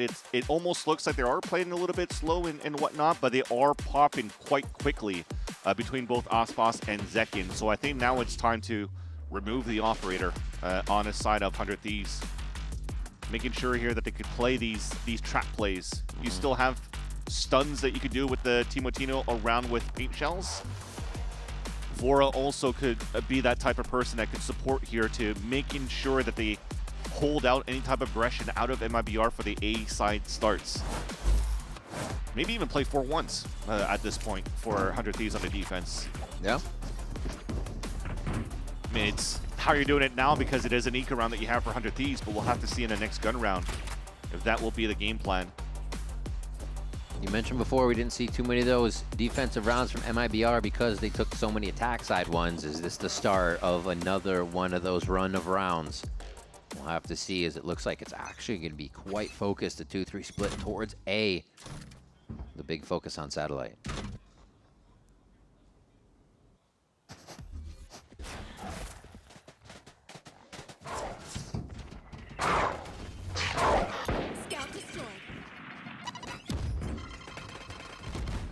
Nothing yet. Just trading util. Dog did see a lot though. Yeah, that gets them ready for that for sure. Ooh. Tex and Aspas with a few openers as they're trying to hide within all these. Oh, they know their feet are showing. They know their feet are showing. They're cooking. Timotino is able to come up with a kill onto that one, and now 100 Thieves have 2 set and ready. Yes, Tex is low. Aspas only has the operator. Hasn't been able to enter the site because it's been trying to keep safety on the back line. And the rotation, Timotino goes searching through the smoke. He had overdrive. And a shot from Aspas. Bang thinks he can get out for a situation to play the post plant, but it's not possible. MIBR grab another round. I don't like that, man. We had that smoke already towards the main. He has overdrive too. If they were trying to, if they already had contact in Sens and those 2 players were in there, well, Bang still has the Marshall. He could play that range to look towards that spot. And him just walking in and giving his life away doesn't give him a chance here to really get that round. Holy shit, that was scary, but we won the round. Let's go. It feels like that's been a lot of the rounds, right? Remember when Timotino came up behind Tex and then he was hiding behind the box? They push it. It seems they need the nerves. It's kind of what Erday said. It seems like the nerves are actually making MIBR play to their par. So there you go. No op on the side of 100 Thieves on the defense. They tried to trap play too with both duelists and also the Vora Prowler, but they're not throwing a C's. Nice little peek by Aspas. The opening shots from him have been crucial for MIBR. And I just want to add right now, too, when you're looking at the positioning of a 4-1 setup for 100 Thieves, it's still quite good because you're thinking of Cryo's position. He could still play solo on top of Heaven, especially against this comp, right? We'll hold that thought. So he has to now anchor towards this B site solo for now. They would know anybody stuck where Cryo is based on that util now. It's not the site they want to hit. Tex just gets squished on the other side of the map here as MIBR focuses on B for a moment, and 100 Thieves is focusing on keeping moving. Bang's rotating through spawn as well, so there's no orb control for him to be able to get an orbital strike to delay, so they're going to have to try to flood retake in this post plant. Vora went across the rope. Now they have one coming from every angle here on A. It would be tough to do it without waiting for just one more, which is Cryo, but it does look like MIBR is set up pretty good to hold these angles. Aspas makes it true with one shot. Here's that door open, and they try to get a distraction play with Bang, but it doesn't work. It just becomes tougher now to even get into this. They're still going to try, though. They know where Vora is. A slide out from Zekin, and MIBR have absolutely started to feel the groove. The high gear jiggle peak, too, is nice for MIBR. Again, it worked really well for 100 Thieves for that 4-1 setup, but you have that pain point to deal with. Aspas with the operator here. Allows for them to work around that map when 100 Thieves work really proactive around the quarters, so a lot of room to breathe, a lot of room to work with for the side of MIBR, and they kind of broke the ankles on that fake hit on that side with the ultis. They're reacting so well right now. I mean, it usually means they've lost the player, but it just seems like the play is so much more confident with what they need to do and they know they need to do. Get into that site. Bring them down. A little adventure here from 100 Thieves.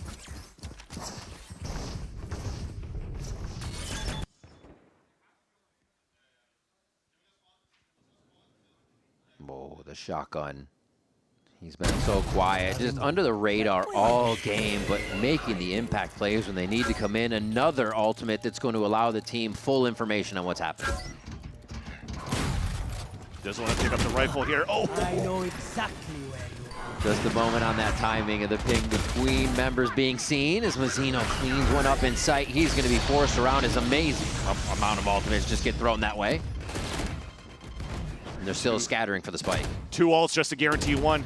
That's still some space for MIBR to work with. Trying to peek with a stinger over and over, just be a gnat. Annoying as they can in these situations, and it is going to be MIBR that find the final kills to get a 10th round here in the second half. Nice try by 100 Thieves, too, to leverage their ultimates to try to convert that round, especially after the info that they getting just themselves prepared for the flood retake with the showstopper and an orbital strike. Unfortunately, there, even with the information that you get from the neural theft, Cryo still wanted to peek out to try to pick up the weapon and got punished by Tex right away. Guys, I did everything I could to lose, and you guys still won. Yeah! So I just want to get back to that previous point when I was talking about here the 4-1 setups for 100 Thieves with Cryo on the side of B. I could respect that. And also, you don't have to play soft side really towards the spawn to try to rotate back as a team.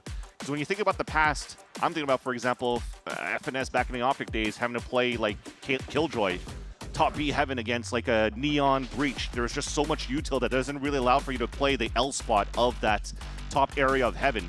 Then you look into a later meta for other players, you're playing against Tejo, so Salvos, and also a Breach with Fault Lines and Rolling Thunder, so you really can play on that site. But now you're seeing this type of meta here. There's not too much utility that will force you out of the spots on Heaven, so controlling that area and that big responsibility given to Cryo, it's still quite a good spot for him, and he's the type of player that you could trust to hold that area on the top of that B side so they could have a cleaner retake here for 100 Thieves on that.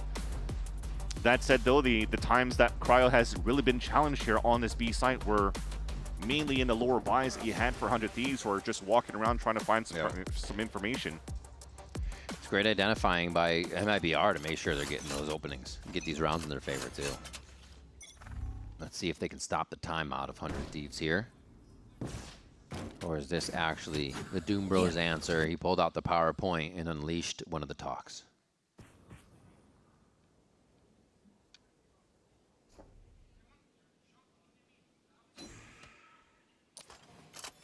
Lots of pings coming out for MIBR as well, so they're just trying to scout for now to see potentially what the setup could be for Cryo. Oh, that was supposed to be a cleanup there for the dog, and then Zekin to go in, but Asuna read the play just as well. And they have slowed here. Cryo continues to creep into sight, thinking the solo play is the way, and there's one for his name, a second one he'll sign off on. And now Aspas just at the bottom of the stairs. And with the spike there, Cryo doesn't even need to do any more work. He's just waiting for the team to converge on his position. Loving how Cryo's playing this so far, too. Just immense value that he gets with the shorty inside smokes. Oh, he's going to do it, isn't he? Oh, that timing. Oh, okay. It's always harder to shoot at somebody that's not looking, right? One tap, one tap. Boom. Timotino and Bang coming up on a few more, and a big timeout for 100 Thieves there. Who am I kidding? Again, the aggression coming out from Cryo. It pulls me back to that piss around where he got two shorty kills. Close range, jumping down into Arcade 2 to get another one inside that smoke. I love that he's really being proactive around the map and not giving too much space around this B site. One enemy remains. Which again is what our praise that Tex was able to do over on the A side previously.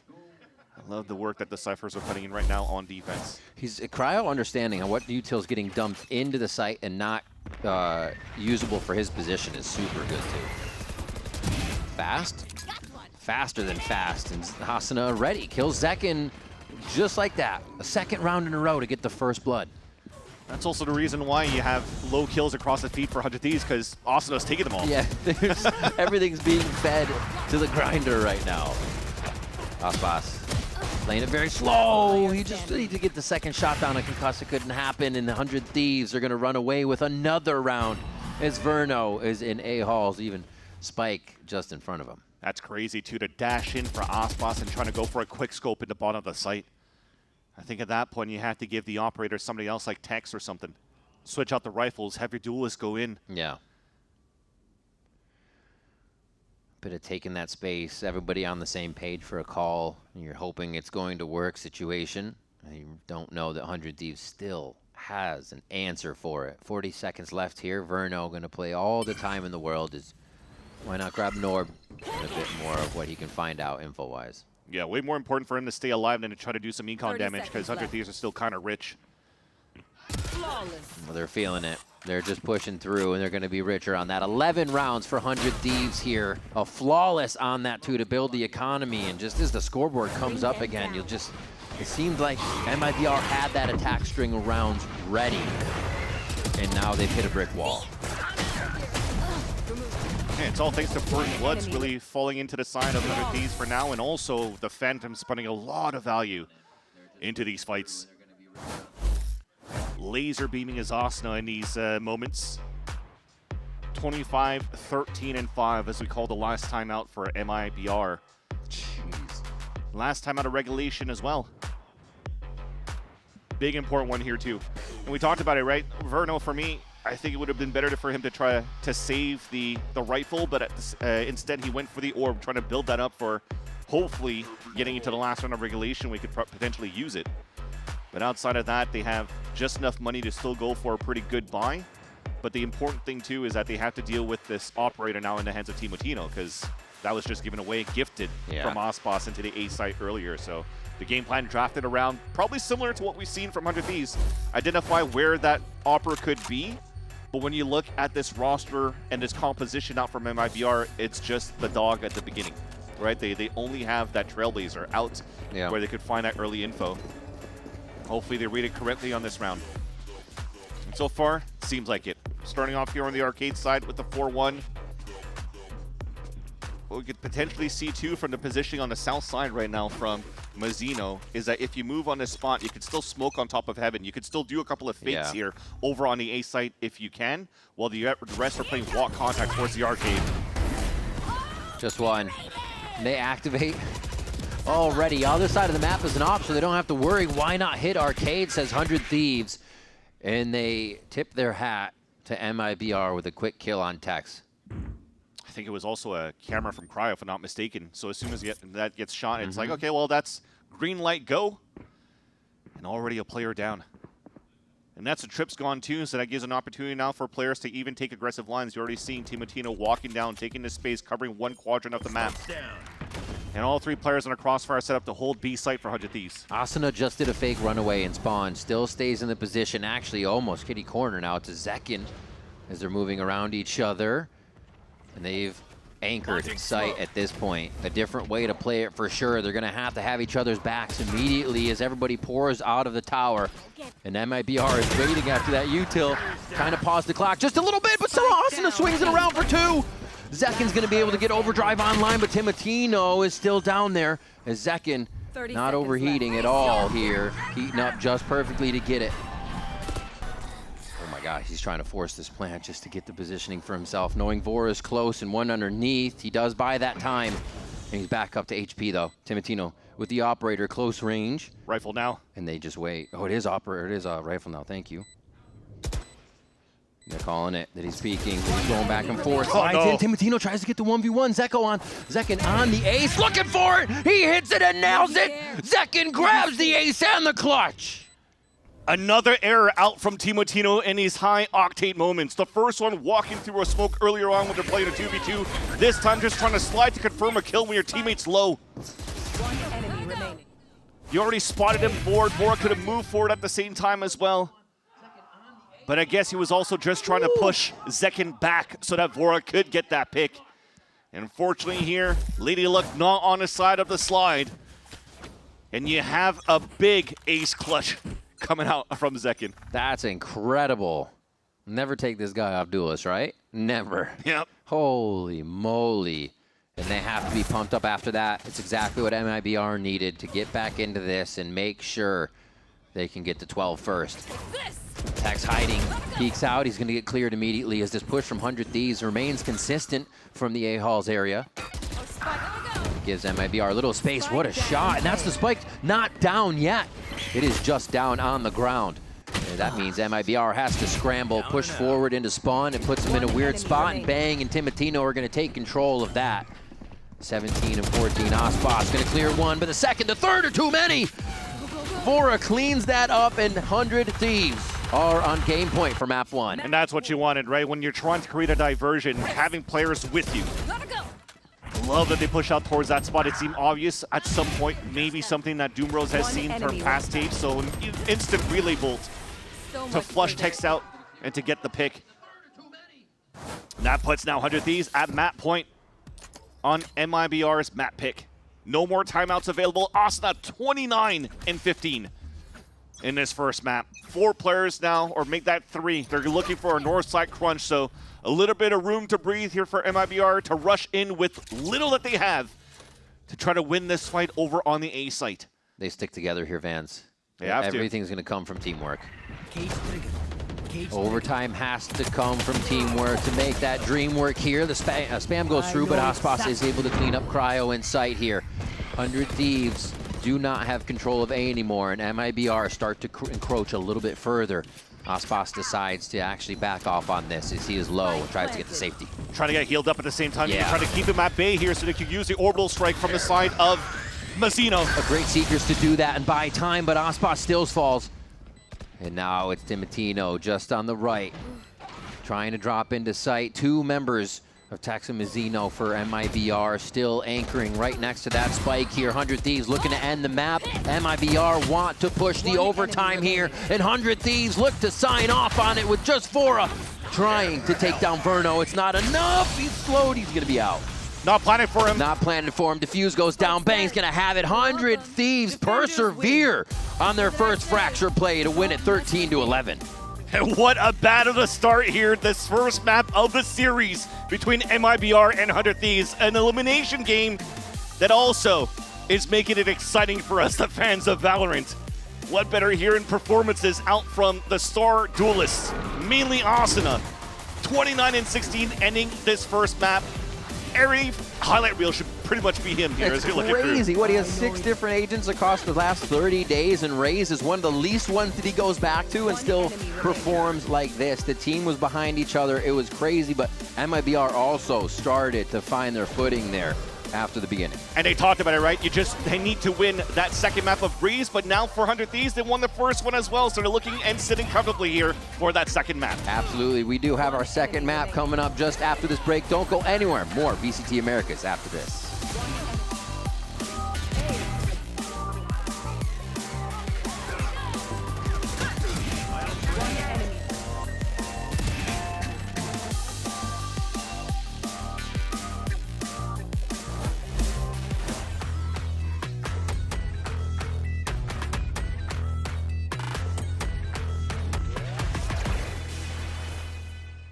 XL2566X Plus, which uses the newly developed Fast TN panel and upgraded Diac 2 technology, provide clearer and sharper images, helping you focus and avoid the distraction of unwanted after images caused by rapid motion.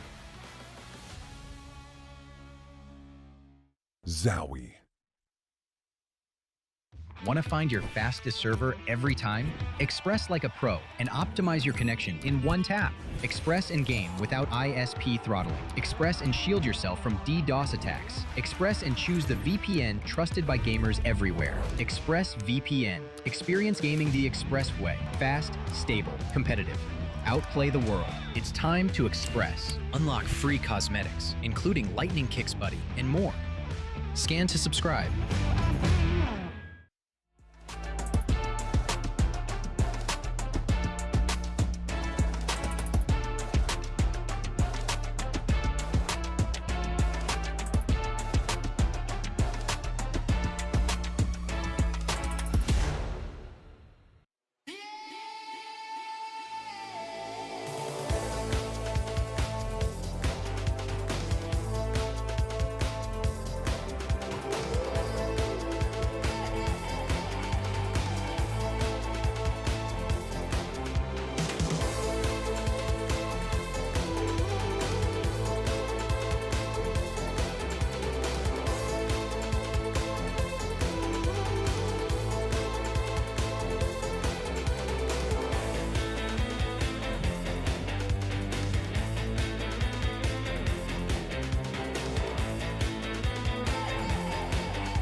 MIBR tá suspeitando e o Zekken tava mirando, ele leva os dois! Zekken! G2 to fire on every cylinder imaginable. One enemy remaining. Oh, okay! Where's that come from? That's injected life into me! Holy! Here with Coach NBS of 100 Thieves. Well played, sir, on Fracture. The first Fracture we have seen from you, but you've been willing to float it before, but you've banned it second most times. Talk to me, how long have you had this Fracture, and were you expecting it to be picked today? We've been preparing Fracture for quite a while. That being said, we did play some old school Teo Breach stuff. And just this week, we played one scrim with a new comp, and here we are. Well, best luck on map 2, your pick. I mean, that is pretty sick that they've just come into that with a single scrim. I'm glad they moved away from the Teo Breach stuff. This is way better. Yeah, no, this was a really good look for them. That said, though, MIBR has made this one close, right? In the second half, they really were grinding back, almost taking us to OT, which I feel like we deserve, but, you know, you can't have it all. What it took to match an ounce of MIBR's power. Double pistols, Zekken's out here acing, acting like he's possessed afterwards, taking both hands off the keyboard and mouse. Couldn't believe it. But they, listen, this was an unbelievable game. I was desperately hoping this would go to OT because the stakes are incredibly high for this matchup for one, but also the level of play that we're seeing from these teams as well because, oh, God almighty, 100 Thieves, they might be looking at this now in the grand scheme of things at the end of this series of this being the defining moment in the whole thing. Yeah, it's very possible. I love the way that Asna got off to a snowball early here. Got a couple of kills on the pistol round. He had the spike, so he goes for the plant, and that was part of the entire game plan because he then picks up multiple orbs in the second round, gets the plant again, and he's already got his ult online for round 3. He ulted 3 times in this attack half, went 18 and 6 across 12 rounds. They got the plant down 11 of those 12 rounds. A beautiful attacking half with a very simple idea of ult snowballing out of control and executed really, really well. I mean, what more can you ask for? And it, like you said, Brian, it actually took that to be able to put MIBR away. Yeah, I mean, it took everything, right? And I think that for 100 Thieves, they can be happy with this. They bought themselves that breathing room moving into map 2, but that's the numbers are undeniable. This guy was absolutely frying all throughout, still made it so damn close, 13-11, barely getting that win across the board, but that's not the important point, to be honest. The important point is that 100 Thieves are playing with a lot of confidence. They're not playing with the nerves that we saw versus G2. They are determined to win this and upset that narrative, breaking the bloody wheel that we had back there. They want to set a different story compared to 2025, where it was just the same old, lose, win, lose. This time they are taking it to the team that is determined or set basically, I think, titles as the Super Team of Americas. Yeah, and they did a really good job of kind of negating the impact of the individuals from MIBR in that first half, but then on the second half, I think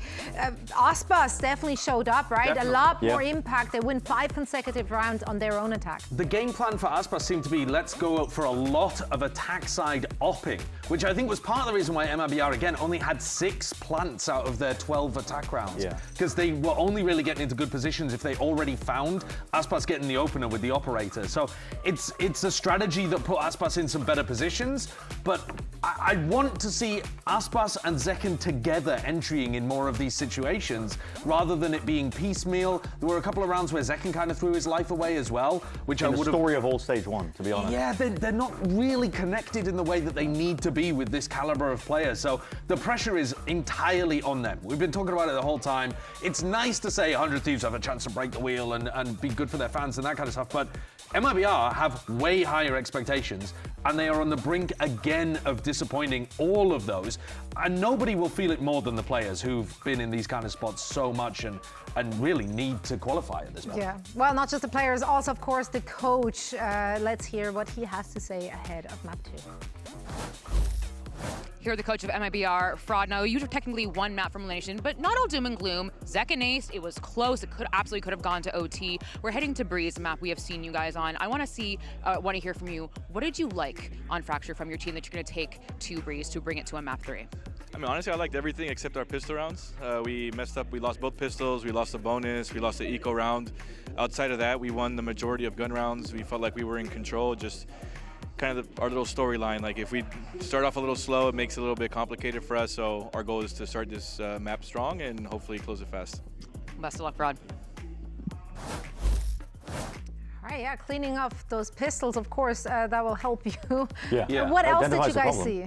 Well, I think you can't always control the pistol rounds, right? You come in with an idea, and sometimes it doesn't work. So you need to be able to overperform so that even if the pistols disappear, you can still close out a game. And I think part of the issue is for them across all of these matches that we've been seeing is that they're not significantly better than their opponents to the point where the small mistakes don't matter. Like, the small mistakes actually end up defining this entire team for MIBR because it stopped them from fulfilling their potential. I mean, think back to the Envy game as well, where I think they were blowing that team out of the water when it comes to first kills. Well, yeah. Somehow they were just getting destroyed. I mean, that game was ridiculous. It was unbelievable. It was a fever dream. It was a fever dream. Yeah, no, that game literally doesn't exist. Like this is it's not right. It's not okay. But if we're looking at Breeze here, okay, 100 Thieves, they played it quite a lot, right? So there was a lot of tape on them. Yeah, there is. What's the takeaway from that tape that MIBR could potentially use or rather abuse here? Yeah, absolutely. I think there's definitely advantages towards MIBR in terms of them having the amount of tape that they've got on Breeze, because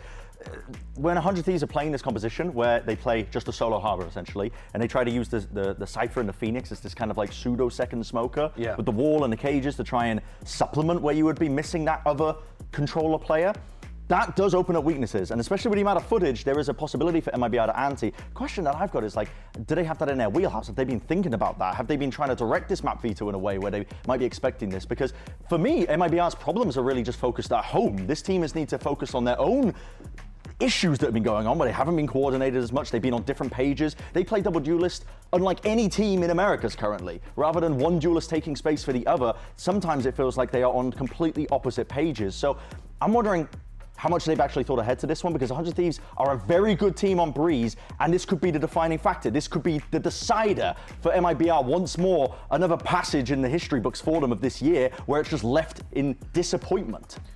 I want to see MIBR, in terms of the retakes and post plans, really have a tight game here. I think if they're going to play retake on Breeze frequently against this 100 Thieves comp, their scaling as they retake has got to be perfect.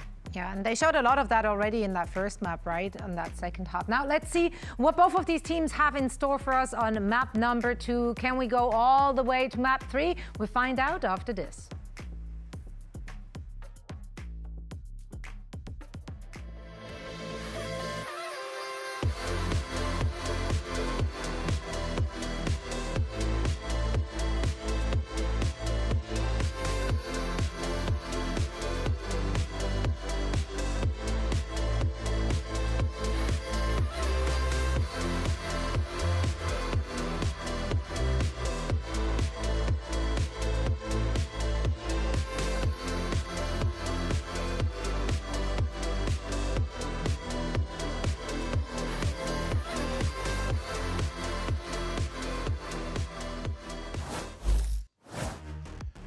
Welcome back to VCT Americas Map 2 between 100 Thieves and MIBR. And MIBR's backs are against the walls here, facing elimination. You heard the desk here, Brent talk about it right before we went to break, that missing another international there is on the menu. And it's going to be a tough one, so MIBR have to come out swinging here. Let's see what they bring in with the agent select. Also going to be as tough as well for 100 Thieves if they miss out on the international too, right? This is so they got heartbreaking. A little cushion though. They can sit back but not rest. Especially on their map pick as well this time around too, moving into Breeze after upsetting MIBR on Fracture by only scrimming one time. If you're looking at the agent select here though between both of these teams, there's no changes. So again, ever since the change of composition and also role swap between Osna and Timotino, they're comfortable playing this super slice pretty much. And for the side of MIBR, nothing really changes. I think they've gotten great value off the double duelist on that previous map of Fracture, and I think Fraud nailed it. They have to be a little bit cleaner here in terms of... Gotta get the pistols. Exactly. If you can't win the pistol, or not necessarily win the pistol, if you don't read the pistol round correctly of where you want to bring the fight, hopefully your flip retake is going to be coordinated. Yeah. And that is, again, I have to underline it, that biggest thing that MIBR needs right now in this series to keep this competitive and to keep their run alive in the lower brackets to have a chance to qualify to London. Be clean in your team fights when it comes down to these retakes. Or just team fights in general. Yeah, it's going to definitely be a different look from 100 Thieves as well, just not in the agents, but how they're playing it right. It was very Asuna and Timotino fed last time. They'll be opening up the space with, like you said, slicing the angles more so and a little bit more work on their own shoulders to make sure that goes through successfully. A bit of a back position played by Tex here, so they can play a retake on A site. MIBR is just going to filter this info over and look to have a safe retake. Actually, they're going to go all the way around with 4, and Tex is going to keep playing his life. Smartly done. And that's good for 100 Thieves, just flashing and double peeking. They know it's going to be a big flank from behind. Yeah. So 100 Thieves, they have the choice. Yeah, all of them are moving in towards main. Here is that big team fight coming. The Royal Rumble in lobby. Not even acting as a one-way. Everybody's got to kind of squeeze the peak around here. As 100 Thieves start to light up the kill feed. It slows down for a moment as Spam comes through the box to see what anyone can pick up in the fight. Trying to get the heal through, and that was actually a hot spot for Mazzino to stand and Asana's kill. And yeah, they're just going to walk through here. Try to give Verno a big hug. He doesn't allow it. He doesn't want it. And it's not going to be the 1v1. Got to get that defuse down almost immediately as Timotino starts to play. Ring around the Rosie and does not give enough time for Verno here. And that pistol round is 100 Thieves. And I love it for 100 Thieves. There's no point in flipping the map because the spike's already planted. So you get the information that they're giving up the back site. You know the flank is coming in from potentially double doors or from main. So they all rotate back towards the main side. And look how annoying. One smoke. With the upgrades that we have now, 20 seconds pretty much on that smoke that was left by Bang. Didn't give a chance for MIBR to have the cleanest of fights moving back and regaining space towards A main. There's still util to delay on Asuna with a flash. This is just beautiful here, coordination and also stoic holds on the side of the Thieves. Another pistol round under their belt, and now it's just down to the orb control on the attack. Asuna already moving forward. They shielded up, so he gets now past the halfway mark. They mentioned it at the desk here with 3 ults in 1 half. Well, now with a Phoenix, you have a chance to potentially even do 8 ults if Asuna continues to farm like he did on that first map. Just keep orb grabbing. And they're going to push out. MIBR has an idea, so everybody at B knows they're about to see a plethora of players. Aspas has to drop off of ladder height. Doesn't get a kill on that one. Bang slowly creeps it in as they just inch out the rest of the members of MIBR.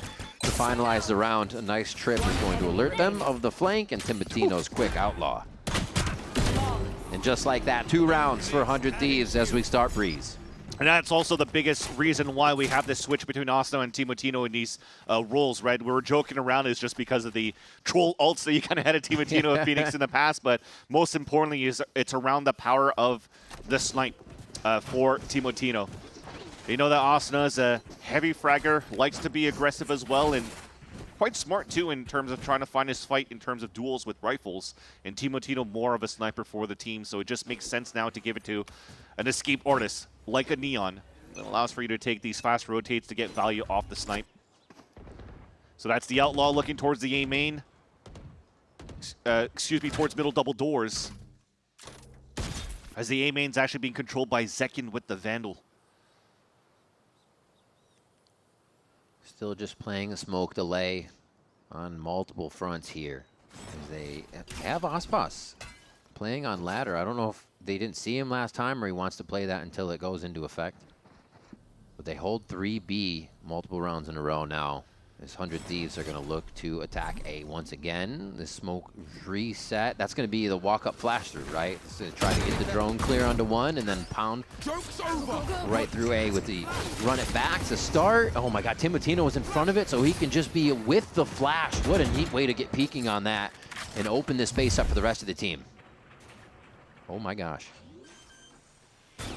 They know how close they are.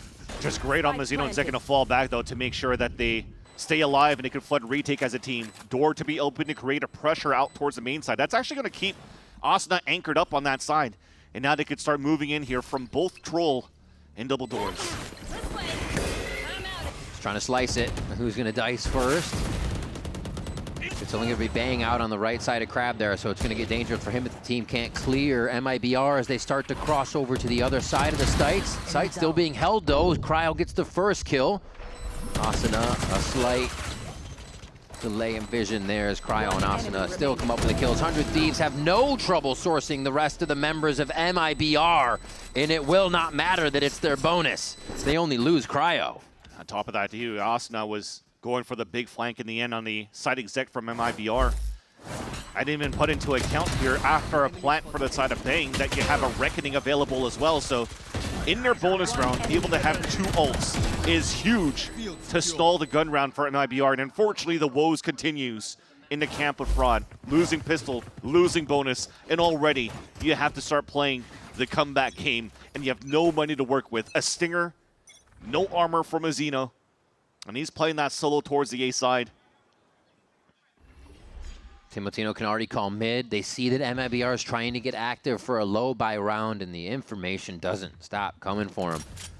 They can now get together here and make sure they're in the right spot to just clean up this elbow push. Another shot into Aspas will do it.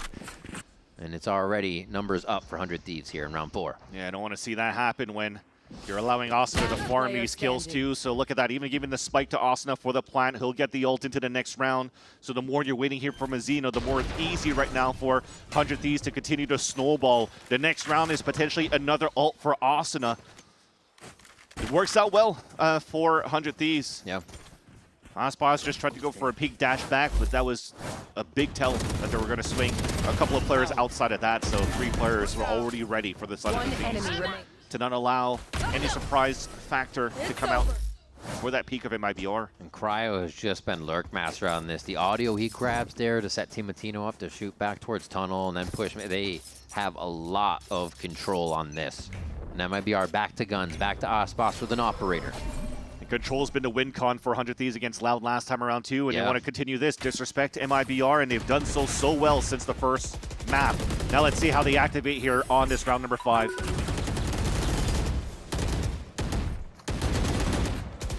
One there. Wait, I'm flashing. Charging. Refight. Fighting this. Yeah. Upper dead. Last player standing. Spike down A. What a hold in the end by MIBR as well. Really good match. Mazino and Zekin controlling the A side. Now Cryo solo, yeah. I mean, what can you do? Flash is already spotting him there as well. But again, we were just talking about Control going into how good they were on Loud, and that's always a start that they kind of had. Just hot hands being thrown on that side, trying to control the orb, trying to get the ult ready. But look at how patient you stayed on the side of Zekin and Mazino, using not only the Storm Surge to stall, to try to find blinds, you also have concusses from the Relay Bolts from the side of Zekin, and they slide through double swing through the one-way, and it's so hard for 100 Thieves to answer back onto this one. Yeah. So MIBR able to do a little bit of what 100 Thieves did on the pistol round by throwing that one-way and making it very disruptive for one team to take control of the orb. But nonetheless, that death still allows a running back to be available here. Yeah, I still reckon it. Yeah, question mark there. Question mark, yeah. I mean, you push forward Zekin. They put a lot onto that one play. Hopefully have enough to retake on the other side of the map. Doesn't mean the round is over by any means there. Just get to see what MIBR had on the mix for the start of the round. Still kind of delaying the plant, getting it just right.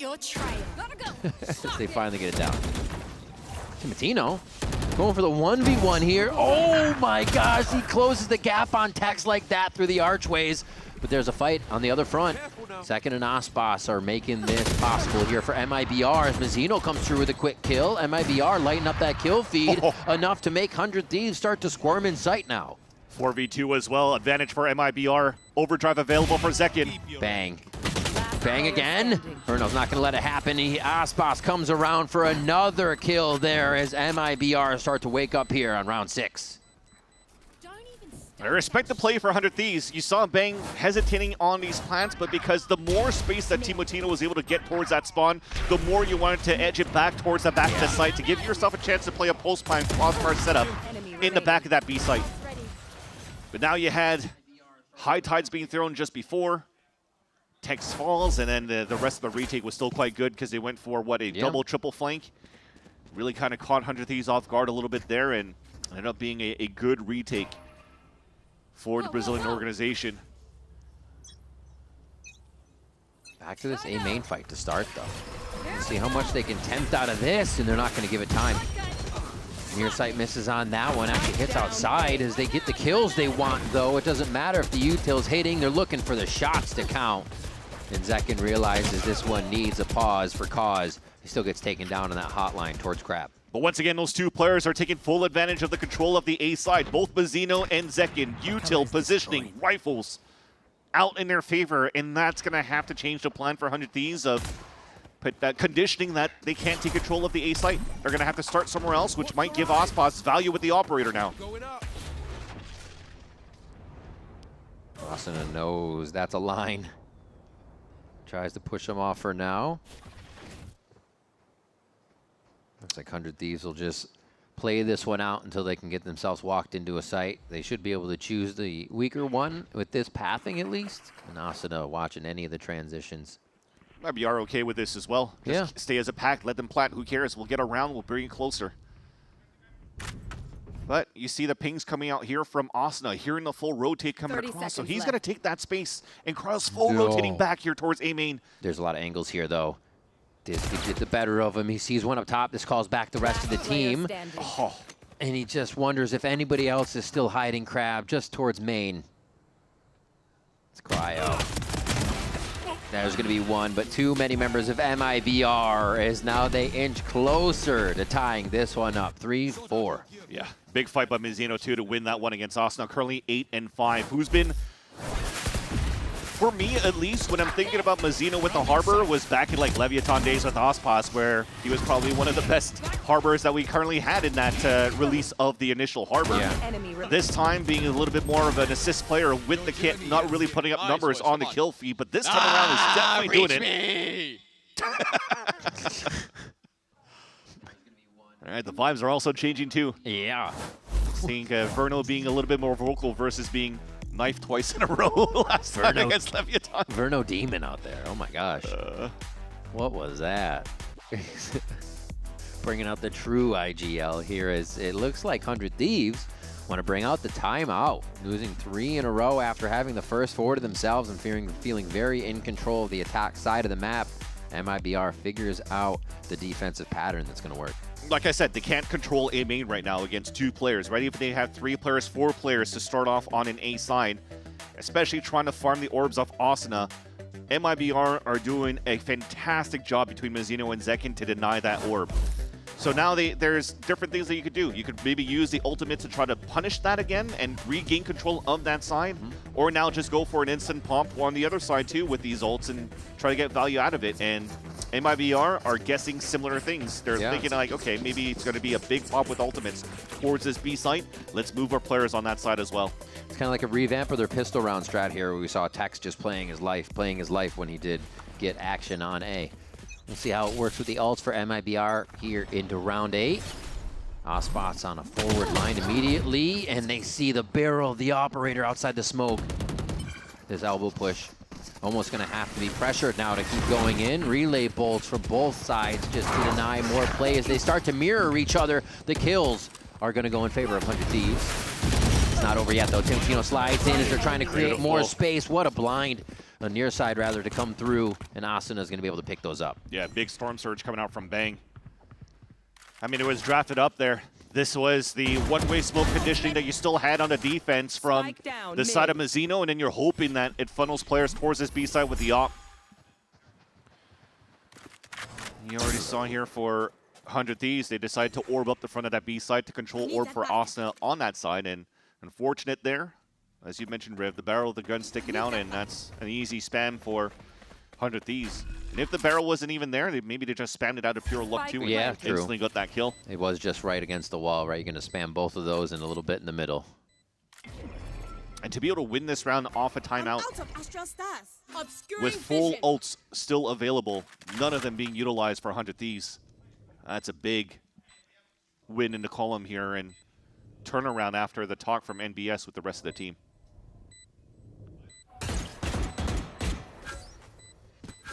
The money's still good here for MIBR, so Tex is hoping to duel one guy and take him away, but that drone is going to fully push him off, and he'll save the weapon to fight into the next round.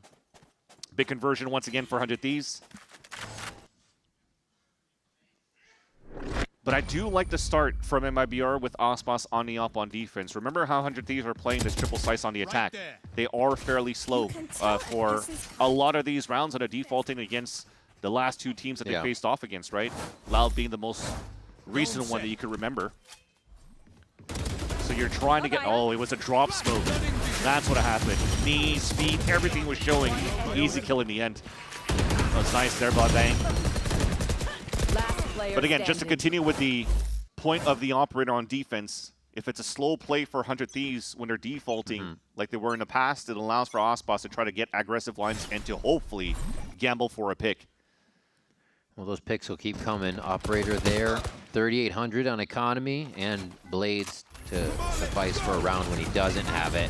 See if they can stop the run it back. Austin is not going to be stopped by smokes. Flashes throughout. He doesn't realize he's just running by a few to find some more. It still counts, though, as Verno stops to run it back for now. 100 Thieves has already gained the space as they just creep in. They're literally standing on top of each other right now. And Timotino's going to find that out as he takes down Tex, and the rest of 100 Thieves surge through the site. It'll be hard to retake. Think about it. Aspas at least has to pull out the Blade Storm, so that is maybe something doable for that retake to happen for MIBR. What a job avoiding the op, too. I mean, Aspas gets that. He's going to get points online for the Blade Storm. Wow. It's a symbiotic relationship with him and the operator, but they're going to shut it down. Do you grab it? Do you grab it? No, Vorta jumps away as they say, no, that's not for us at the speed. We're moving. Yeah, exactly. Yeah, fast lanes moving through, flashes. The pathing from the Asano is amazing too. You would think sometimes they'll try to wrap around, fight towards that pillar, just so that you could thwart the positioning. The off angles are being held here on the defensive side of MIBR, but he actually finds that gap. The smirk that he has going through the Berlin Wall, as I like to call it, or half wall for others when you're watching his game on the B site. And he catches both duelist off guards in the tunnel, getting value off the run it back. Timeout, 2 rounds, and it forces one out of Fraud now to call one for the defensive side of MIBR. And they'll keep investing in the operator potentially here going into the future rounds. I think at this point, you might have to continue to walk that forward line. Find that gamble, activate that dash, get something out of the aggressive op from Aspas, just to allow for you to give some sort of fighting chance, because if you're not challenging the util available from 100 Thieves at the beginning of these rounds, when they're slow defaulting and then just walk contact pop, there's just so much util available for 100 Thieves when they're flooding these sites. So if it's not dwindling down and challenging the util, challenge the number of players on that map and try to get that advantage back here for our MIBR on the defense. And look at this. You're coming back into this timeout where you do have the operator for Aspas, but you also have 2 players with no armor. So they are gambling here with house money to try to win this and salvage this round back for 100 Thieves. Against 100 Thieves, rather. Yeah, this is basically one of those, feels like a final buy here where you are kind of pushing past what you know is okay, but need to get the rounds in your favor now. Asuna right up to the front door, and they find Mazzino instantly. Zekin's going to be hiding here. They're not playing their lives on this. They have to play in sight with the speed. 100 Thieves is moving. And we saw Bang do that before in B2. They're just inching forward and finding MIBR hiding behind structures. Got to give props, though, to the coaching staff talking to the team, what they've realized now in terms of how MIBR fights towards A main. One simple cage from Cryo doesn't allow for MIBR to swing back and forth. They'll give audio cues as well if they're trying to fight towards that main side. Bang holding on main, just making sure the rest of the team is going to be ready. Oh, what a turn there in such a short amount of time. Instant shot back to Verno's face. And now Tax looks to save his weapon here, the operator for Aspas as well, if he doesn't get just a sliver on anybody, but it's not going to happen. 100 Thieves continue to move fast and pull rounds into their favor. And I think MIBR also realizing, too, that if Cryo is going to start throwing cyber cages in the front of that A site, you can't have Aspas hold an aggressive line towards A either, so a little bit of a salvage shot towards the end. Oh, they got him. Died. They got him. That's incredible. That's huge. They all had almost $0 to $400. They get $2,900 for a third loss bonus. That's not enough to buy an off, man. I'm sorry. You need a coupon or something. But the scaling right after that, you see here from Asuna, just so nice. So that conditioning from MIBR to control A side is fully thwarted now since that timeout and that discussion. 100 Thieves took full advantage of the pause from Fraud. And they have control once again of this map in series. They go back into the walk tempo, pop with full util into the hold spawn to get value out of Timotino with a scope once again. The walk glitch to clear towards main, but also forcing now MIBR to maybe push into the extremities, push into other lines where they're also still having players able to trade off each other in various positions. It's got to be such a mind game. Like you said, slowing that pace down now, finally picking up the spike, almost 40 seconds into the round. As Timotino gets the first noise on the round at just about that same time. You still have a lot of map to work with, though, right? Before that minute mark, they saw nobody push out and aggress towards the middle double doors. Asna's been inserted towards the A line. And now they just group up with Util to take control of towards that A main. Should be Vora drone, get up here. Timotino's gonna actually just keep pushing a little bit. Yo, he takes second shotgun. He pushes forward, sees every member of 100 Thieves now. This should be MIBR hightailing it over to the A site now, and they're still gonna try to fight it. Aspas feeling good on that left side as he's gonna go down to Asuna. Tex drops to run it back just after that kill, unfortunately. He stays alive, gets that pick, and they have Reckoning for the post plant. So 100 Thieves, once again, huge advantage. Kind of stuck on Crab for a moment. Should be able to get it out of this without the amount of cover, however, that would cover them from A main here.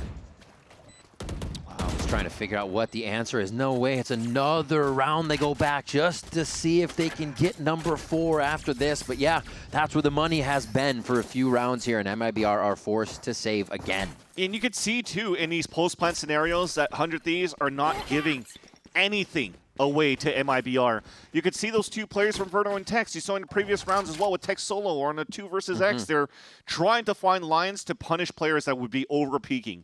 Yet this time around, they throw the Cove towards that back of the site. Then you have the recon dart that does get the ping onto even Tex.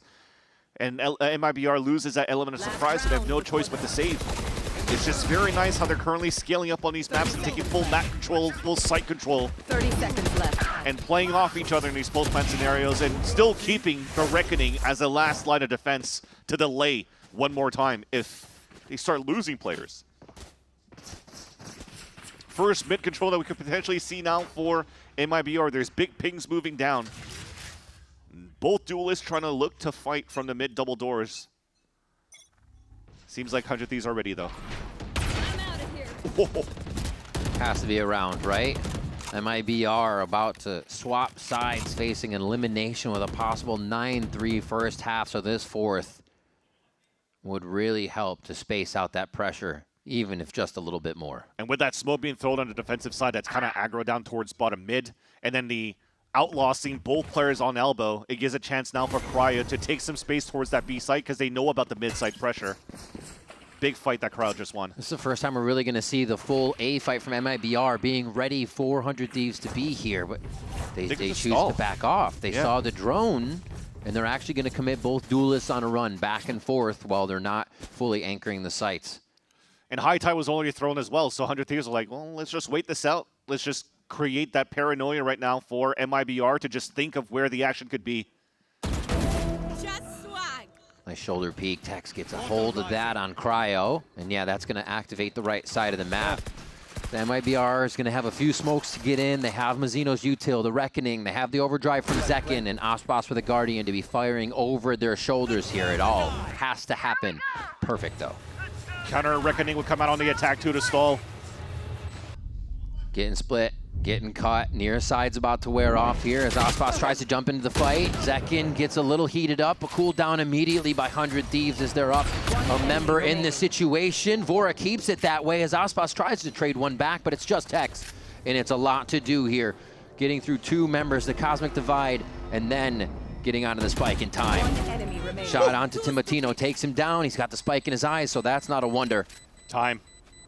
He's got to go for it the whole way almost now. That's going to be too much. Tex gets the shots onto him, and that is going to be the round for 100 Thieves. There's just not enough time. 9-3 first half as they keep MIBR's backs against the wall. Oh, it looks so good for MIBR to start when they got the money right here in that round number 5, but then eventually MIBR found, 100 Thieves found the weaknesses and ran away with this first half. And MIBR now are 1 half away of getting eliminated from the VCT Americas. Are any of you trying to win? What? MIBR looking to keep themselves alive in this playoff match when we come back from the break.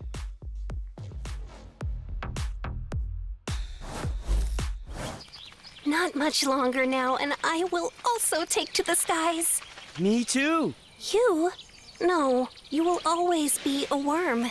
Just wait and see. Red Bull gives you wings.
As we get the second half underway, hit up expressvpn.com/VCT for in-game rewards with advanced and pro plans right now. MIBR against 100 Thieves here, and MIBR are hoping here that they'll have a chance to use the ExpressVPN in London if they want to. To be able to do that, they're going to win this map, and they're going to win this series against 100 Thieves, which is not looking too good so far. You can always say you're from London when you're using one, yeah, maybe. so maybe yeah, if they don't go. Might as well just get the skins, I guess. Yeah, true. But they got to wake up here. The timeouts have been used by 100 Thieves to just clap back even harder when MIBR wants to try. The rounds being taken away from them that seem like it should be theirs, and MIBR are still looking for an answer here to figure out what 100 Thieves is using and maybe to temper their aggression. Big win con as well for MIBR with this double duelist was that they were able to get a lot of plants against their opponents in the past, Leviatán and C9 respectively. Now the third time attempting against 100 Thieves, this time on a defense. Hot hands delay. Pretty telling here with the wall. High tide as well that they want to get into the site, and it's going to be 100 Thieves already here, Vance. They're already at Crab, ready to crack this one wide open. Timatino and Asuna onto Aspas. It's got to be a pistol round for MIBR, but it's sliding away ever so slightly, and bang! Finishes it up. 100 Thieves are roaring on stage as they grab the second half pistol. Where's the scaling for the side of MIBR behind the duelist too? The high tide thrown on the defense from Bang just really slices off everything. Look at that, as soon as the first one comes in on Zekin, Aspas is not there to help out, and then unfortunately the other ones have to be slowed walking through the wall. And you talked about it, they're already ready for the side of 100 Thieves. They had so many players, not only towards the side of Crab, but also between both pyramids to just trade off and flank from behind. A strong pistol once again, and potentially pistols that will continue to eat and create nightmares for MIBR. They're getting a buy into this round. Zekin starts it off. They have stingers to follow up this ghost kill. A few weapons to grab here. Cryos is trying to stay quiet. Gets two, gets three. Tries to shut down the chances of MIBR, but Mazzino makes quick work of the last two in sight. Bang and Asuna trying to get around. Oh my God, a beautiful hot hands arc. The distance was predicted perfect. And now it's just Aspas with 8 HP in a round they were ready to grab. Let me call back the years for that one. Kobe! Oh, 11th now for 100 Thieves. And MIBR getting that forest buy-in is not going to make any of these following rounds any easier. Oh, man. And that's no money in the plant for the next round, too. This was a forced buy coming out for 100 Thieves just to try to stay alive. Careful now. I'll say it again. Kobe! Just when you're about to put it right down to, you're like, okay, at least I can move. At least I'll get away from the util. The timing on that has been absurd. And what can you really say at this timeout now for Fraud? This is force buys after force buys after force buys for the rest of this half. This is going to be a dangerous one here for MIBR, and really, you've seen nothing from 100 Thieves yet. And what could you really do here is just to try to make sure that you're aligned as a group to just be there for the trades. Continue to underline that, which we haven't seen, unfortunately, on that first pistol round. There was hero plays coming out from Mazzino on that second round that were able to mow down 2 players with 1 clip off a Stinger. So that's a little bit of sigh of relief that they're able to play off each other for that side. But now it's to make sure that that stays ingrained. Moving forward now to, again, their potential final map here of this stage. So put it all out there. You got to hype up the team this time around. Seeing that hot hands hit and deny the spike reminded me of how many times Timotino did it yesterday with raise nades. Like, the way they're playing these compositions, the positions that they're in are actually denying their opponents so much safety around the site. That has to be annoying to play through. At least they'll have Stingers with full shields. So no Guardians, no glass cannons. Play close range. Use the utility you have currently here with the high tide to close the gap and keep the fights in close range. Quick from MIBR, but that's just to get feet moving on the side of 100 Thieves. Works for a moment, but it doesn't look like anybody's uncomfortable just yet. Oh, that was eyes, you think, for Timotino? If he would have caught, so yeah, they all saw what was going down through mid on that rotation. Reckoning comes in. Let's listen in to see how this is working. One Wally, wait. One more. Nice. Nice. One Half wall, half wall. One more. Going left side, guys. Trip, I'm guys. healing you. Guys, chill for a second. I need heal. Backside up. Heal. They're gonna fall. Just hold. Just hold. Relax. Good flank, okay? Far be true. He was both. I'm gonna smoke deep. I'm gonna drop right now. Dropping. Go be flank. I'm gonna plant. Fight left together. Nice. Fight left. Let's fucking go, guys. Let's fucking go, guys. And that's what we wanted to see here for MIBR. I think the difference is from comms as well. When I was trying to remember their comms, trying to fight for B heaven space on split before, I heard keep fighting, but no assertive calls of where they want to fight. This time around, it's not only keep fighting left. So it allows now other players to swing out and making sure that they're all on the same page. Because really in that chaos, sometimes in 2v2s, you saw them just kind of spread out a little bit more and give up their lives on 1 versus 2 scenarios when it's close range on these fights. So that's a nice little cleanup here. But again, this is now 4-11. There's a lot of rounds that you need to play right now for MIBR to try to keep this game close and doable for them to win. I'd want Aspas and Zekin on attack and not defense if you were doing that. So maybe on the right path already. Huge from Tex to start this off. Denies the column flash. And they're going to get the space in sight that they want. Very nice round from MIBR. Clean sweep on that one and get themselves into the next round with a little bit of cash. Advantage now for 100 Thieves is that it was an eco in the last round. They still have so many rounds cushioned up. A 6-round lead that they currently have. Me! They killed me! It's what it means to be the opener for the team. Selfless. It's always nice to see, too, Zekin always staying with very positive vibes and attitude on wins and losses. Just been in about every situation, down or up on an international stage, right?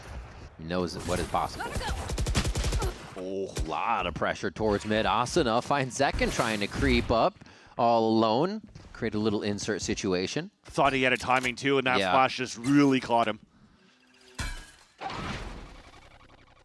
Oh, forces Aspas to open the door. Give a little bit more sound over there. Push from the dart. Potentially be a double pump. Right now you high tide to fake on one side. Now you're showing hand on the right side too, and you're forcing a rotate over. It works out. But unfortunately, the timing's off. That spike down, and Verno will have to fall back and meet up with the rest of his team. No choice here. It's up to both here, Aspas and Tex, to hopefully open it up here on this A site when the high tide comes down. And 100 Thieves, they're just going to play numbers. Play fully back. Let them walk in. Flood retake as a team. Don't let right now MIBR to take space on the post plant. Whoa. 30 seconds left. Just getting some vision of what's back in sight. Gotta love that from MIBR.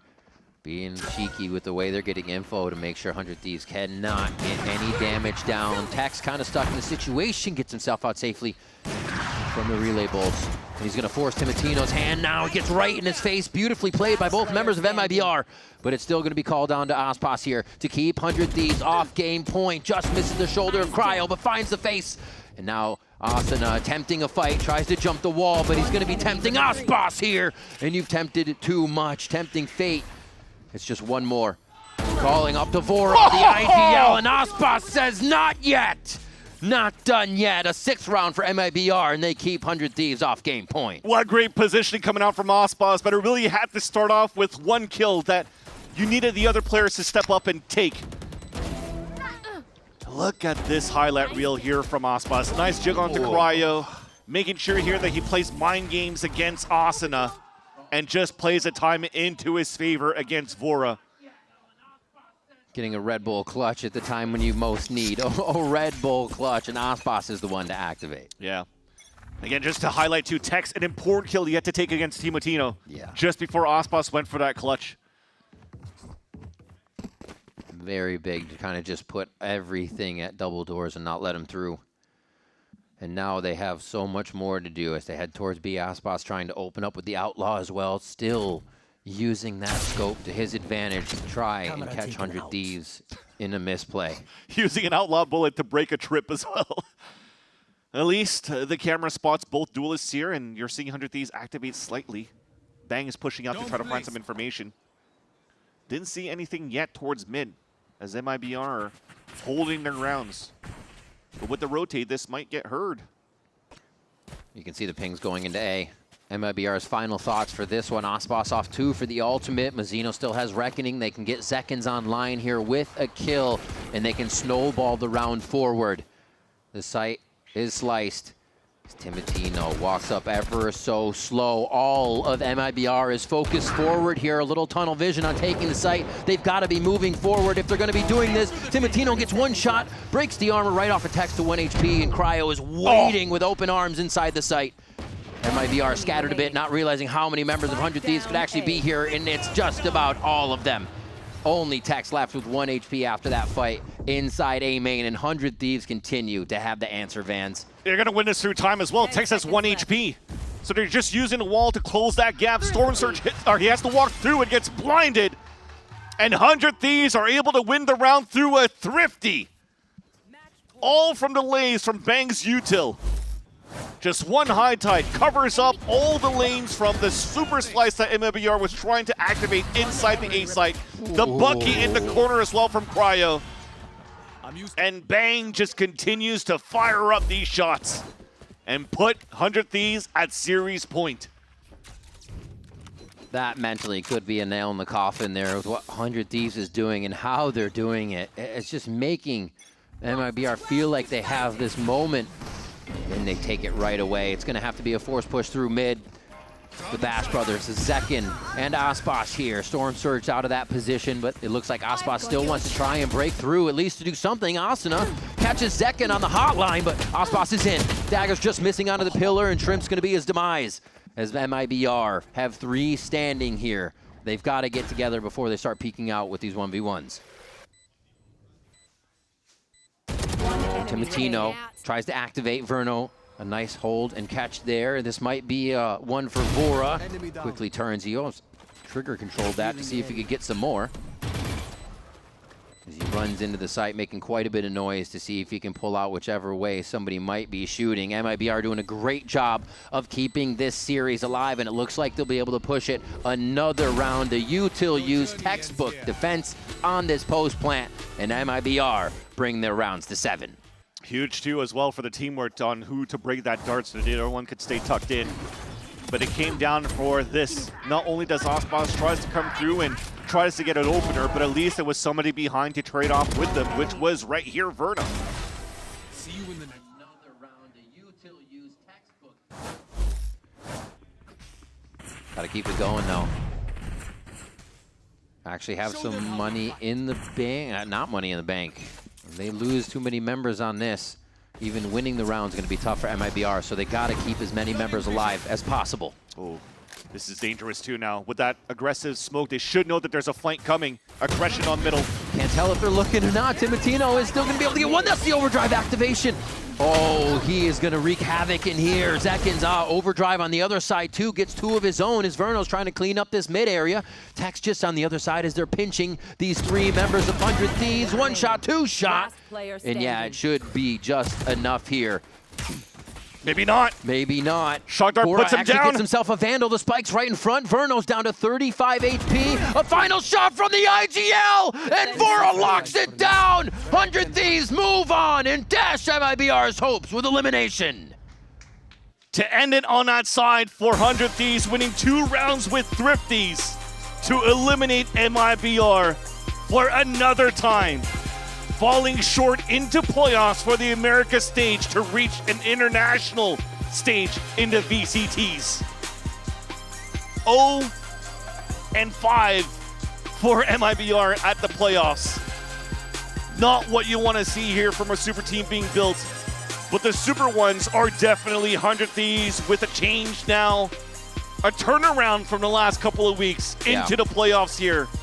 Even if they got dominated by G2, they bounced back strong with great game plans and also confidence. When you're able to win a first map on Fracture by scrimming it only one time against potentially MIBR's best map pretty much as they pulled out that Fracture, it puts them in a comfortable seat to continue to move forward in the lower bracket. And it's been the change, like you said, throughout the split, throughout the stage. Asuna yesterday saying, you know, there was a big mental change when God smited us for that Sentinels match. I don't know. Exactly. They literally just sent Timotino. They blocked that out. It's like, we can't think of that. We got to remember that even if it's a first map down, second map can be fine. Win first map, like you said today, well, that's huge because now you go on to Breeze, which was theirs. And overall, that the mental shift in and out of game, I think how they were approaching it, along with the comps in game that Doom Bros and MBS were bringing, really revitalized that 100 Thieves identity, which is something they're looking for a lot of times throughout the stage. The job's not done though for 100 Thieves. It's not done. And they're about to face off against a very, very tough opponent in NRG. The amount of times that NRG has had their number as well. Yeah. And now going to a match where, again, it's do or die for both of these teams.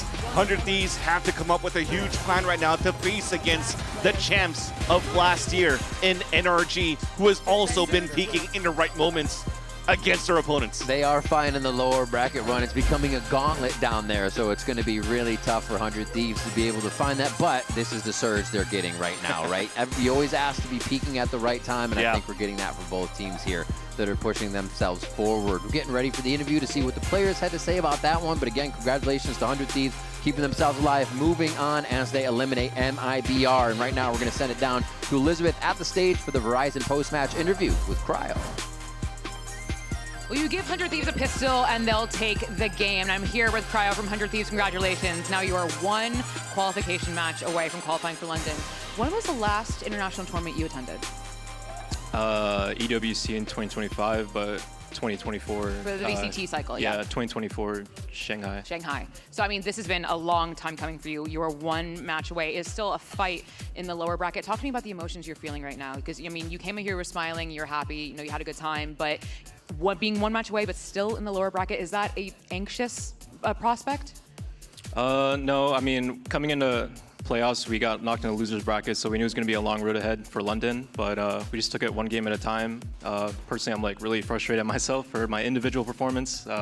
Probably like one of my worst games, but my team had me. Peter has me. He's the best player, so really happy about that. Your performance today, is you specifically? Mm-hmm. Okay, I understand. I mean, something we had kind of talking about your performance, you've been having some like nuclear games on Chamber as well. I mean, I spoke to Doom Bros a little bit outside. He said, you know, he was kind of wishy-washy on whether we could see you on Chamber. I know Coach Minnie out there who is watching really wants to see you on Chamber. Is that an agent you like playing? And is there literally any chance, Cryo, that we will see you on it in the future?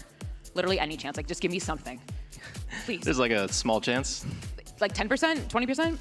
Like 20. Okay, that's better than nothing. Okay, but how do you feel? Do you like Chamber more than the other Sentinels? I'm always more comfortable on Chamber, of course, but just learning all the other Sentinels is always really good. You know, taking into a factor like meta and stuff like that, double duelists, it's going to be like really hard to play as Chamber. So, you know, Cypher's also just as good. Yeah, and you are an incredible Cypher. Now, again, you are one match away. I would love for you to describe what it would be like to qualify with this version of 100 Thieves. You have been the org for literally so many years now, right? A mainstay of the org. But you've been through many iterations of the team, right? What would it mean to qualify with this team specifically? It would mean everything, you know, especially getting back to the international stage along with Bang, and of course me and Asuna. And, you know, our two rookies, they deserve the most in the world, so really happy. Well, one match away, crowd. Thank you so much. We're sending over to match point with Asuna and Vora.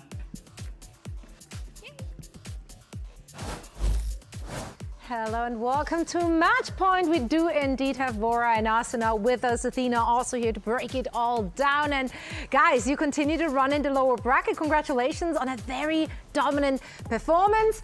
Some people called it, others did not. All right. Just don't look at the predictions, right? You should definitely look at the predictions. And then tell me why I'm your favorite on broadcast. No, I mean, seriously, you guys played lights out. It was a phenomenal experience to just watch that kind of dominance. MIBR kind of clawed themselves back into the games on both maps in the second half. How do you feel right now? Is there a sense of relief now that this first week of playoffs is over? Yeah, a little bit, but I mean, it's not like the stress is gone at all because we still have to make it. It's like, you know, you don't want to do all this and then just fall at the last BO3. So you're gonna just make sure we're closing it out. And no room for complacency right now. We still have a lot of games to play, so a lot of things to do and a lot of things to edge out. So yeah.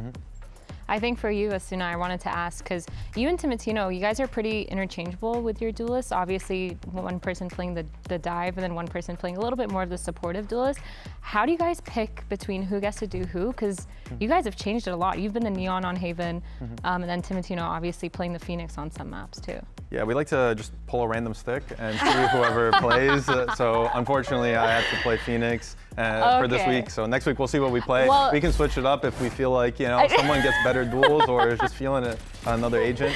But yeah, just whatever we're feeling, whatever Tim's feeling. Tim could tell us, yo, I'm playing Clove and we can't stop him. I mean, you literally got usage out of your ult every single time. I think you got a kill every single time you ulted that second map. So really good job. And I think for you, Vora, I wanted to ask as well. You guys are so creative, especially with your comps. How does that come to fruition, especially outside of server? Like, is it you guys as a team talking? How do you guys come up with that? And is it also the coaches involved with that, like MBX? Absolutely. It's, our comps are one thing. We have pretty creative comps, and it's everyone else chiming in with the game plans and stuff. Like in the mid round, like anything can happen, right? Yeah. So everyone needs to contribute to giving information to me or each other. Like playing off each other and playing what's given to you is not ever set in a game, like in the strat. So it's just our trust in each other and our communication, and yeah, we just make it work. We're creative because we're all creative players, and we all trust each other to make the right communication, right decision, and it comes down to that. How about the comps, like outside of the server? How do you guys come up with that stuff? I'm gonna be honest, that's all coach. I'm the guy who plays out his vision. He's basically my brain and I'm his eyes. Like I'm just making what he wants happen. And the two duelists pick a stick of who gets to. Yeah, okay. That's a good system, honestly, and clearly it's working. How much extra work / pressure does that put on you as an IGL when you have to execute on those creative comps that the coaches are bringing to you? I'm not gonna lie, I've kind of been doing this for like a year and a half now. I don't really feel any pressure or anything like that. I'm kind of I have like a good thing where I can just lock in on the game. I don't really think about anything else. I'm just in the game, in the moment. I'm not thinking about the crowd, the noise, like who I'm playing against. I don't really think about any of that. Just focus on doing my job and doing it to the best of my ability in the moment. And for you, Asuna, like how much faith do you have to put into that what the coaches envision and what your IGL is envisioning is like that's the way to go? Did you ever argue with them, or are you just like brain empty, move forward? I mean, every healthy relationship has some arguments. So, like he had to force me off the KO and onto Phoenix. So now I'm on Phoenix, on Breeze, even though, I love KO and that's like my bread and butter. That's how I envision playing the map. So yeah, I'm glad that's all working out really well. I remember we tried Phoenix and I instantly messaged him, I hate that you're right. So yeah, I mean, it's just a, good relationship. I think, you should be able to, if you can't talk back to your coach, like as in like give your suggestions, ideas about how you see the game, then, you're just gonna end up being really one-dimensional. Luckily, we can mesh a lot of good ideas together and, make 100 Thieves look really good. I have a question for both of you guys now. When we listen to the live comms, Peter, you're talking a lot. So I think it's great. Like, don't get me wrong. How do you as an IGL balance all those comms? Because sometimes it can be a lot, and this guy here yaps a ton. Yeah, I do give, like our system is I like to give a lot of freedom. If we're feeling the game, everyone has ideas, everyone has information to share, and it would be a waste not to use that. And I don't like shutting down my players. If they're feeling creative, they're feeling the game, like I want to use that. I want to be able to accelerate that. I want to be able to amplify that. And I think it's a gift that I have very creative and very high comm players that can help me do that, because a great IGL, I mean, in my mind, can use the surroundings to its advantage, and I feel like it helps me a lot, and it helps everyone else. It just makes everything so much more easier. Now, looking ahead, your next opponent in the lower bracket will be Energy. Energy has not dropped a single map thus far in their lower bracket, but neither have the two of you. So, yeah, this is going to be an exciting one. What are your thoughts on Energy's current strength on their performance? Because clearly they have been showing up these playoffs. Yeah, I'll be honest, fortunately I've been able to watch all these games because we're the second match, so we've seen it. I just feel like the quality of opponents aren't able to hold a candle to them, recently. These matches, I feel like Energy is just no one's really putting up a fight, and you can just tell it's kind of over. I remember we're watching this game and we're like, bro, we hope Crew's just gonna put up a fight so that we have more time to, warm up, prep. It's like the game's over so fast and we just have to go into our match instantly. And as players on the second game, it's like your routine, it doesn't take 2 hours, but I like a routine where it's I can sit down, I can warm up, I can, drink, eat, and then just relax for a little bit. Instead, oh, yo, 1 hour, you gotta play. Yeah. So it's definitely seeing these games and we're watching and we're like, yo, we're praying for the other team to just to do something. But yeah, I think Brock's Odin really makes it very hard to play against. So that's gonna be a big thing. And yeah, they've been looking really good though. Does it stress you out in terms of preparation to know that they make such quick process or quick work of their opponents, so you really have less footage to go off of? Yeah, I mean, definitely less footage, but also there are some good maps in there, like the first map against Crew, and there's still tendencies. And, we have group stage to look at, so, we're fortunate that we have 5 days, I believe, the 22nd as our match day. Don't quote me on that. All right, well. We can quote him, he said. Either way, we have some time, so we're going to be able to prep, watch everything, versus now it's been our coach is working overtime. They're sending us the scouting report at 2 a.m. I'm waking up bright-eyed with my cup of Joe and just reading it. So that's how this morning was for me. And yeah, now they'll have a lot more time and we can implement, way more ante and be a lot more strict on how we want to play against these. So I love that. There's always something to take away from every game. Even if it's a blowout, 13-0, there's always something. They always do something. They always do their, tendencies, all that. So I mean, even if it's a blowout, there's always something to take away from every game. We're excited to see what you guys are cooking up for your next game. Once again, congratulations to you two and the entire org, of course. Yippee indeed. Now, thank you everyone for watching. 4 days of action behind of us and still more to come in just a week from now. We'll see you next week. So here's the fast replay presented by Samsung OLED to close it out. Out of NRG and Crew, only one can stay alive after this series. And for NRG, the revenge arc underway. Now a Hunter's Fury lands the kill on Mata. The spam is still there. Scuba jumping up, a shock dart kill on Les. Now the pit's gonna fall. Crew are landing the kills, but already half onto the spike. Here's a problem now with Ethan charging in. It's an ace from Brock. Out of nowhere. The fight in mid, that's everything. Les on the other side of the wall, not being cleared away. No! Mata strikes first. MW looked like he could get a kill there. No way, Mata. I knew it, bro. I knew he was hiding behind his wall. Easy work for NRG. Now Les is up into the site. NRG completely surprised, but Kiko is right back into the middle of it all. Kiko is dominating Crew. I'm flying. Oh, bro, I'm just flying through that. Sadak just found his mark, and I'm not sure exactly what he's supposed to do with the classic here. 2 kills is honestly impressive. See what Ethan can do with a rifle in hand. A kill is the ultimate unlock. MW, it's a true one-on-one. Are you joking? That's the ult ripped over into the A side. 21 HP. If Ethan kills this, he is absolutely ridiculous. He is out of his mind! Ethan steps up and sends Crew home. The revenge tour continues for NRG. An absolutely action-packed series ahead for this one. An elimination match as well, so backs against the wall, but everybody's got to come out swinging. Get a little uplink, so they're going to try to push this to make sure none of these guns can be recovered. Nicely done. Timotino gets a lot of damage down, though. Gets a little slide onto Mazzino. They are just running through the site.